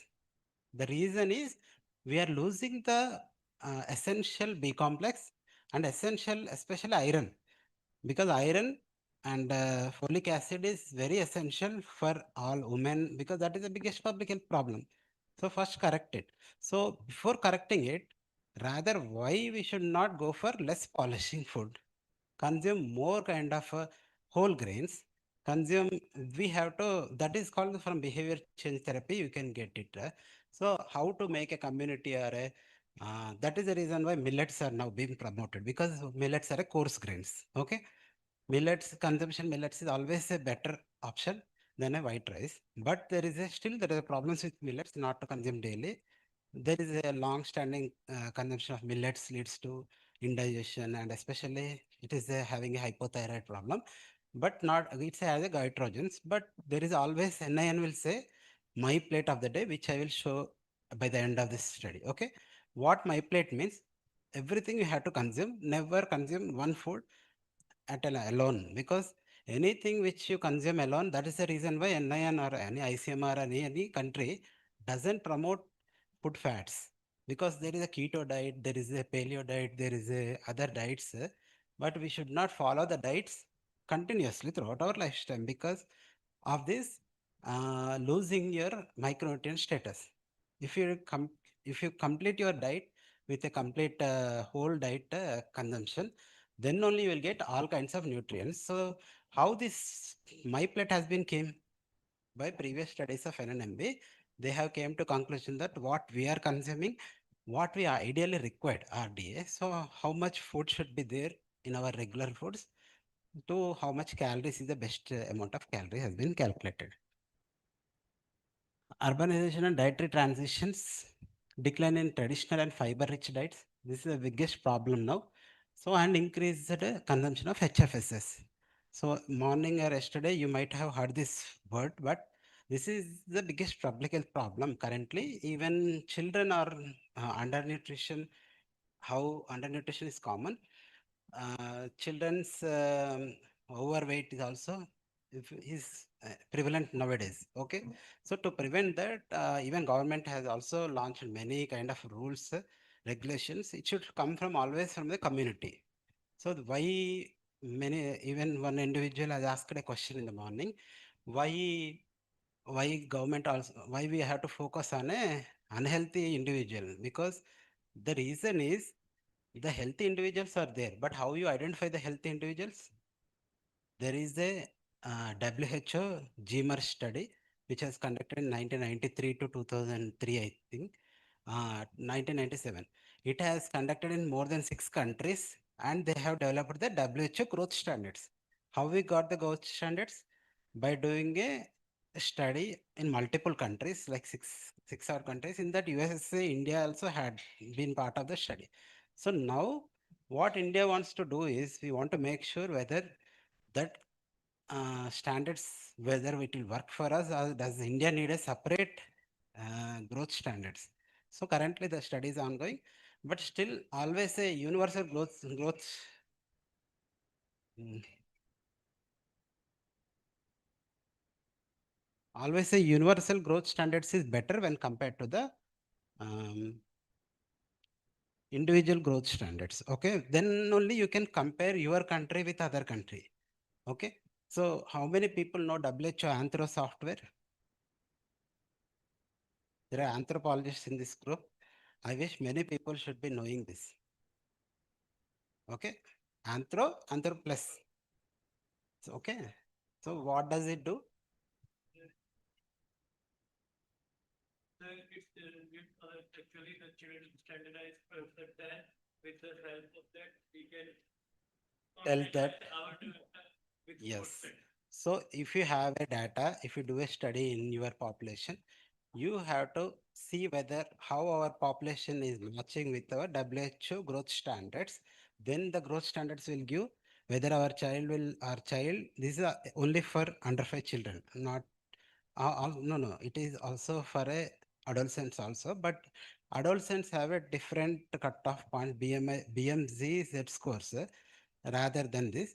For children, we have a stunting, wasting, and undernutrition. Okay, so it will tell exactly whether the child is falling in the -1 or -2 standard deviation or not. So WHO Anthro is specially for that. You physically open that and enter the raw data, and you have to see, even if you are doing a clinical study, any study, even tomorrow, when you go into the Anganwadi center, even a 10 number also, n is equal to 10, just put it and make sure that whether the child is really falling in normal weight or normal height, or whether it's normal or stunted or wasted. Okay, so that is WHO Anthro. And HFSS is again coming to the same school levels. Why I'm telling this? Because I want to share maximum points which comes to my mind when I hear that. So now there is a new rule by government that at nearly 50 meters of any school, they should not be selling of any kind of HFSS foods, because that is the biggest problem. Even morning when madam said that there is so much availability of HFSS food in rural areas. So only thing is regulation only we can control. Can we control otherwise? BCC is there, but regulation is important, because once we don't regulate, once the regulation starts, only people will start behaving. So if you don't put a fine on overspeeding, then you will never stop speeding. If you don't put fine on jumping the signal, we will never stop properly. Okay, there should be always regulation. This is the first and foremost for any kind of behavior change. So, but that will be done by policy after the sufficient data has came and the government should take it. Okay, but rest of the studies which we do should be such that there should be change in a policy. Okay, so if you are doing a study, don't try to do small studies. Small in the sense, not in the number. If a thought is unique, if a idea is unique, just like how you understand all the micronutrients, and if you identify that part of the framework where you see that a at a family level, this is the biggest criteria which is affecting that disease. Just like you are in a life cycle of any mosquito, there is some places where we can attack it with medicines. Similarly, where you can solve. Similarly, always public health is nothing but a internal medicine converted into outside, external medicine. What we do in a general medicine, they will tackle the inside problems. What a public health person is doing, same thing in a community. So that's why it's called a community medicine. So there is a community diagnosis also. So that is how you diagnose a problem in this particular community. Okay. Next slide, please. India's National Nutrition Mission Poshan Abhiyan. How many people heard this? What is this Poshan Abhiyan? So we have a first nutritional health policy, and we came to uh, uh, converted into National Nutrition Mission, and recently by PM Modi has converted it into Poshan Abhiyan. So in that we have a overarching goals like to decrease stunting, undernutrition, anemia, and low birth weight. These are the major study outcomes. But how it happens is by already existing national programs only we have to do. There is no separate program under Poshan Abhiyan. There are activities like Jan Andolan and people should come. And biggest thing in this is interdepartmental collaboration should be there. Okay, so only isolation department should not work. Like health department should not work isolated. It should take a role of in villages there is a sarpanch. He comes under which department? Sarpanch. Sarpanch means pradhan. Rural development. Huh? So he has a role in nutrition by conducting monthly what days? Panchayat Raj. Panchayat Raj, Panchayat Raj department is in. From that, what sir is corrected is correct. That is a Panchayat Raj department. So how Panchayat Raj department involves in a nutrition is conducting monthly a meeting where Pradhan will be there and the Anganwadi Ashas and also PHC medical officer is there. They will discuss what are the public health problem in that community, because it will differ from place to place. In one place, there is a severe outbreak of one kind of diarrheal problems are there. In some places, there is outbreak of malaria conditions are there. In some places, there is a high problem of another condition, anything like non-communicable disease also. So they have to decide and they have to make sure that they have proper safe potable water is there. So these kind of integrating the other departments. So another integration you can see is the education.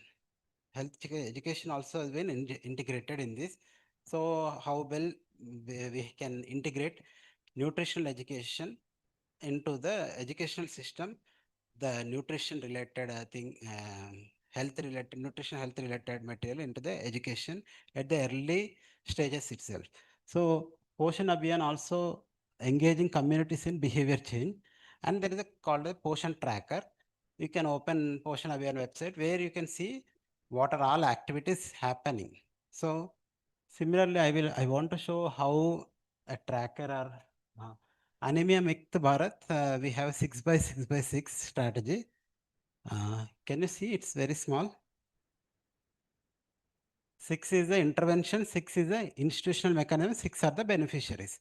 We know that who are the major beneficiaries? Under 5 children, yes, and pregnant women, adolescents, women and reproductive age, also they comes under, this is as per NFHS 4. Does adults and men will come under men? Adults and men. Are you sure?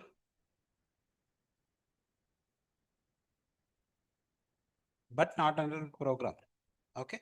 But so, and lactating mothers. Okay. These are the major areas we have to tackle under iron for this anemia mukta Bharat. But it doesn't mean that we should not leave behind the adults and boys, and also even adults with anemia. Now, not to reveal, but there are instances in India where post 60 years, elderly people are also becoming anemic, severely anemic. So that we will be getting to know, okay, eventually. So what we have to do then? Only giving iron tablets is sufficient? Not only iron tablets and weekly iron, how much, these are called as per NEPI guidelines. How much iron should be given? Can anybody tell? What is iron tablet given in the as per NEPI guidelines? 60 mg and 500 mcg. Okay. How is it 60 sufficient or is it becoming higher? This is actually given daily for pregnant women. For a adolescent girl, it's a weekly. Okay. For pregnant, it's a daily. Okay. Even if you see iron levocet tablet, it is having same 60 mg iron, elemental iron, and also 500 mcg of folic acid. Okay. But multiple micronutrient therapy, which is already given in other countries, it has only 30 mg. So that is the reason why it is still yet to be coming to India, multi-micronutrient powders. But still there is a two schools of thought that even this is becoming excess. Okay. Whether this is becoming excess, there are clinical trials where they did 30, 60, 120. That is called STAR trial, which will be released. And what happening with this is not only giving the iron, before that even deworming you even do, but still the iron deficiency is still high. So should we bring down our cutoffs? What do you think? So that is easy, na? So that immediately next day our prevalence will fall to 20%. What do you say?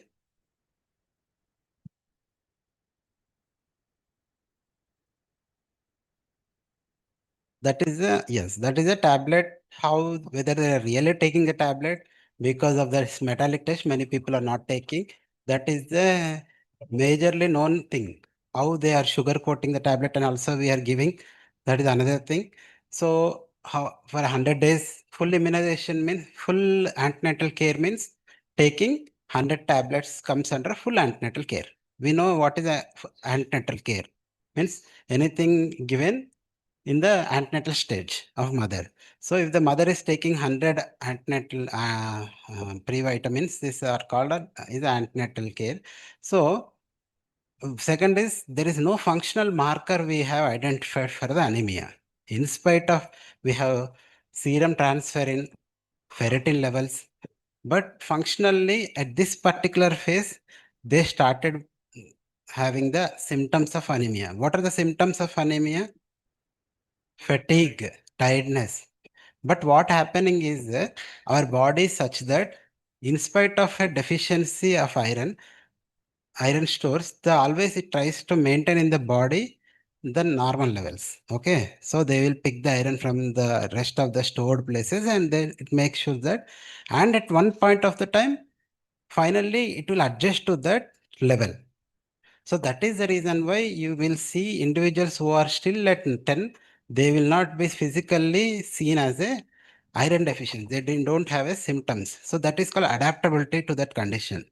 So when you are long-standing anemic, you will adapt to that condition. Just like any adaptability mechanism, that is how, just like homeostasis. Homeostasis means if you live in a very cold climate, you will adapt to that climate, right? So that is how our Indians have been adaptable to that condition. There is one theory called, we have gone through so many famines. Okay, that is the reason why we are storing lots of carbs.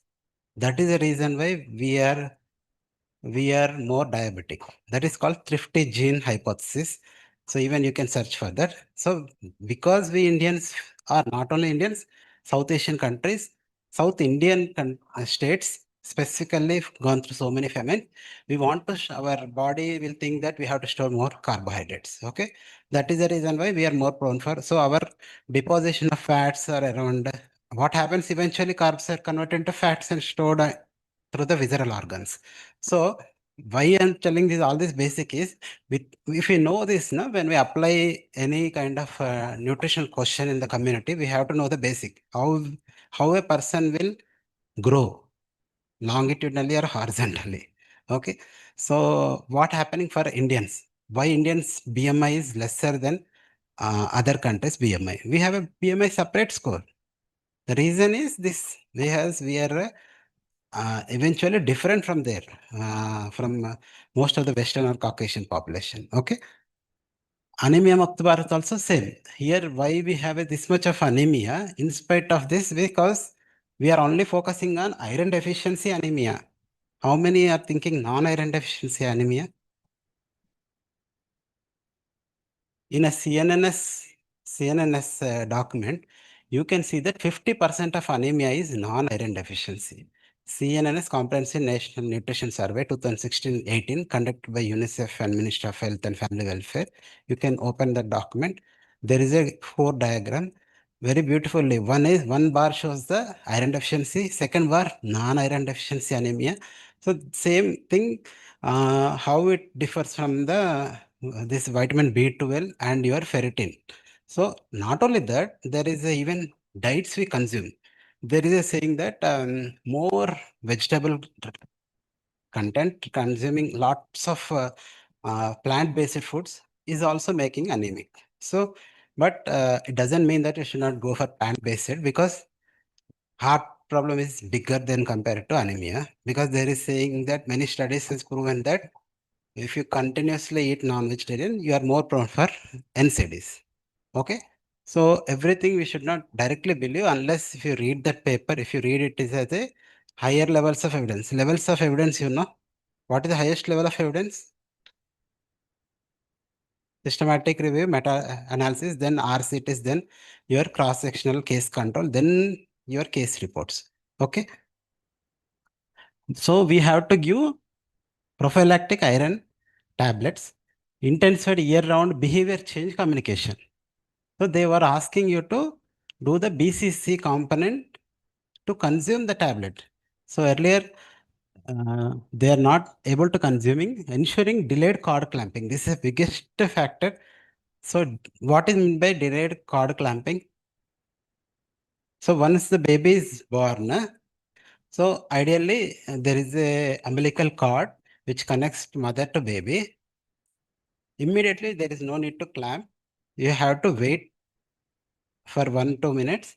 But clamping from the mother's end is first thing you have to do. So the rest of the blood and whatever is there, it will go enter the body. Okay.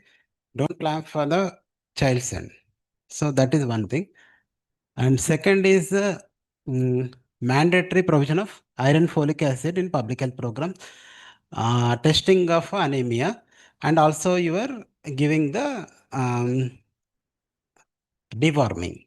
Okay. Regularly deworming means it's like a helminthes and other nematodes which usually suck our blood in the intestine. If you kill them first, then only the real iron will be there in our body. Okay. Next slide, please. So this is one white paper, efficacy and safety of iron fortified rice. This and another study which I did when we were given from NIN is a format research to understand the rollout of fortified rice through PDS in India. So you can see in nin.rs.in. Okay, these two documents you can see. supplementary nutrition, take-home rations, hot cooked meals. So are you seeing this take-home rations in Anganwadi centers who are below 2 years age only they will be given. Otherwise, the child can sit there and consume. Okay. So if the child is so Anganwadi is basically center is for pregnant, lactating, and school going non-school going under 5 children. So those children will be there. They are not yet joined in the school, but they have not so small to take home ration. So they will come to the Anganwadi centers. So ideally, Anganwadi center is for them. And also another component is Anganwadi center is also for adolescents also, but that is not very much popularized because to improve the iron consumption at a before marriage and taking more iron tablets. So that also is a part of Anganwadi center. So hot cooked meals also will be given in some places where the cooking will not be there. Either cooking will be done at the Anganwadi centers or the government will supply at particular time point, lunchtime, and they will give. So we have to make sure that 1/3 of the daily calories should be met by this meals. Okay. So innovations in nutrition service delivery. Technology is revolutionizing how nutrition services reach the last mile, mobile apps, and digital dashboards. So now most of the programs in a community, even in Anganwadi center, you will have a Anganwadi worker has a app. Okay. Anmol app here. Okay, it changes by state to state, but the concept is how many individuals are there, how many children are suffering with -2 SD or more than -2 SD. Means how many are MAM child or how many SAM child. Okay, but do you trust the data? Why?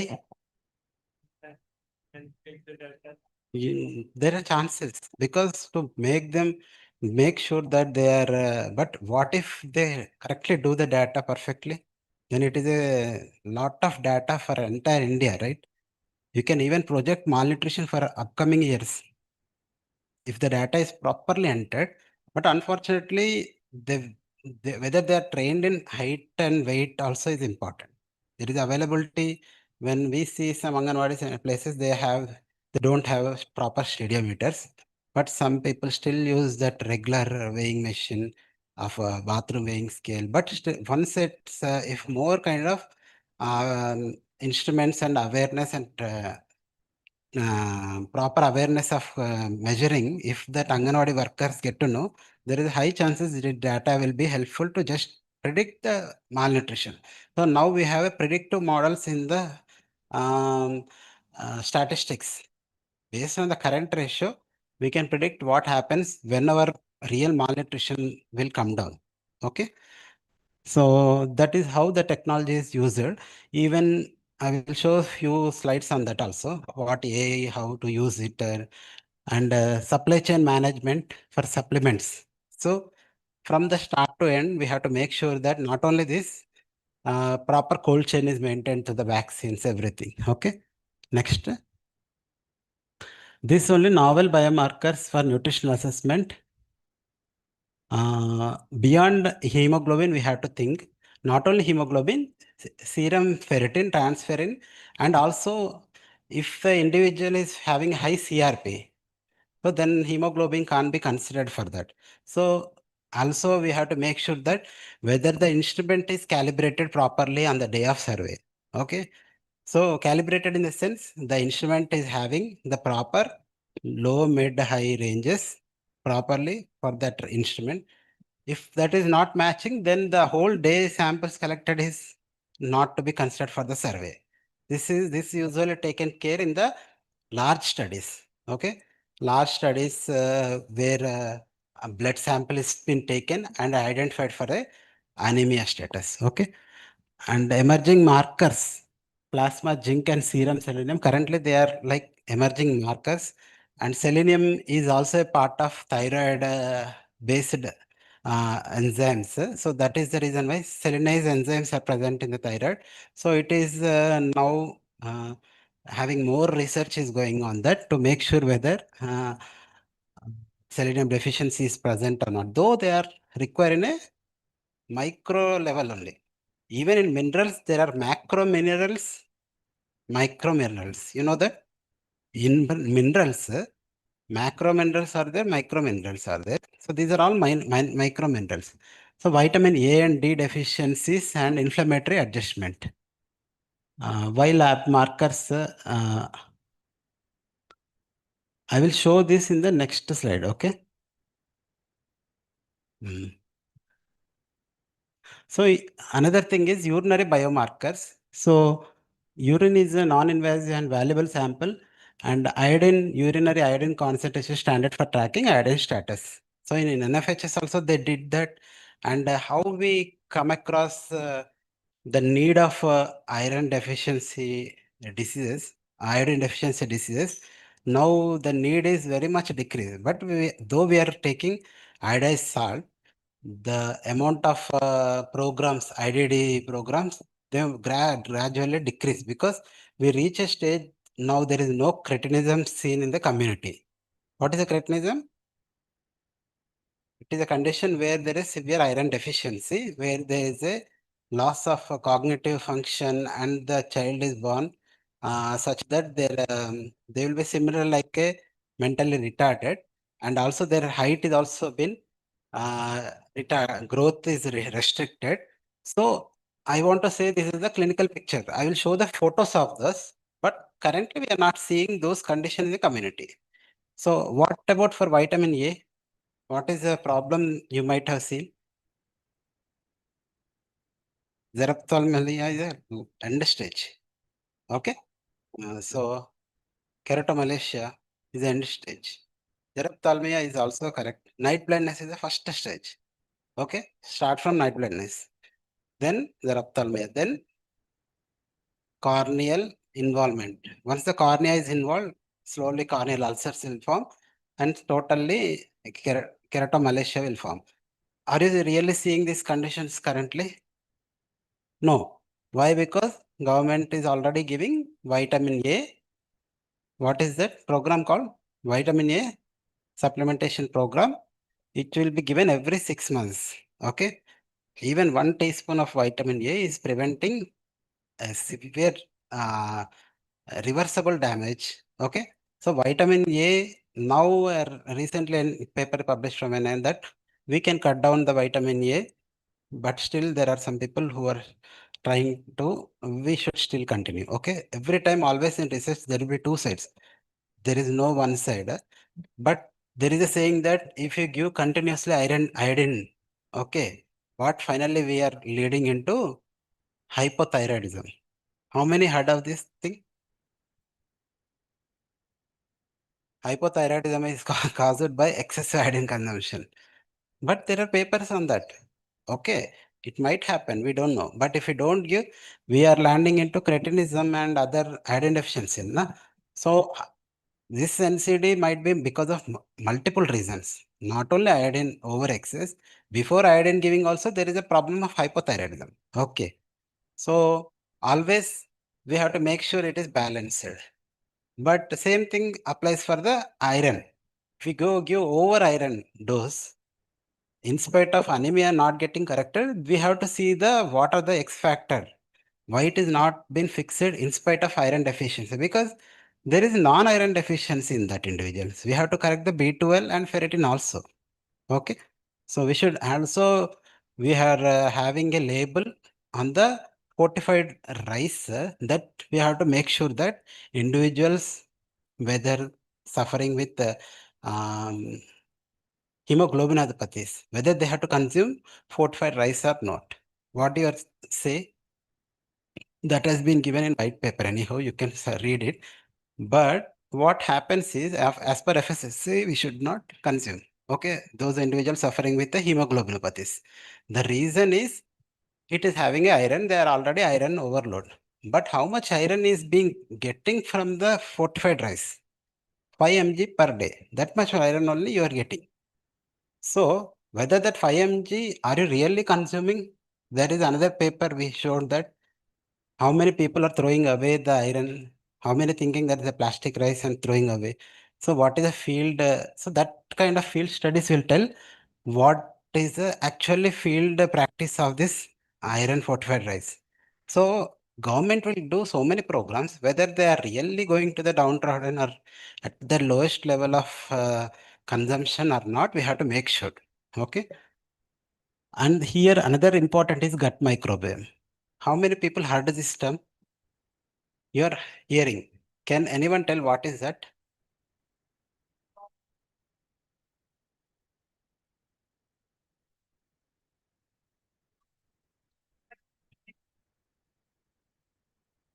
Antibiotics. Okay.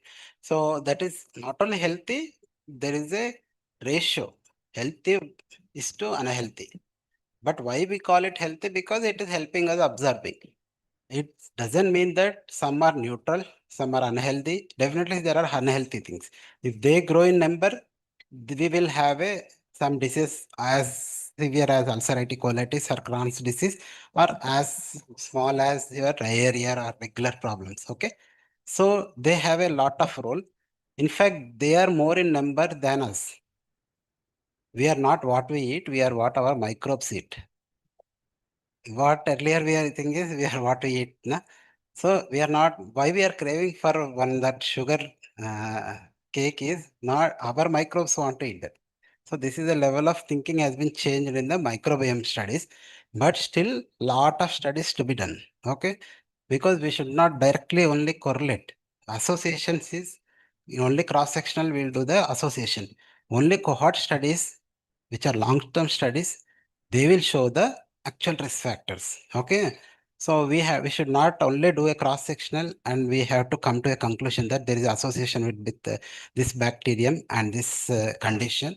So there is so much to done for getting the data. Also metadata is so huge, but this is a huge in future. This is going to be very nutrigenomics and epigenetic markers, especially epigenetic markers and nutrigenomics, how nutrients affect the gene expression. And even it can happen in the generations also, in the same generation or the coming generations. And there is in stunting hub study where NIN did in multiple countries. For stunting, what are the epigenetic rules also have been studied. So not only our all these problems of physical problems and also wash practices, everything from medical problems and the mother problem. So always a maternal child will be having maternal problems, child problems, and during antenatal problems. In spite of this, there are some genetical issues which affect the outcome of the individual. So those genetics can be like even epigenetic changes. Some environmental factors also affect the individual in the long term. If a same individual who are twins born in two different places with two different environments, the outcome will be different nutritionally. This can be seen in plants. Same thing can be seen in the human beings.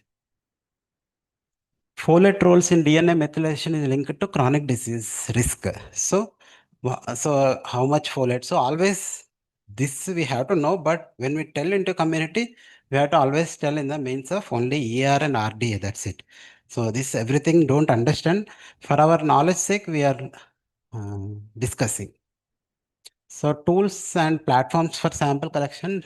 Earlier we used to collect the DBS methods, bright blood spots methods, and but point of care devices are very much fluent. Now in a DAB study we used point of care device actually. What is the time right now? 3:30. Yeah, okay, fine. So I will continue. We'll take a break now, or you want a break? Huh? After at 3:45. Yeah, okay, okay, fine. So we have see this includes everything. This what I'm teaching is more like public health relevance in our nutrition. Here still you haven't figured it out. You are coming across the clinical pictures, which I will show the pictures. Biochemical changes are nothing but our whatever we are discussing now. Okay. Point of care devices. rapid testing for anemia without a full lab. This we are used already in India in 36 UTs and states, and we collected more than 2 lakhs blood samples. NIN and other institutes, all with together institutes, we collected in less than 1 year. Okay. So by doing in field, taking the Horiba machine into the field, collecting the venous blood sample. Why venous blood sample? Because earlier studies in NFHS, what they do to detect, classify anemia is they used only finger prick method. Okay. So in that table, can anybody tell what is the method used for finger prick method for detecting anemia? Finger prick method to tell anemia. What is that machine? HemoQ. Have you heard the HemoQ method? HemoQ means we will check the blood sample, the finger prick, and we'll tell the level of hemoglobin. Okay. So what happens is it is showing that there is a high amount of, by the time the finger prick is being collected, there is a already presence of there is so much of serum is present, and also other than serum it will be diluted, right? So what happens? Your hemoglobin is lower, so then it means anemia is higher. So what happens with the fingerprint techniques is you are estimating the anemia is higher than the normal in the community. So that is the reason why Minister of Health decided that we should do a venous test, directly taking blood sample from venous and doing then and there a venous test. So this has been successfully done in more than 1,80,000 participants, and by end of another 2 months, you will be getting that results also. For each state, the result will be given. So that state level prevalence you will get, not at district level, but a state level prevalence and national prevalence of anemia. Though I am not supposed to reveal now, it is done by DAB study. Okay. So anyhow, it is the results of DAB study are given in a modular way. First in the food insecurity scale, means there is a scale called food insecurity by FAO, which have applied in other countries. The same questionnaire has been applied in our India. So that module will be first released in this month, and eventually anemia and malnourishment status, everything will be released. Then there is a hope that India's ranking in global hunger index will drastically come down because we have seen the results. So it means that we are not really that much food insecure. So much of Western media projecting that is not as, because that is been done based on the previous NNMB and FAO studies, more than 10 years back studies. That is the reason why the necessity of DAPS like study has been arisen. Next slide, please. So dietary intakes and patterns of disease prevention. So this one slide I want you to appreciate. See, in Indian state level disease burden studies, what it has shown is surprisingly, if you see a ischemic heart disease, means heart attack, the highest risk factor earlier was thought it could be hypertension or high total cholesterol. Second is this is a 54%, this is a 44% total cholesterol. We know that heart disease is caused by high cholesterol, history of family, history of diabetes and smoking. Whether the smoking is there, diabetes is there, smoking is there, tobacco consumption. But see the dietary risks. And what is that mean by dietary risks? Means all your consumption of HPSS or junk food is the highest leading cause of ischemic heart disease. Coming the other disease called stroke, it is second to hypertension. Though it is almost because stroke is the major outcome of a high hypertension, which is uncontrolled hypertension. But in India, it is seen as a second to that hypertension. So coming next to the cholesterol and even tobacco consumption. So improper dietary risk is equally or more than the tobacco consumption or everything. Okay. So now this is one eye-opening study for us, because when we say what is the dietary risk, you can simply say that we have to follow at least what is the balanced meal. Okay. If you are not following our balanced meal, there is high chances that we are prone for all this disease. Next slide. So coming back, diet disease connection, global dietary patterns and transition, which we are telling, double burden of malnutrition. Dietary fiber is also shown as a disease risk. Mediterranean, this is just extra slides which I added, because how the Mediterranean diets and DASH diets affect our health. Okay. Sugar and fats, cardiometabolic risks. We know that high sugar, these are called empty calories. Empty doesn't mean that they don't have a calorie. It doesn't have any value in that. Okay. We should not consume, are a major driver for obesity, insulin resistance, trans fats. How many are aware of this trans fats? Our India is trans fat free. But trans fats have been free in a production way, but consumption way at a home level or even at a vendor level, when they repeatedly make an oil reheat, or obviously the trans fats will come out. So it's all behavior we have to interpret in that, and also how much trans fats in the production they have reduced most of that. Okay.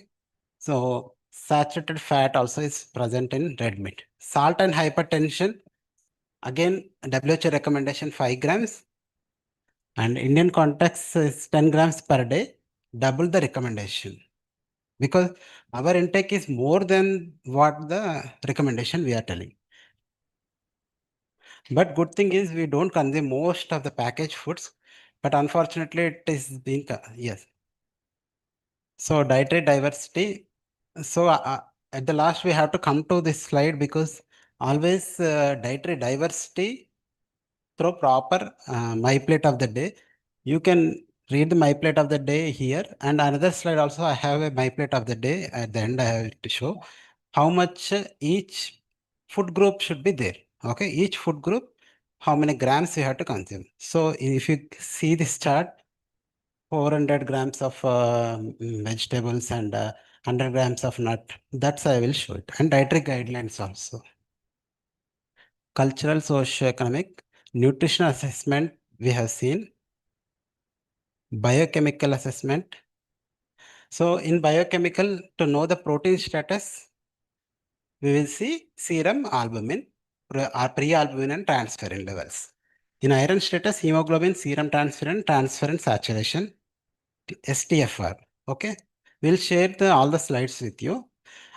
Vitamin A, serum retinol. Okay, and also vitamin D 25 ODH levels. And this is what we produce in our body. Actually, the how much time you stay in the sunlight, especially morning sunlight. Okay, and iodine, urine iodine concentration.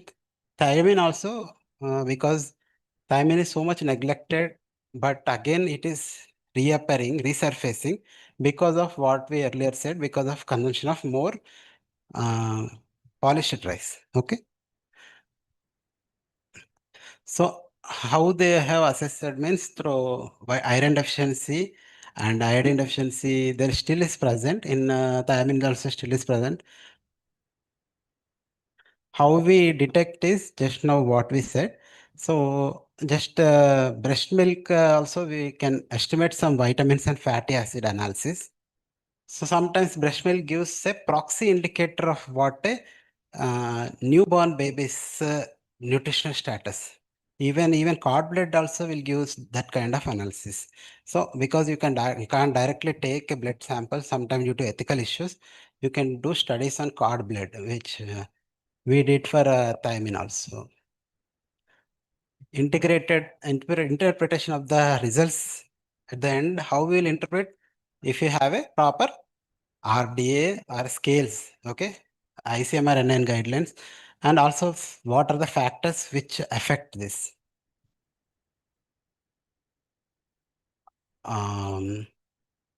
clinical examination, I will quickly go through 3:14. I'll just go another 5 to 10 minutes before breaking for tea so that this session will be completely finished.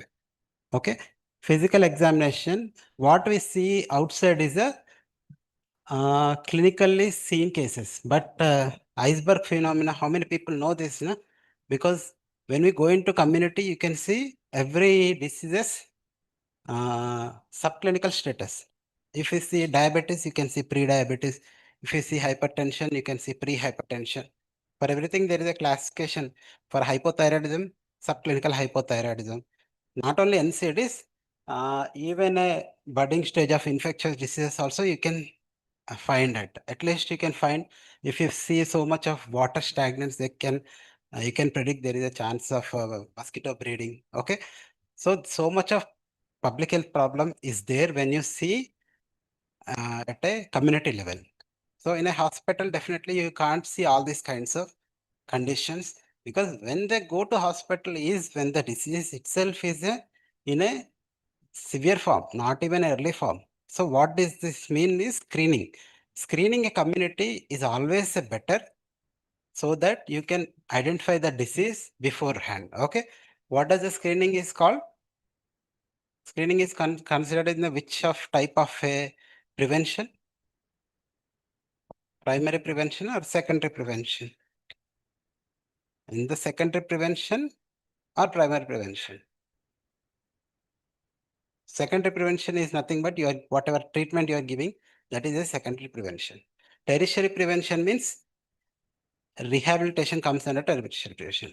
Already the disease has been caused some problem, but you can still survive, revive some kind of tissues or organ in an individual who already suffered a stroke. Doing a physiotherapy is a tertiary prevention. Primary prevention means in a diabetic individual, if you identify the risk factors, okay, what is the primordial prevention? Before risk is there, are we teaching or are we eliminating it? So, for a smoking, if you are not even making sure the availability of cigarettes, that is a primordial prevention. For a students to prevent overweight, if you are not even having arrangement of HFSS foods in and around schools, that is a primordial prevention. Sometimes they will come, sometimes they will match with primary. But if you are removing the factor itself from a community, is a primordial. That is a majority that deals with the more like a policy changes, or a government should take that lead rather than a individual. But definitely your policy, your whatever you make, like if, suppose now we have given a white paper and so disease. So that will make such conditions. These individuals should be taken care, these are not taken care. So whatever you do, your research should focus on translation research. Even nowadays, how research is considered is not a individual research with a basic change. Sometimes basic research is needed. Biochemists, they will do at a cellular level, they have to do the research. Because without that, we can't even know that this vitamin has been developed, right? Initially, we need that. But new pathways, new changes of pathways, definitely it should be done. But currently, what public health sees is how many people are been averted from the anemia, how many people have been prevented from this disease. So how your intervention is doing that. So that is the reason why in NIN they made four, in ICMR headquarters they made 4 divisions.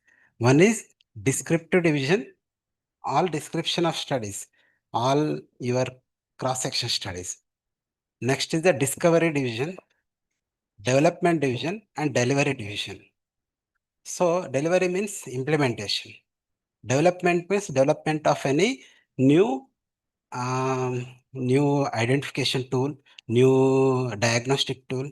Discovery comes under your basic research. If you are discovering new enzyme, new thing. So even at ICMR level, they made the 4 divisions. Previously, they are like communicable, non-communicable, nutritional. Same three sectors. But now they have added another 4 sectors in the headquarters of ICMR, such that all our studies, which are proposal, your proposals will gone through in these subheadings. Okay. So I will quickly wrap up here. So role of clinical assessment. So what kind of physical signs you see of malnutrition of micronutrients? Like earlier, bitot spots. See, common clinical signs are this. In protein energy malnutrition, we are really not seeing any PEM conditions now, but we are seeing mixed forms. That is nothing but our undernourishment. Okay. Earlier, there was so much of protein deficiency, it might lead to this protein malnourishment. Now, luckily, we are not that so many famines are there. At least availability of foods are there.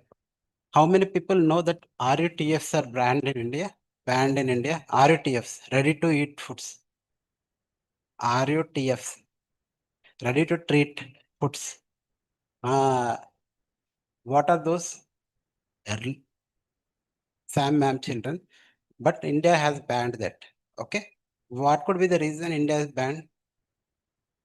Ready to therapeutic foods means a protein bar. It is given to the severely SAM children or MAM children so that they revive. But now we have NRC centers, nutrition rehabilitation centers. So nutrition is not just by giving one item or not. We have to revive them through giving electrolytes and we have to IV medicines. So there so much of increase of NRCs, there is no need for ready to treat foods rather than the food should be sourced locally. That is the reason why India has banned this RUTF. But still you can see in the countries like Africa, there are children who are suffering from severe malnourishment. They are giving still RUTFs, but eventually they have been reduced and gone out of this. Rather than you can make some your own local made foods like in Hyderabad mix of laddu and same thing with Odisha also you have one more look, porridge.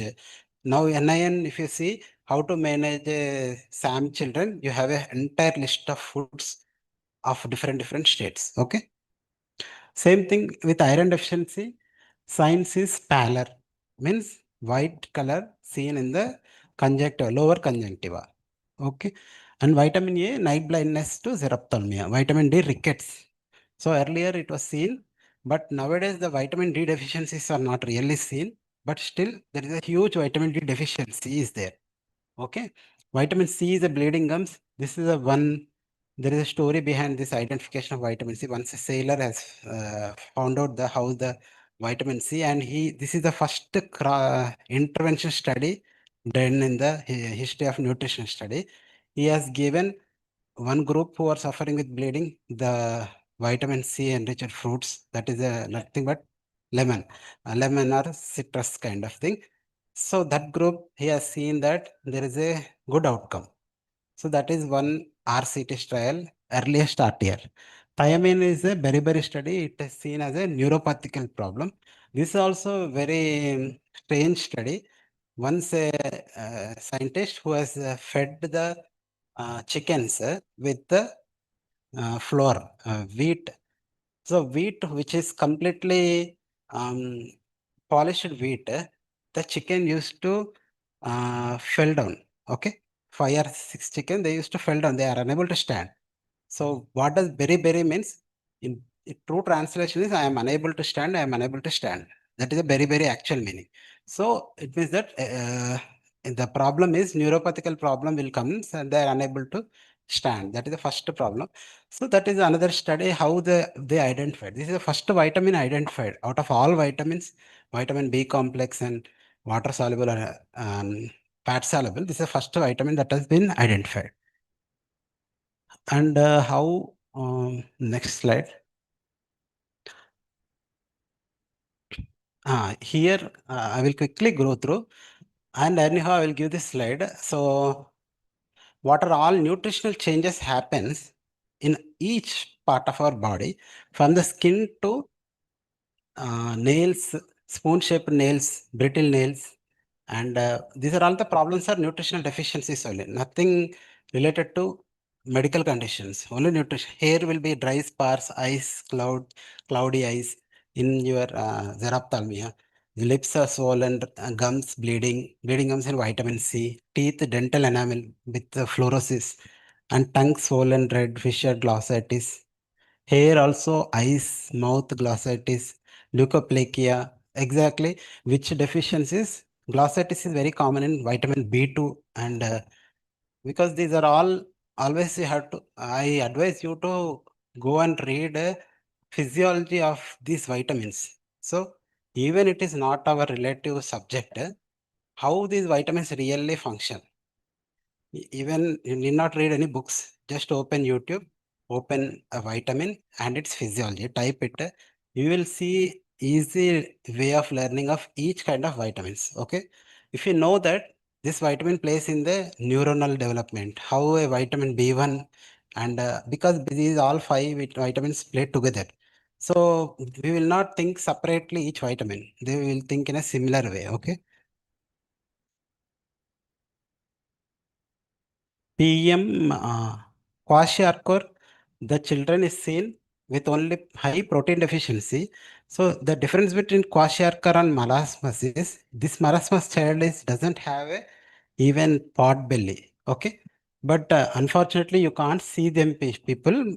But earlier, like 10 years back, there used to be cases like this. But this is a marasmus case, and this is a kwashiorkor. The major difference is the bloated stomach with ascites, whereas here visible wasting of fat is seen. Okay, skeleton will be prominent. And next is vitamin A deficiencies, conjunctival xerosis, white color. This here you are seeing is a bitter spots. Gradually, these bitter spots becoming bigger, bulbar conjunctivitis, and foamy color it will become. Okay, finally it will become xerosis. Cornea means the center black part is called cornea. This white part is called conjunctiva. So it starts with conjunctiva, goes into cornea, and then the cornea eventually becomes a keratomalacia after ulceration. But luckily, we won't see these conditions. And iron deficiency, pallor is seen in the hands, tips of fingers, and even earlobes also. And this is a normal where it is a reddish in color. Here it is a pale white color. So this is the most common. Doctors will identify pallor. I recommend everybody should go and check your iron hemoglobin condition, at least women of reproductive age, because women, even adolescent girls also, because they need to check their hemoglobin levels because of our without knowingly or unknowingly, we have to make sure that this pallor is because it is 50%. More than 1 in 2 people, there is high chances there, right? Iodine deficiency, goiter, cretinism, and mental retardation. So these are actual photos of studies done in an NMB. This is extremely vast. This is the neonatal goiter. Luckily, this has been totally eradicated from India. Okay. And this is a cretinism. Individuals who are relatively less in height, even child, this is the individual. So for privacy sake, we have closed their eyes. And this is the B2 vitamin B2 and rashes will be seen in the dermatitis. Rashes are seen. So this is vitamin D, where bones will either closed bones will be seen, knock knees we will call. So also in children we will see in a there is osteomalacia and rickets. Vitamin C, bleeding gums. Okay, fortification is done to prevent this vitamin C and vitamin D. And if you see, this is also another kind of skeletal fluorosis, which is seen mostly in some parts of Andhra Pradesh. So we are what we eat, or we are what our microbes eat. So here another kind of targeted colonic delivery of short chain fatty acids, pasteurized probiotics, genetically modified bacteria. What is FMT? Fecal microbial transfer. That is the latest technique which is currently been conducting in severely chronic conditions of Crohn's disease of IBS. They will transfer this fecal microbiota because most of the microbiota present in the large intestine, especially towards the end of the intestine. So that is very successful currently. So these are like what are your biomarkers which we need to study. And by the end of this, I just want to show this.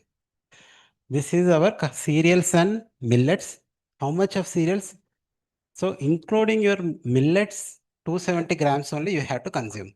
But how much India is consuming?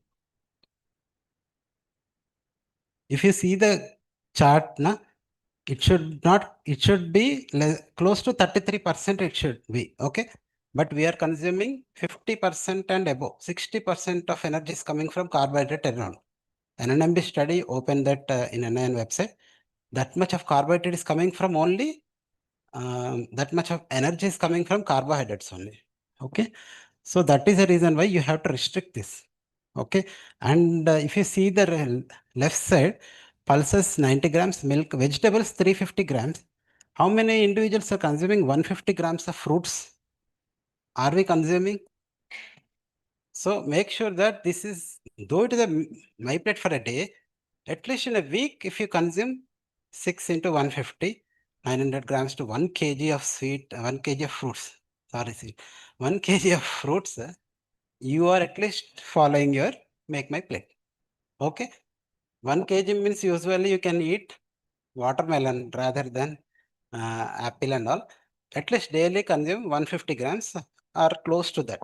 And this is for your regular individual, not for a diabetic and non-communicable disease individual. They read calorie restriction. Each person need their own diet. So dietitians will, why the NIN doesn't give individual diet-based recipes, because what happens is we will lose our dietary diversity.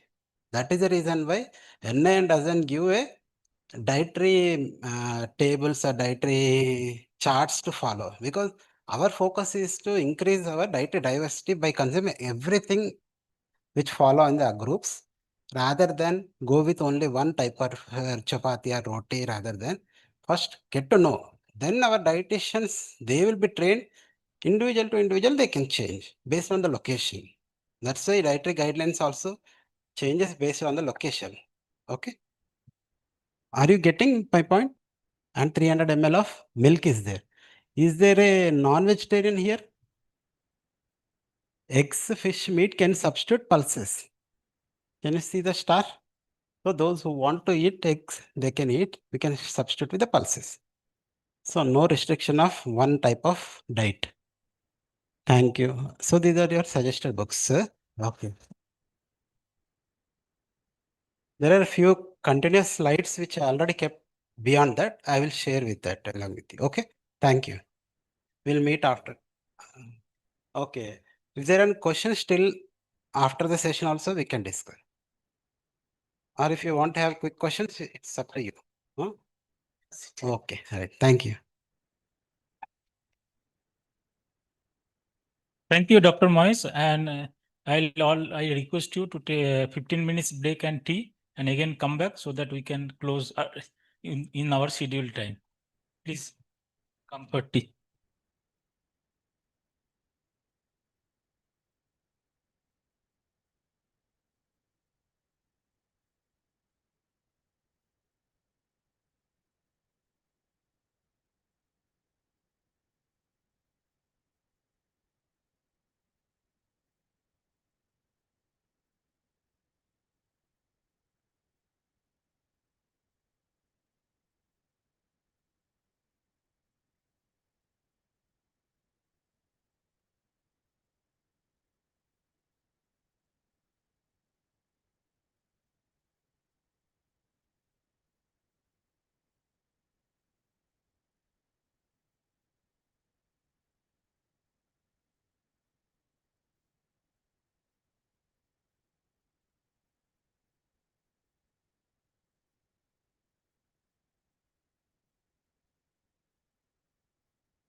Kind request all participants another 2 minutes. You just take your chair.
One more small changes is there. Today's this second lecture is there 3 to 3:45 Dr. Hers.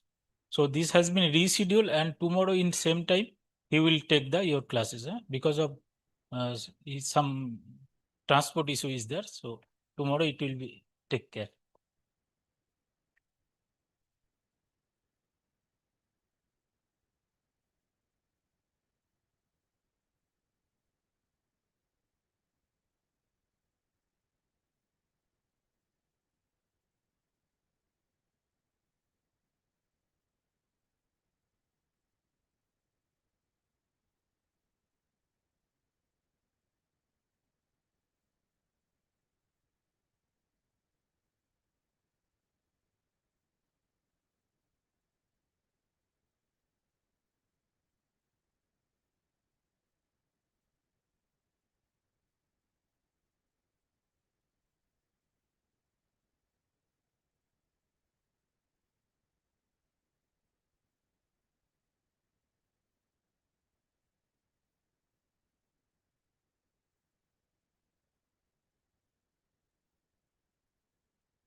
Okay, good afternoon once again.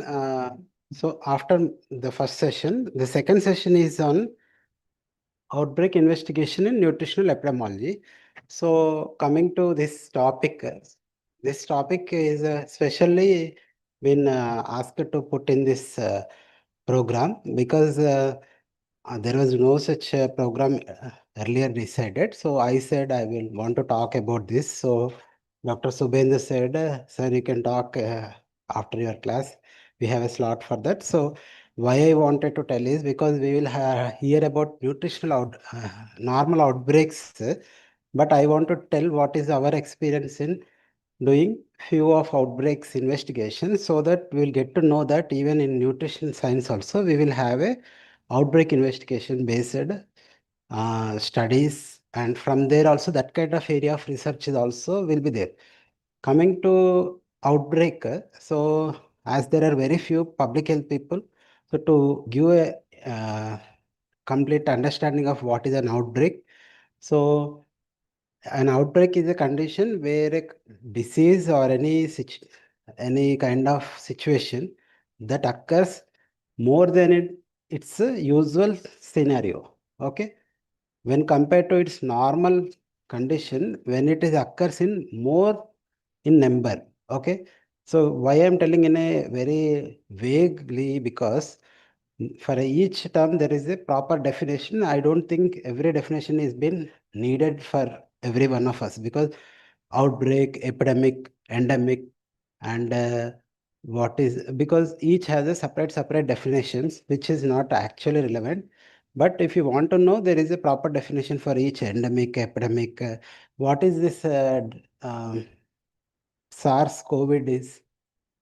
It's a epidemic, pandemic. So is there a definition for pandemic? What is the definition? If a epidemic occurs in more than 2 continents, it's called a pandemic. For every answer, if you answer now, you are being from a community medicine background, let everybody should give the answers. Okay. So if anybody don't know, then only I can tell that answer. So pandemic means it happens more than 2 continents. like COVID. So epidemic means, just now we said outbreak and epidemic have a same definition. Okay, almost same. Endemic means it is specific to one area. So some diseases are only specific to one area. They are called endemic diseases because those diseases never happen to other areas. So suppose if you say snake bites, increase in malaria, that malaria can never been happen in America, right? Can it happen? Malaria is endemic for India and African countries, only these countries. So when that disease is told, then we should tell it is as an endemic to these countries. And what about polio? So the definition of outbreak changes here. So more than it's a normal occurrence. Even one case of polio is considered as an outbreak or epidemic because normally 0 cases should be present. Okay? Because polio has been eradicated. Is it eradicated or eliminated? Eradicated means it is not there throughout the world. Eliminated means in that place it is there, not there. Okay. So there are countries which are like 2 to 3 countries. IPAN. Earlier it was IPAN, now it has become PAN. Pakistan, Afghanistan, Nigeria. India has been eliminated. So only eradication of entire polio is there. Okay. So this is for a public health point of view. I want you to know these nomenclatures, not in depth, at least very superficially also. There are some steps to how we investigate an outbreak. Okay. So this is an outbreak. When an outbreak happen, this is how we investigate. Okay. First, we prepare for field work. Okay. First, we'll go into the field. We'll go and plan a field work. And first, we have to confirm whether the establish of the existence of the outbreak. So whether that outbreak is really happened or not. So sometimes, many times there will be rumors in the community. So we have to make sure whether it is not a rumor, it is a real outbreak. Suppose any acute flaccid paralysis is a symptom of a polio. So even a small one case of flaccid paralysis is a very dangerous sign in a community. If in India, if one case such happen, then India will lose its elimination status. So we have to make sure whether it is a outbreak is present or not. Okay, same thing. Then we have to verify the diagnosis. How you will verify? The proper samples pickup. Okay, if it is a gastrointestinal disease, outbreak of severe vomitings, outbreak of measles. So for every disease, there is a proper diagnosis. Whether it is coming under that diagnostic criteria, we have to identify. Why measles? Because measles is the next disease which is going to be eradicated after polio. As per WHO, measles is the second disease which we want to eradicate from the world. Only disease which has been eradicated from the world is smallpox. You're right. So smallpox has some advantages to get eradicated because the disease, when it's been when the person suffers with of smallpox, there are high chances that he will be showing symptoms of smallpox, and there are severe symptoms such that it can be treated immediately. But unfortunately, this measles is not like that, and so is the polio also. So those are the differences why it is taking us lot of time to eradicate other diseases. So what are all diseases we have to eradicate first? All the vaccine giving diseases. Universal immunization program where we are giving immunization. Why we are giving immunizations? So that it should not happen to the child. So that so much of loss is already seen earlier. So we want to prevent that losses. That's why we are giving immunization. Once the polio has been eradicated, still polio vaccination is going continued. But whether oral is going giving or other forms, which form of polio vaccine is giving currently? Oral, both forms are given, parenteral and oral. Okay. Why? Because there is chance of oral vaccine when it is given, it can still circulate in the community through fecal matter. So that is the reason why still there are oral, whichever given through oral, it is found in the sewages of some India. There are still, we are finding in a regular sewage surveillance systems. Okay. So always this surveillance is happening, not only in the community, in the participants, individuals, in the community also we will do this. So this is called active surveillance. After that, construct a working case definition. Why we have to make a definition? Because if there is an outbreak happen in a region, okay, we have to first make a case definition of that. Then only you can fit whatever cases you are seeing, whether it is matching with our case definition or not. Suppose, for example, acute respiratory illness cases are you are seeing in a community suddenly there are severe rise in acute respiratory disease. So we have to put one case definition, a cough or respiratory continuous mucus discharge since 3 days, and with or without fever, in the age group, everything, a definition we have to put. The reason for putting a definition is so that this applies only for a outbreak investigations one, okay? Because at that time, it's like putting a marker and we have to make sure that everybody is fitting under that criteria or not. So outbreak investigation is nothing like a, a just like a James Bond investigating a scenario, okay? You are investigating something just like a investigator of any mystery. You want to know the mystery end of the day, okay? So outbreak is also similarly the same way, but you don't know exactly when you see the outbreak, you will see the situations, disease conditions, you will see the symptoms, and sometimes signs and symptoms means, but you can't tell the disease at that particular point of time. So eventually you have to draw to the conclusion, you have to come to the disease, and you have to put a diagnosis for that. These are not my steps, these are WHO steps of outbreak evaluation. So we have to definitely follow through this 13 steps of outbreak investigation. Find cases systematically and record information. Okay. Once you have a definition, we can make a cases of them. Perform descriptive epidemiology. So what is the descriptive epidemiology means? Either case control, cross-sectional. You have to do this. How you will do is, epidemiology means, what is meant by epidemiology? Can anybody tell? Descript.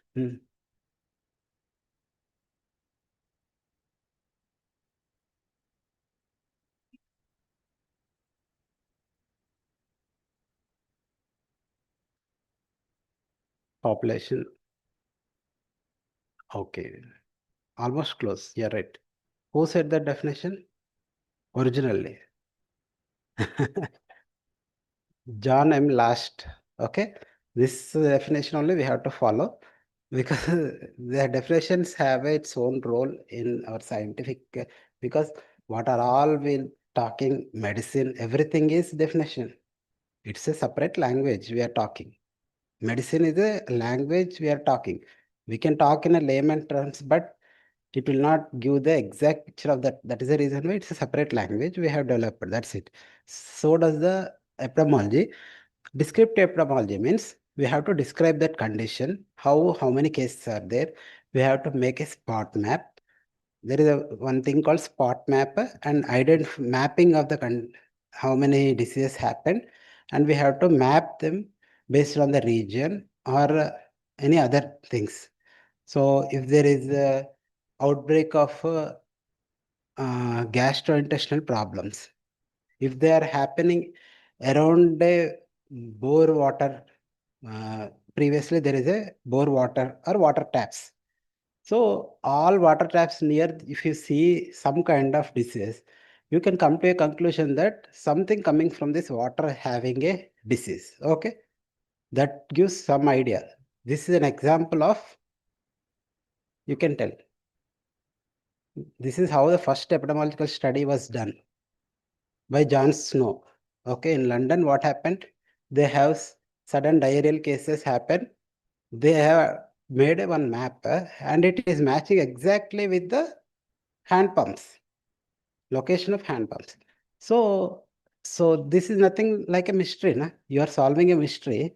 Initially, you don't know how to solve this, but if you have the science of outbreak investigation, you can solve a mystery like this. So after doing the descriptive epidemiology, then develop the hypothesis, how it happened. So cause of the disease, cause of the outbreak. Okay. Evaluate hypothesis epidemiologically. So we have to confirm the hypothesis, what we thought so. Suppose it is due to this water pumps only, we have to evaluate again.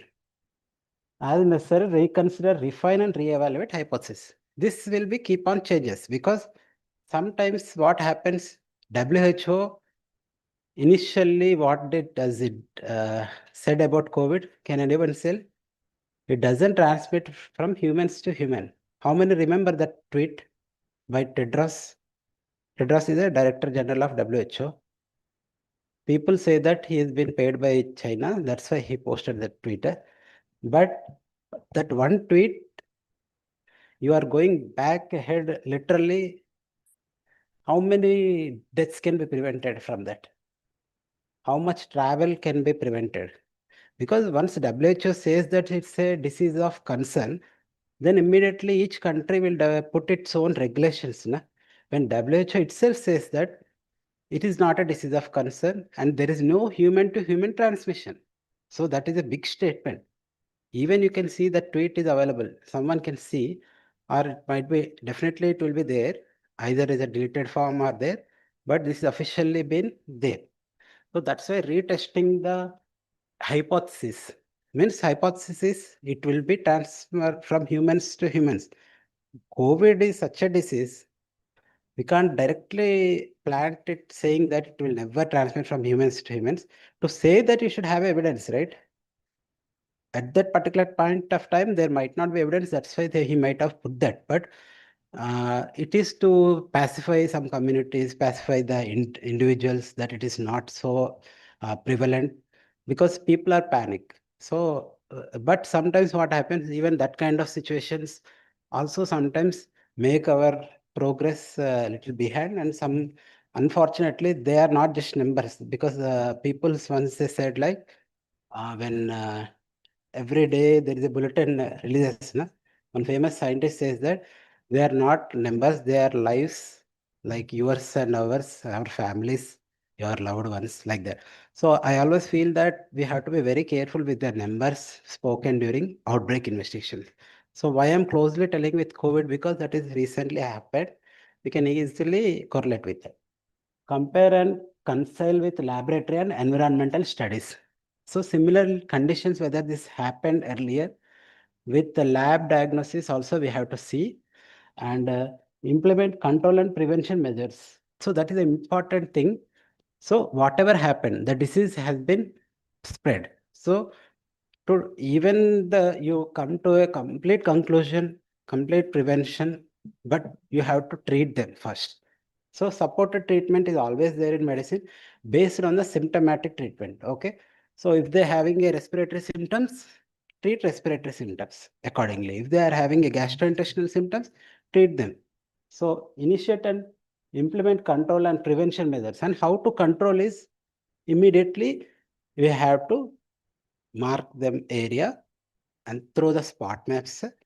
That is how control areas in a COVID also we had that conditions like this zone is a red zone, don't go there, because we identified it so much earlier that Even one case is considered as a red zone. So that is how every step has been, and this has been followed in COVID also. Okay, because these are the WHO steps of if anybody wants to do outbreak investigation, there is a course from CDC in NIE, National Institute of Epidemiology, that is directly associated with the CDC course, Center for Disease Control, Atlanta. So we can have a 2 years course in NIE, National Institute of Epidemiology. So Epidemiology Institute does this course. So you can directly participate in the outbreaks, especially communicable disease outbreaks. Every day there are outbreaks in India. Don't think that we are not having outbreaks. There is a website for national outbreaks also, and that is nothing but our Indian IDSP. Okay, how many can say integrated disease surveillance program? If you open IDSP website, you can see how many outbreaks are happening currently in India. Okay, based on the locations, waterborne outbreaks. Okay, foodborne outbreaks. Anything can be seen there. Okay. So initiate and maintain surveillance, communicate findings. So initiate, maintain surveillance means how we are. I will take most in this slide only. Quickly we will go through because this is the main slide out of all slides. Though the rest of the slides are the how we from NIN have achieved all this in our respective studies. Okay.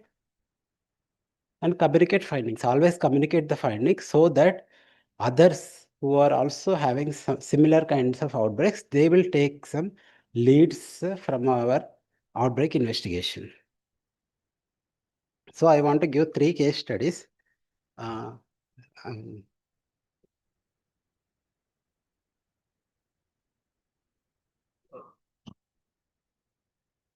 are 3 case studies I just want to give. One is a acute neurological outbreak. So if you see all outbreaks they will be like symptom specific, because till the disease known, we don't know what disease it is. Na? Only symptoms only we will get to know. So people thought it is a mystery disease, and they said it is a mystery disease also, or neurological outbreak. Even if you open and see Elur outbreak Wikipedia, how many investigations happen, how many institutions have participated, and finally how NIN came to a conclusion, that we will be telling. Second is one mystery gas leakage in Anakapalli.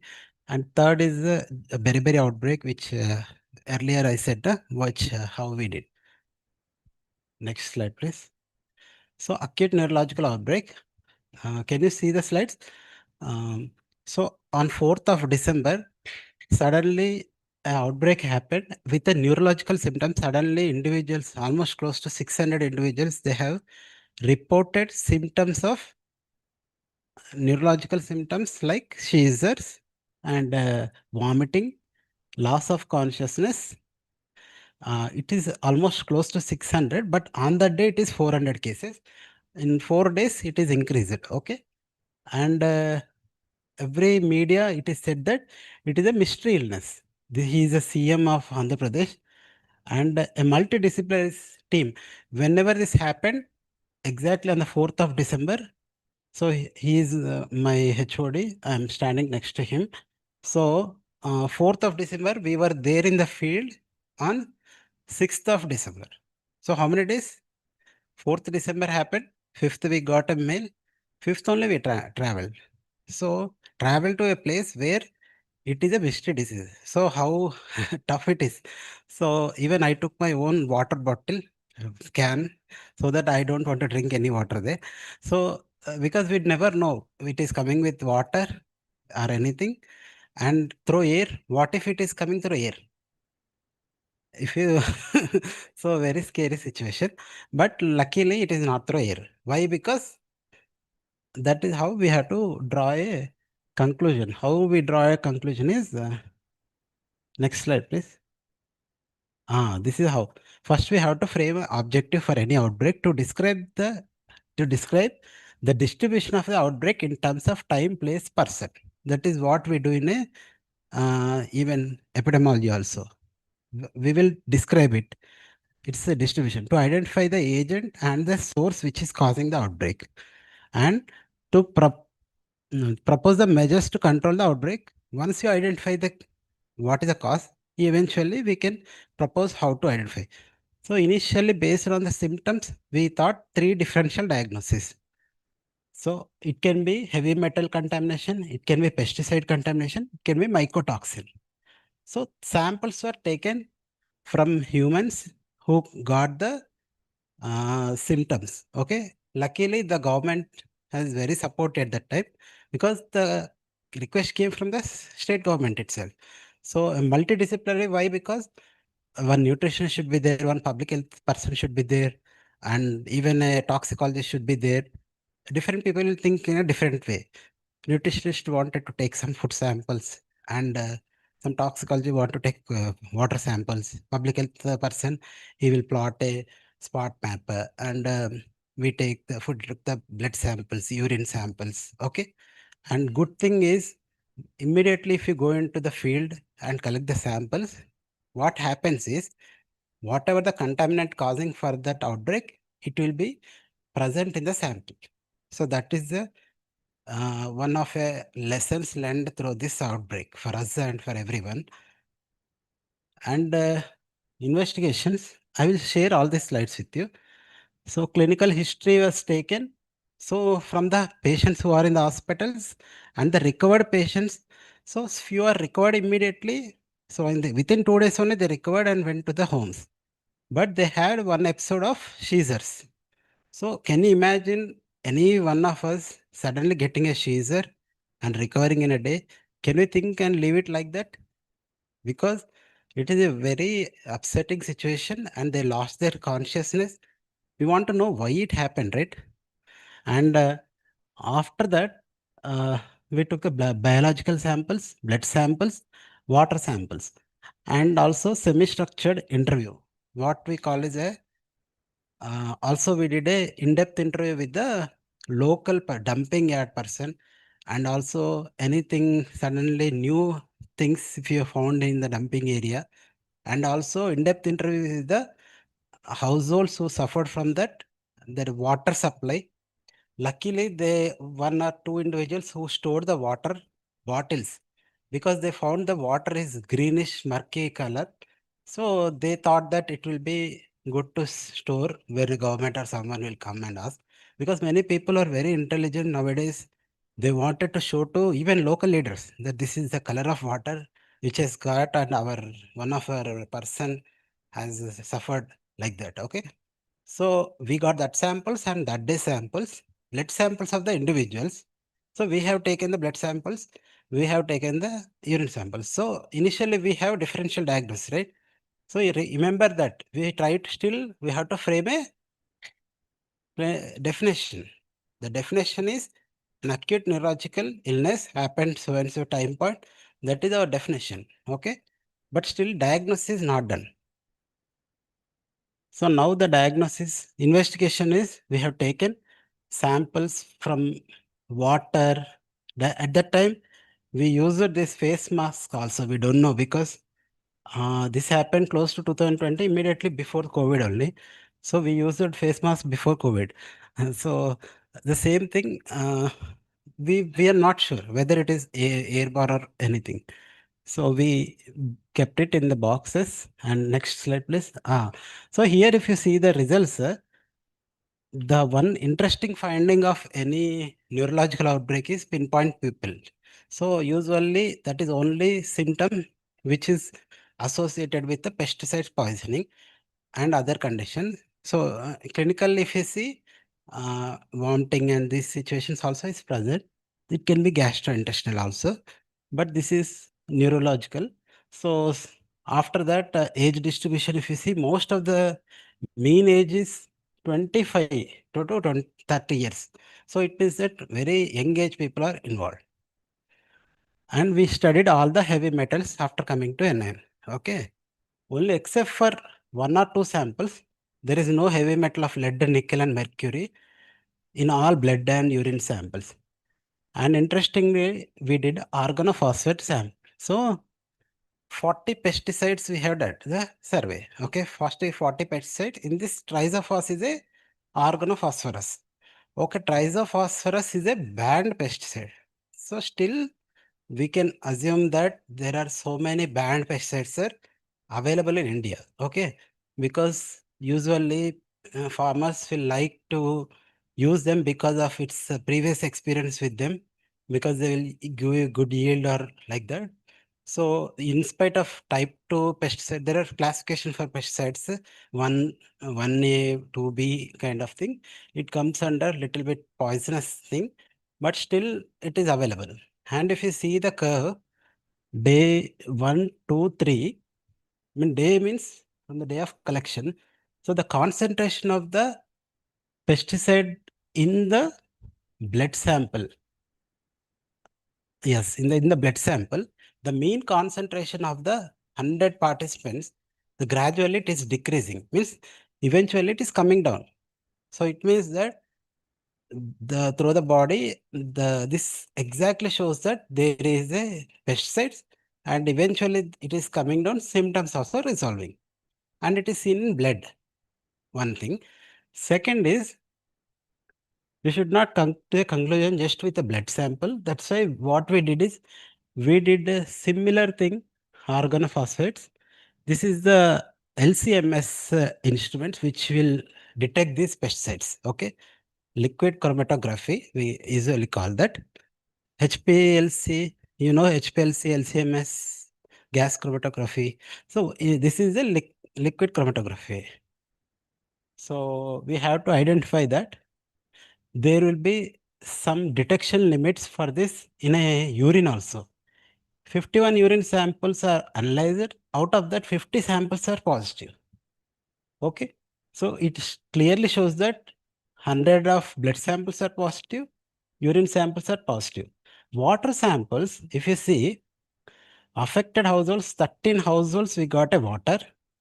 They are above the 1, so they are positive. Control households, what we did is, we have taken controls also who are neighboring individuals who are not having symptoms.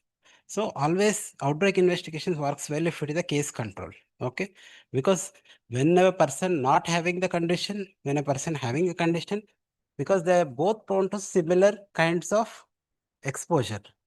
So then we can easily conclude whether what is a real culprit. So reservoir water before filtration, after filtration, this is very important finding, because all the water samples we have collected, but in none of them it is found, only in the household affected water it is found, and another is old water samples it is found.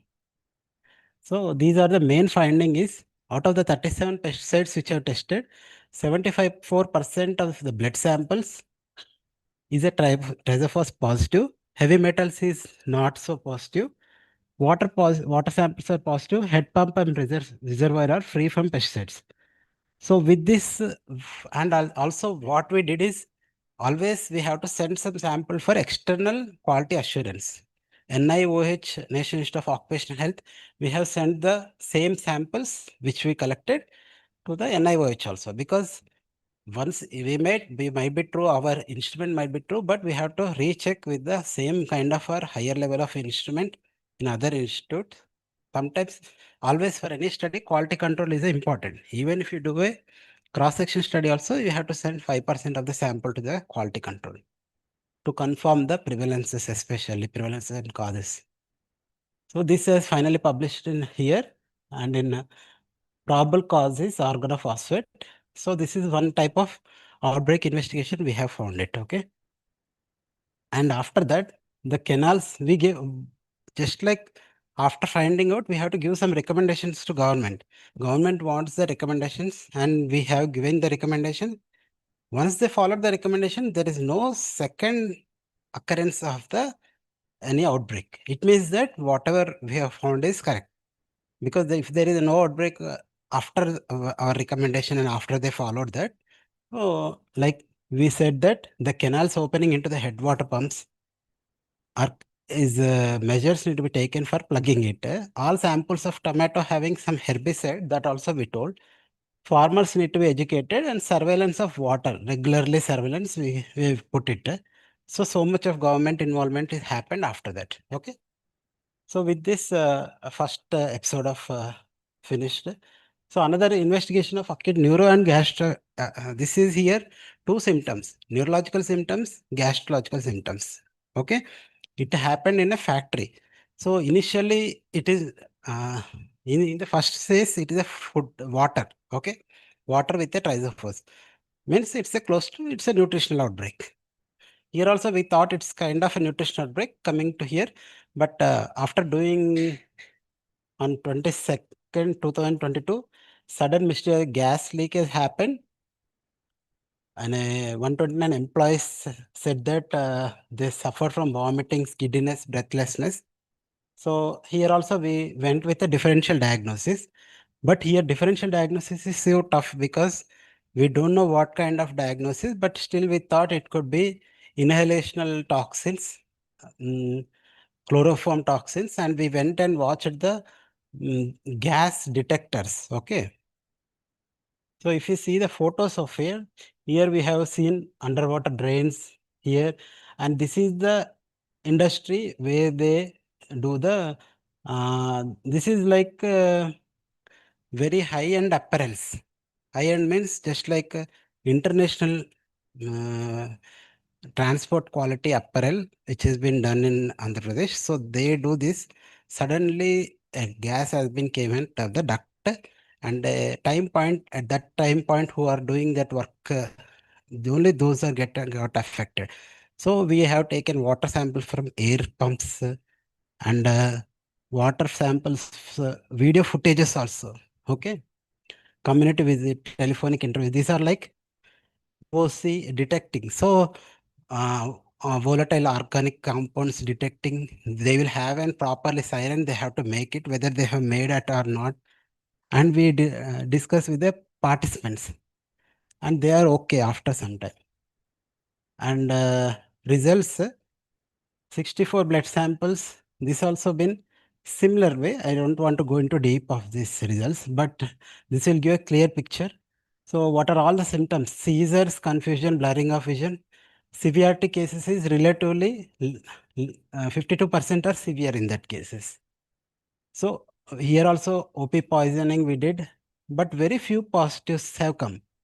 We came to the conclusion that there is a imidacloprid pesticide is found, but positives, if you see, there are only 4 positives. Why? Because the day we went, it is already after 1 week we went. So that is the biggest challenging in a outbreak investigation. Though they collected blood sample, so government has given the samples. Though those are of second-day samples only. But when we go and collect our samples, we plan our study, then it will be different than what samples already given by them. Okay. So there is a, so it depends on so many other factors. If you are properly informed at right time, that is one lesson learned from here. Okay. And third study is, finally we gave the recommendation spraying of any insecticide inside the campus when no workers are present. Proper recommendations are given. After giving the recommendations, again, there are no such evidences found.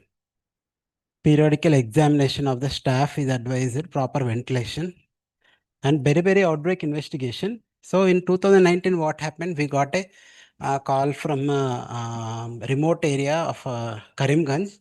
There is a hospital, Makunda Hospital. They found few cases of very like conditions. So they don't know. They called it a suspected beriberi. So suspected beriberi means this is in children. Okay.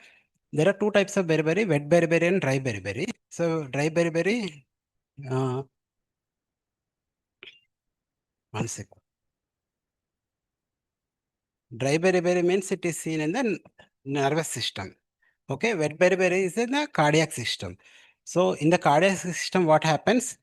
The heart will enlarge because of the beriberi, and suddenly they will get respiratory symptoms. Only by giving one injection, 100 mg of thiamine, the reversal of heart enlargement will be seen. Reversal within 2 days.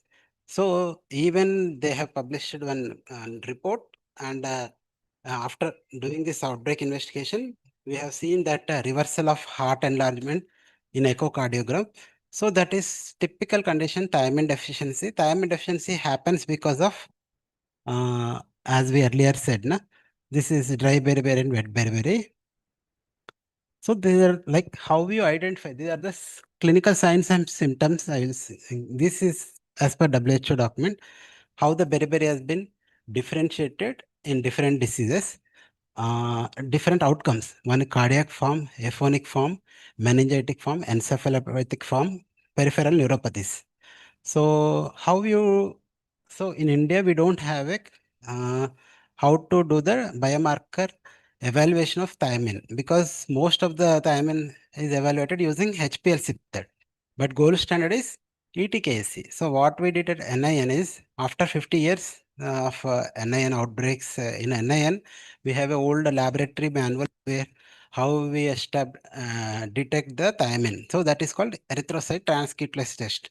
So many of the biochemistry people who do B2, B6, they might have known erythrocytic methods. In similarly, there is a transcriptase enzyme where we detect this because that enzyme is there in your glycolysis pathway. So estimation of that enzyme will indirectly give the level of thiamine present. Okay. This we have standardized and developed at NIN. Next slide, please.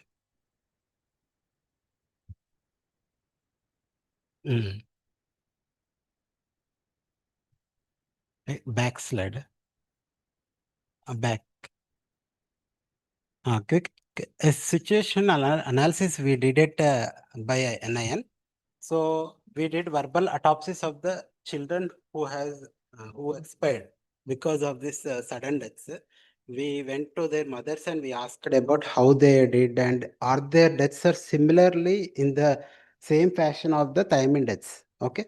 So still it is a suspected thiamine. So we asked the mother. So every mother said that they had initially started respiratory illness and within a 1 or 2 days they suddenly landed it into almost like they are unable to take to hospitals, they died. Okay, all these are individuals, all these are children who are less than 1 year, who are breastfed babies. So here the inference is the breastfed babies is on.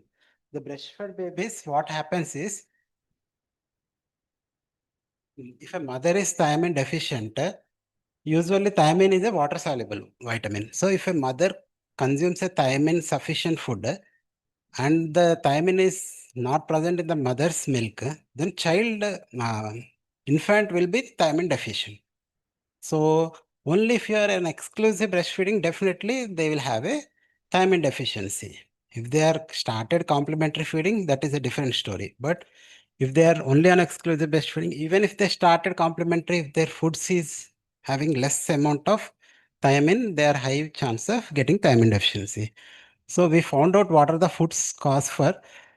When we asked, they consume that they repeatedly wash the polished rice. Morning, what we said, repeatedly wash, they consume betel nuts because there is a one policy in the Assam that one district, one plant policy.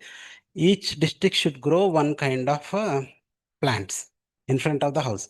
So betel nut is their district's policy. So betel nut they will grow in front of their houses and they will sell betel leaves. But nuts they consume. So betel nuts, what happens? It interferes with the already present thiamine, and it will make it not absorbable. Okay. And another factor is fermented fish consumption. So earlier some people asked what is the fermentation also. Fermentation is a good way of method to increase the nutrients in some kinds of foods. But for fish it is not so, even though it is, but it will decrease the thiamine content regardless of other vitamins. For thiamine, fermented fish is not correct. So they have a habit of consuming fermented fish. Unfortunately, it has a thiaminases which break down already present thiamine. So all these factors together led to thiamine deficiency in mother, pregnant and lactating. Next slide. So we did the situation analysis. We went to the market. This is how the fermented fishes is sold. And we did the verbal autopsies. This is the betel nuts.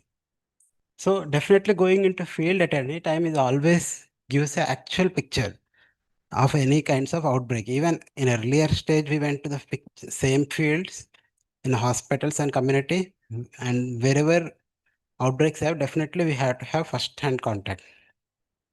Next slides. Uh, so what to be done next? This whatever I told. So there is a New York Academy of Sciences who is working. So along with Laos, Myanmar, Cambodia, Bhutan, Thailand, Vietnam, and India also, Assam and Kashmir, all these places had a similar findings.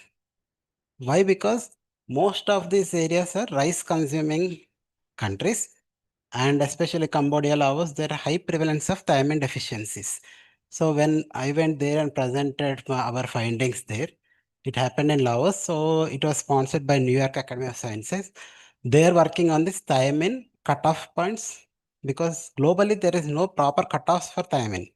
So each country has a different cutoffs. Still, you will get, if you type NYS thiamine, you will get the literature of what is the proper cutoff, what is the ideal test to be done. Okay. Unfortunately, the disease is rampant in some areas, but it is pocket wise. So it is identified to remote location, especially where there is no proper Anganwadi facilities are there. Okay. What happens if there is proper Anganwadi facilities? We will have proper B complex. Mother will be given at least B complex. This will prevent entire condition, right? So unfortunately, the mother can't consume that. So the child is dying. How many children are dying? 20% of infant mortality rate. So if there are 100 children are dying, 20 children are because of thiamine deficiency. Such a big level of problem is there at that places. So, so that's definitely intervention should be focused, and these interventions should be targeted interventions. They call it as targeted intervention for that area. So we have given the report to Minister of Health and Family Welfare Child Division, and also we planned a study. So we standardized ETKC first of all. Then I wrote a study with doing the prevalence study. So, and also impacts of BCC along with tablets. So one RCT study also I planned almost 1500 individuals we did a prevalence, and the prevalence results are very shocking that 25% of pregnant and lactating women are in the community, they are thiamine deficient. So it means that 1 in 4 is already deficient based on the blood sample. So clinically they are not yet. Clinically, to get the symptoms of your knee joint pains, it will take some time, but they are subclinically, they are already positive. Okay. And second is the impact of health and nutrition. So this report is yet to be published. So total details I can't put it, but I'm putting how the study design has been done. So this is how we did, and also some secondary objectives. What are the factors causing for thiamine? So for writing any proposals, we'll just like it's like a two-stage proposal. One is a formative phase, second is the intervention phase. So in the same proposal, you can see one cross-section study, one intervention study. So first we did a formative phase of cross-sectional study, that is a prevalence study. Second is the intervention study. Next slide. So that is the formative phase of entire 120 villages. Out of this, we made 3 interventions initially, giving one tablet, and nutritional education should be always nutritional education should be given, or any kind of behavioral change. If you are planning, some kind of nutrition education should be given such that they are not devoid of the actual treatment. And also severe forms of thiamine deficiencies who are identified in the prevalence study are excluded in the intervention study. We should never take severe forms in your intervention studies. If you are doing a anemia study, because if you are not doing their, ideally they are getting their iron tablets. Na? So you are dividing their natural course of government programs. You should not do. If you really want to do a study, You have to give the iron tablet and also you have to give your own intervention. Or the places where they are not consuming really the iron tablets within your subjects, you can do a cross section, and in the study only you can subcategorize them, who consumer, not consumer. That is nested case control studies we can do rather than this is ethical point of view. I'm telling that. Okay. So this is how you put the variables. What are all variables we have taken from social history, anthropometry, clinical examination, dietary history, biomarkers. So this is basically a chart which I want to show, so that when you put any any study, we will do in this format only, most of this. If you see the DAP study, the biomarkers list is almost 20 in the last column, will be very huge.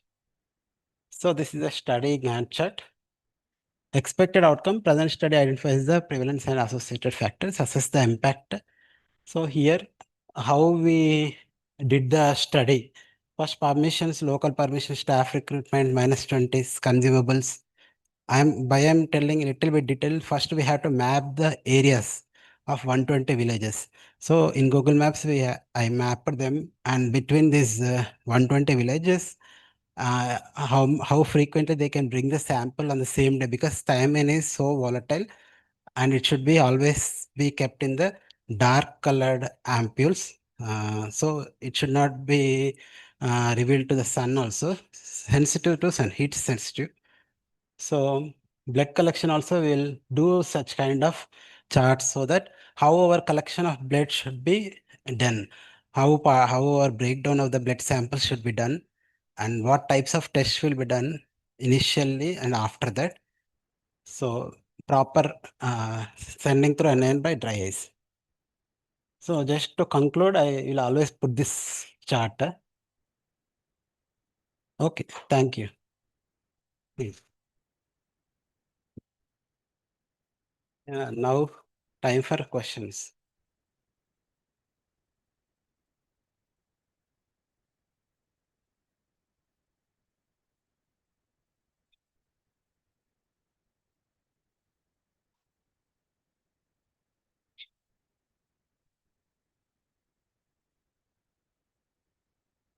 Thank you, sir, for your wonderful presentation. And I feel I'm very lucky enough to listen to your lecture, sir, because the topic which you have shared, are quite valuable. And my question, it's from the previous session. Okay. And this session also, I have two questions, sir. Sure. So the first one is, sir, now the social media is very strong. So even from the medical fraternity, the fed diets. Fat diets, yes. Yes, fed diets, clinicians, Yes. they have started endorsing fed diets. So, like keto diet or complete non-base. Yes. So carnivore diet, to be precise. You're right. So I want to listen to your perspective. How far are we going to? Is it okay to follow that? For short-term purposes, all the fat diets, suppose you are planning for a weight loss. For short term, for 3 months, individual choice, right? Okay. See, from a organization, from ICMR or from NIN, we can recommend things, dietary recommendations, but at the end of the day, it's an individual's choice, anything. Okay. So even if we want to say to not consume HFSS food, how many are really following? So that is also true. So many individuals eventually they will come to a conclusion that at one point there is a saturation of the weight loss will be happening with some diets. So there is a one plateau stage will happen even if you follow the calorie restriction diet or anything. Even then there are some hacks, typical hacks they say, how to get back to again calorie intake, excess intake and go back. So excess weight loss will be seen in severely overweight individuals because initial weight loss will be mostly water loss. And even many individuals think that they are really losing the fat, but unfortunately some muscle will be lost. So because both we never know. So that's why we have to do a body mass exactly through DEXA scans. We have to make sure that even bone densitometry will give how much fat percent we really have. So if you do properly scientific way before and after, follow any diet. If you are following through proper biomarkers, if you are consuming keto diet also, there are individuals who got positive results.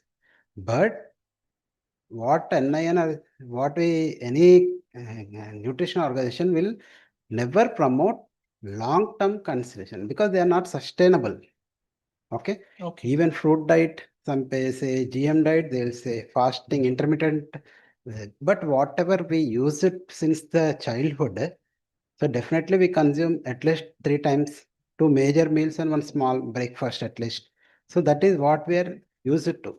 So here in India, in other country it will be different kinds of diet. Even their lunch will be very small, not Right. like there is no rice, but it's their kind of break lunch for them. So for them, if you say the keto diet means totally removing the carbs as low as 40 grams, but how much we said carbs? 240 grams. So how much you are reducing? 200 grams. So that's very huge. So eventually what happens, the entire metabolism might be changing, and consumption of excess protein diet is also now going on. And protein NIN as per dietary recommendations, totally not recommending any food based, other than food based, don't go protein based, powder based, because even for athletes also through food based only we can get it. So normally 0.66 grams per kg body weight per kg is sufficient. Okay, but even for athletes also there is no need for recommendation of protein powder, but people will consume. It is, but eventually they have a side effect of liver failures in long term usage. There are studies, as you pointed out, whether it is safe or not, definitely not safe. Many studies have been there. Even the doctors, why they prescribe is because for that person, it is needed for the eventually to get some weight loss. So if a what is the golden rule for diabetes is 5% weight loss. If you reduce 5% weight loss is, that is equivalent to your HbA1c drop of more than 1 point. Okay, more than 1 point. If his HbA1c is close to 8, if he decreases less than 5% of his body weight, he will reduce his medication drastically. That's what diabetologist says. But how you reduce, that is your situation. How you reduce? By decreasing taking low calorie diet. Even American Diabetic Association says that try to decrease weight, eventually gradually take low carb diet, but same with the guidelines. But NIN doesn't specify diet specifications for diseases. Always NIN will give complete my plate for the day for to be holistic healthy. How a holistic healthy 2000 kilocalories, so that we will prevent all micronutrient deficiencies, because we are first we have to develop a healthy community, then individual diet specific we can go. But definitely, as I said, uh, ICMR and INR individuals we don't recommend. But for temporary, for 3 months period, 6 months period, you can try the diet. But there are some dangers of using excess of protein diets also, keto diets also. Some people who give or in there is ketones in urine, they have got suddenly they say that I had a cheat diet, and if you see the forums, you will find out that they still struggle with lots of problems. So their liver enzymes will increase, especially kidneys, their glomerular filtration rate will go, and acute renal failure is the one of the primary cause for them. So always if you're in medical supervision, you can do the weight loss. Yes. Exactly. Okay, nice. Mm. Mm. Okay, yeah. I did, and I have seen this cases in Manipur also. You're right. Very true. Entire Northeast Assam, this Northeast India has these problems. Manipur, in Sikkim also we got samples. We have said that unfortunately, we published a paper that very unfortunately 20 children whose mothers who got injection of thiamine, all the 20 children survived. Another 20 who didn't got injection, they are dead. Because this is the retrospective study in Gangtok government hospital. In Manipur also there is a problem, and the entire Northeast, because all the Northeast is having a decreased thiamine intake.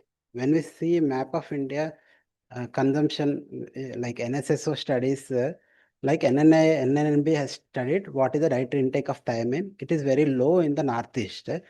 And apart from that, consumption of thiaminaceous based foods like polished rice and betel nuts, fermented fishes, and tea with salt, they are leading to increased thiaminaceous and breakdown of already present thiamine, and finally leading to infantile beriberi. So definitely these are promoting. Now government, we are giving some recommendations. Now government is giving the supplementation of thiamine supplementation B complex. Whenever you go into the community also, that is the best way to motivate them. Good luck.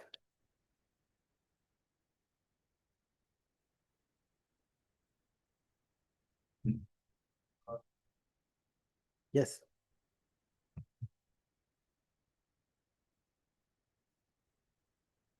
Good evening, sir. Good evening. You did a lot of study outbreak related to outbreak investigation, nutritional outbreak investigations. I just wanted to know what the policy gaps exist in India for preventing nutritional outbreaks. In the outbreak investigations, you are telling? I just wanted to know the policy gaps you find. The policy gap exist in India for the related to this outbreak, nutritional outbreaks. So in India, there is no policy guidelines. All outbreaks are similar. Just like every outbreak investigation, definitely any organization who was informed will do the outbreak investigation. If it is a government organization, definitely it has to get involved. Okay, that is how. If a state is having a problem, health department is involved, then obviously it will call all to the research organization. Not only NIN, other research organization, AIMS has come, NEERI has come, other institutes, every organization, they have to come and involve.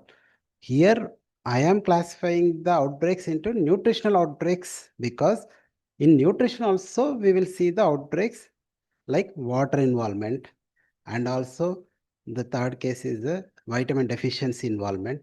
So outbreak investigation is same in all. If you that way, if you see the first slide with 13 steps, those are common. All the state government has to follow that. There is a separate outbreak investigators, like epidemiologist post is there in the state government.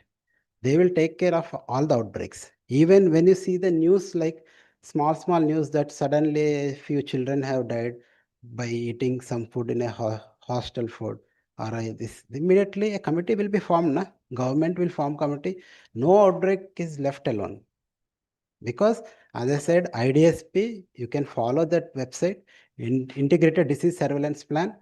Always the outbreaks in India will be continuously monitored weekly. All PHCs have a one recording system, primary health systems, they have a reporting method. And every Thursday, all these reporting methods will be compiled in the website. And based on this, Minister of Health will take place. And points. Yes, sir. One is all the outbreaks are usually reported weekly basis, and it is largely available in NBBDCP website. The IDSP, it is regularly being updated. Yes. Okay, that is a place where you. Second thing, ICMR has recently developed one outbreak investigation group throughout the India, right? They have taken various experts from various disciplines, and this is a recently formulated. So they are going to work on this particular concept of that you said, that how the policy is working in this country, what is the policy of the so this is in a form, you can say it will work as a guiding document or like guideline of something like how the things should be taken. But as sir said, there is no such nutrition outbreak related thing is there, because you cannot say that this outbreak is just for nutrition. Yeah. So largely, but many times also some issues. But in that case, everywhere we have to have a very multidimensional team so that it can be holistically addressed. I think right. That's what. And also, I earlier said that NIE has a course on outbreak investigation. I going said, so if whatever outbreak is there, any health related outbreak, government will take action at all. So today's presentation, my presentation from NIN's expertise, I want to tell how an outbreak investigation related to nutrition is present, because today it's a nutritional month, and today it's a nutritional workshop. Whether really outbreaks happen in nutrition, that is the first question. We will think that since day one we were saying how assessing the conditions, but just going out of the box and telling there are outbreaks happens in the nutrition subject also. That's what my main agenda. That's why I asked Subhendra sir to include this chapter. So I think no, we can close the chapter, right? Yeah. Yeah. Last two. Let us make it one. You can definitely contact. You will tell how. We shall combine it. Be prepared. Good evening, sir. Sir, I have questions about, like, as we know, pneumonia is a still leading cause for child mortality. Pneumonia. So, how the nutrition and ASHA field workers help in dealing with that? Like, there is if we are doing like government start policy of SARS and campaign, but still we are way lagging behind. So how you can say that policies with our institutions or government and field workers has a gap? How you say about this? So first you asked about respiratory illness in children. So as per the majority of the diseases for children, there is separate program. How many of you are aware that what are the major cause of deaths is one is diarrhea, one is malnutrition, one is acute respiratory illness, and next is measles and malaria. So this is called a DAMM, DAMM. That's have a mnemonic will be there. Integrated Child and Neonatal Program. In that program, the government has given these guidelines how to take care. In that, 20% of mortality attributed to non-breastfeeding. And respiratory illness in this community pneumonia is one thing, community acquired pneumonia, CAP. So how to treat it is giving an antibiotic for them throughout the course of the care. And pneumonia, definitely it will be due to many reasons. So once the diagnosis is done, definitely we have to treat with proper care. But diagnosis that is the most common condition in children. Okay, so when you find the respiratory rate is for basic, what are the danger signs a community health worker should know? What are the danger signs? More than 60 times of respiratory rate is present. The child is drowsy and child is not responding your feeds. These are three major. 60 beats per 60 respiratory rate means normally we use our respiratory rate is 14 to 15. For children, when they are in acute febrile condition, they are morely 30, 40. When they go up to 60, definitely, then you have to take them to the hospital. That is how the community acquired pneumonia is treated. And the other problem of diarrhea has been treated with ORS. So, DAM condition, diarrhea, acute respiratory, measles, malaria, malnutrition.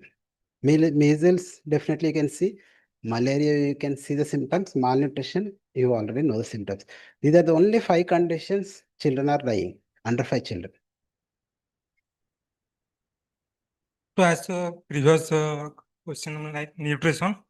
So as you talk about, there is a robust system in nutrition status like ICDS, and there is ANM and Poषण Abhiyan. So previously, initially there is a undernutrition, high burden of undernutrition, then double burden, and now it's everyone talking about triple burden. It seems like means there is a, despite robust framework, the challenge has been become more complex nowadays. So it seems like our government do a lot of project, but nothing happened. No, it's not like that. the burden is increasing. The burden is there before also, only double burden, only hidden hunger, triple burden is not known earlier. It has been found out based on the symptoms and signs. But good thing is, as earlier, double impact means if you treat one condition, both conditions will be treated. If you treat undernutrition and malnutrition together, hidden hunger also will be treated. Don't think it's a isolated conditions. Okay. Like that previous two data, NFSC 4 and 5 also show that there is little more decrease in wasting and stunting. And additionally, there is a 1 to 2% maybe increase in obesity. So that is eventually, no, the first slide, we are going towards increasing NCD. That is happening. What you are telling is we are going towards the obesity side, where we have to decrease in the undernourishment side. Okay. But unfortunately, what you are telling from NFHS 4 to 5, the report is different. But 5 to 6 also you wait, because 6 is yet to be released. Okay. NFHS 5 has a totally different story. It has done in 2 different time points, and also all the indicators have been increased. Stunting is increased, wasting is increased. Like if you see the graph, everything is in red. In spite of this Poshan Abhiyan, PM Modi wants to decrease in 1 year 3% of decrease, but for 5 years we conduct this NFHS, everything is red. Okay, so we can't tell the reasons, but when compared to NFHS 4 to 5, it is red. But NFS 5 to 6, we have to see. As you said that there is a changes is there, people still make policies, decisions based on that. That's why individual state want a holistic approach, especially anemic reasons. That's why government can't trust this data of NFHS. Openly, I can't say, but as a student, I am telling, because we also want to know why it's happening. So that's why from venous blood, we are taking the blood waste. And also NFHS 5, how many are trained anthropologists are there? Can you tell how many really know the stadiometers? I have seen myself, many people will do with tapes. Okay. So that is the reason why properly trained anthropometric studies should be done. In DAB study, that's what done. Okay. If you want to compare in future DABs 1, DABs 2, definitely there is a huge change will be there. And if we properly follow, so not to reveal the results, that's why I'm not revealing. It's a very promising results are there. Okay. The DABs results.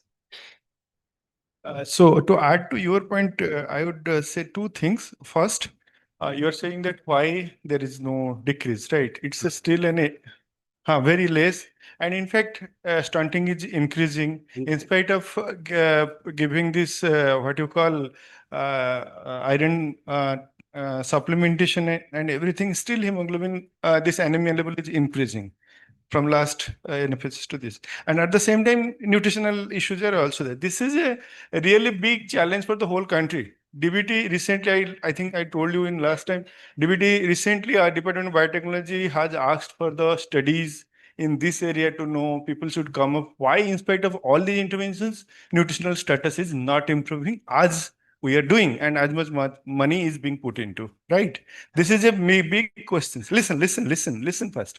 So this is one question. Second, when you're telling about this increasing obesity, right? So this is when increasing obesity, it is a biological aspect is there as well as a behavioral aspect. We are changing our lifestyle in a very rapid way, adopting modernization, urbanization, food habit, lifestyle changes, many bad habits, alcoholism. So these are all leading to your the major point is sedentary activity. We are not having physical activities as we usually do.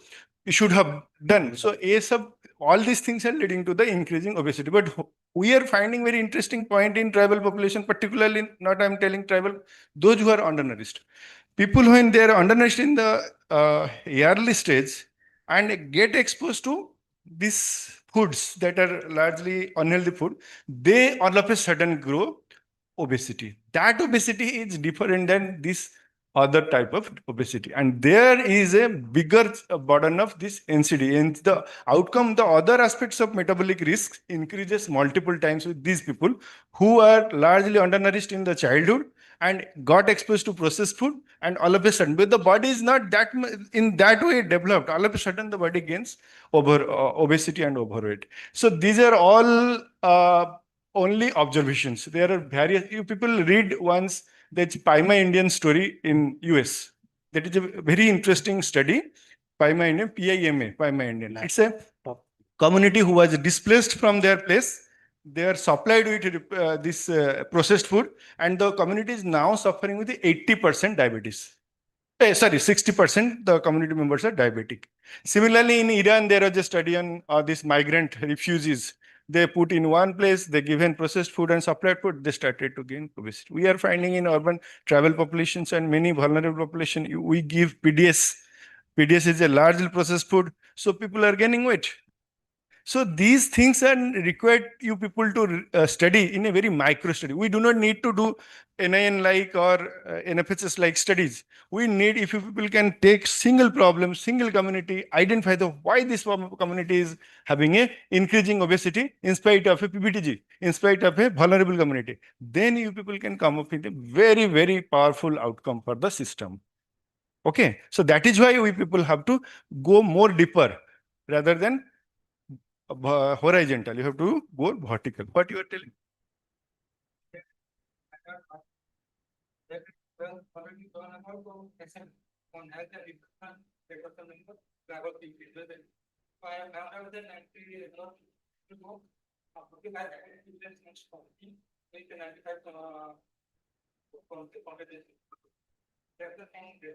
And that is what I think you got your answer to in this discussion.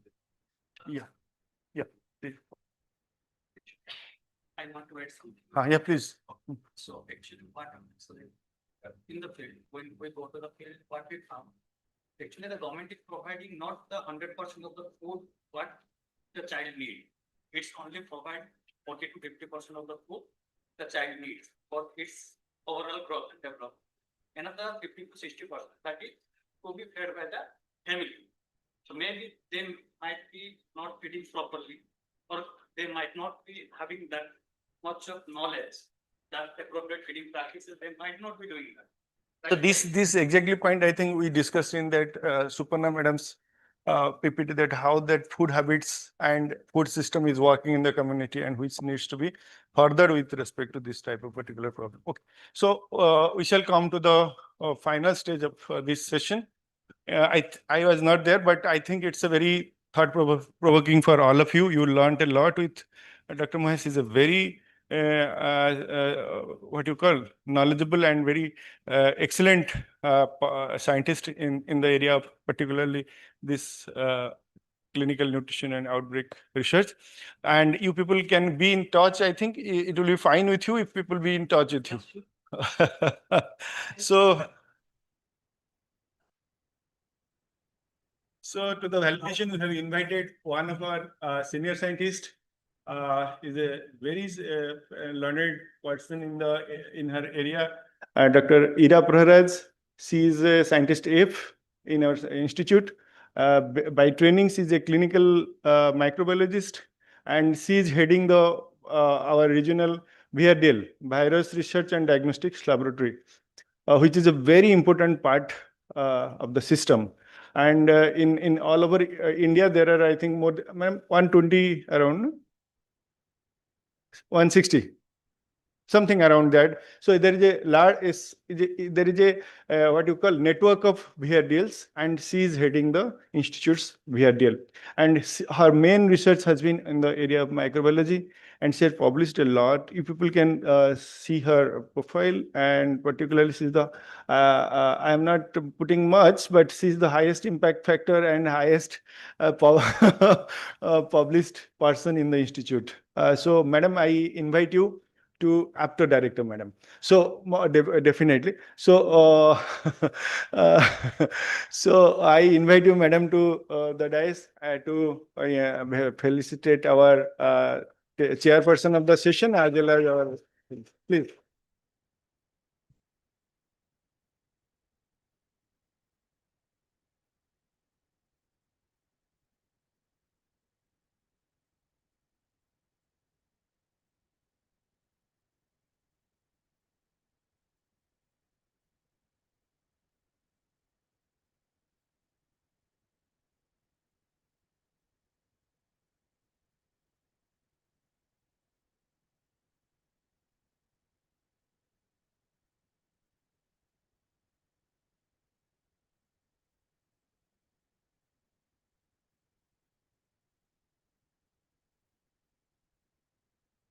ends. So you people can move to your place.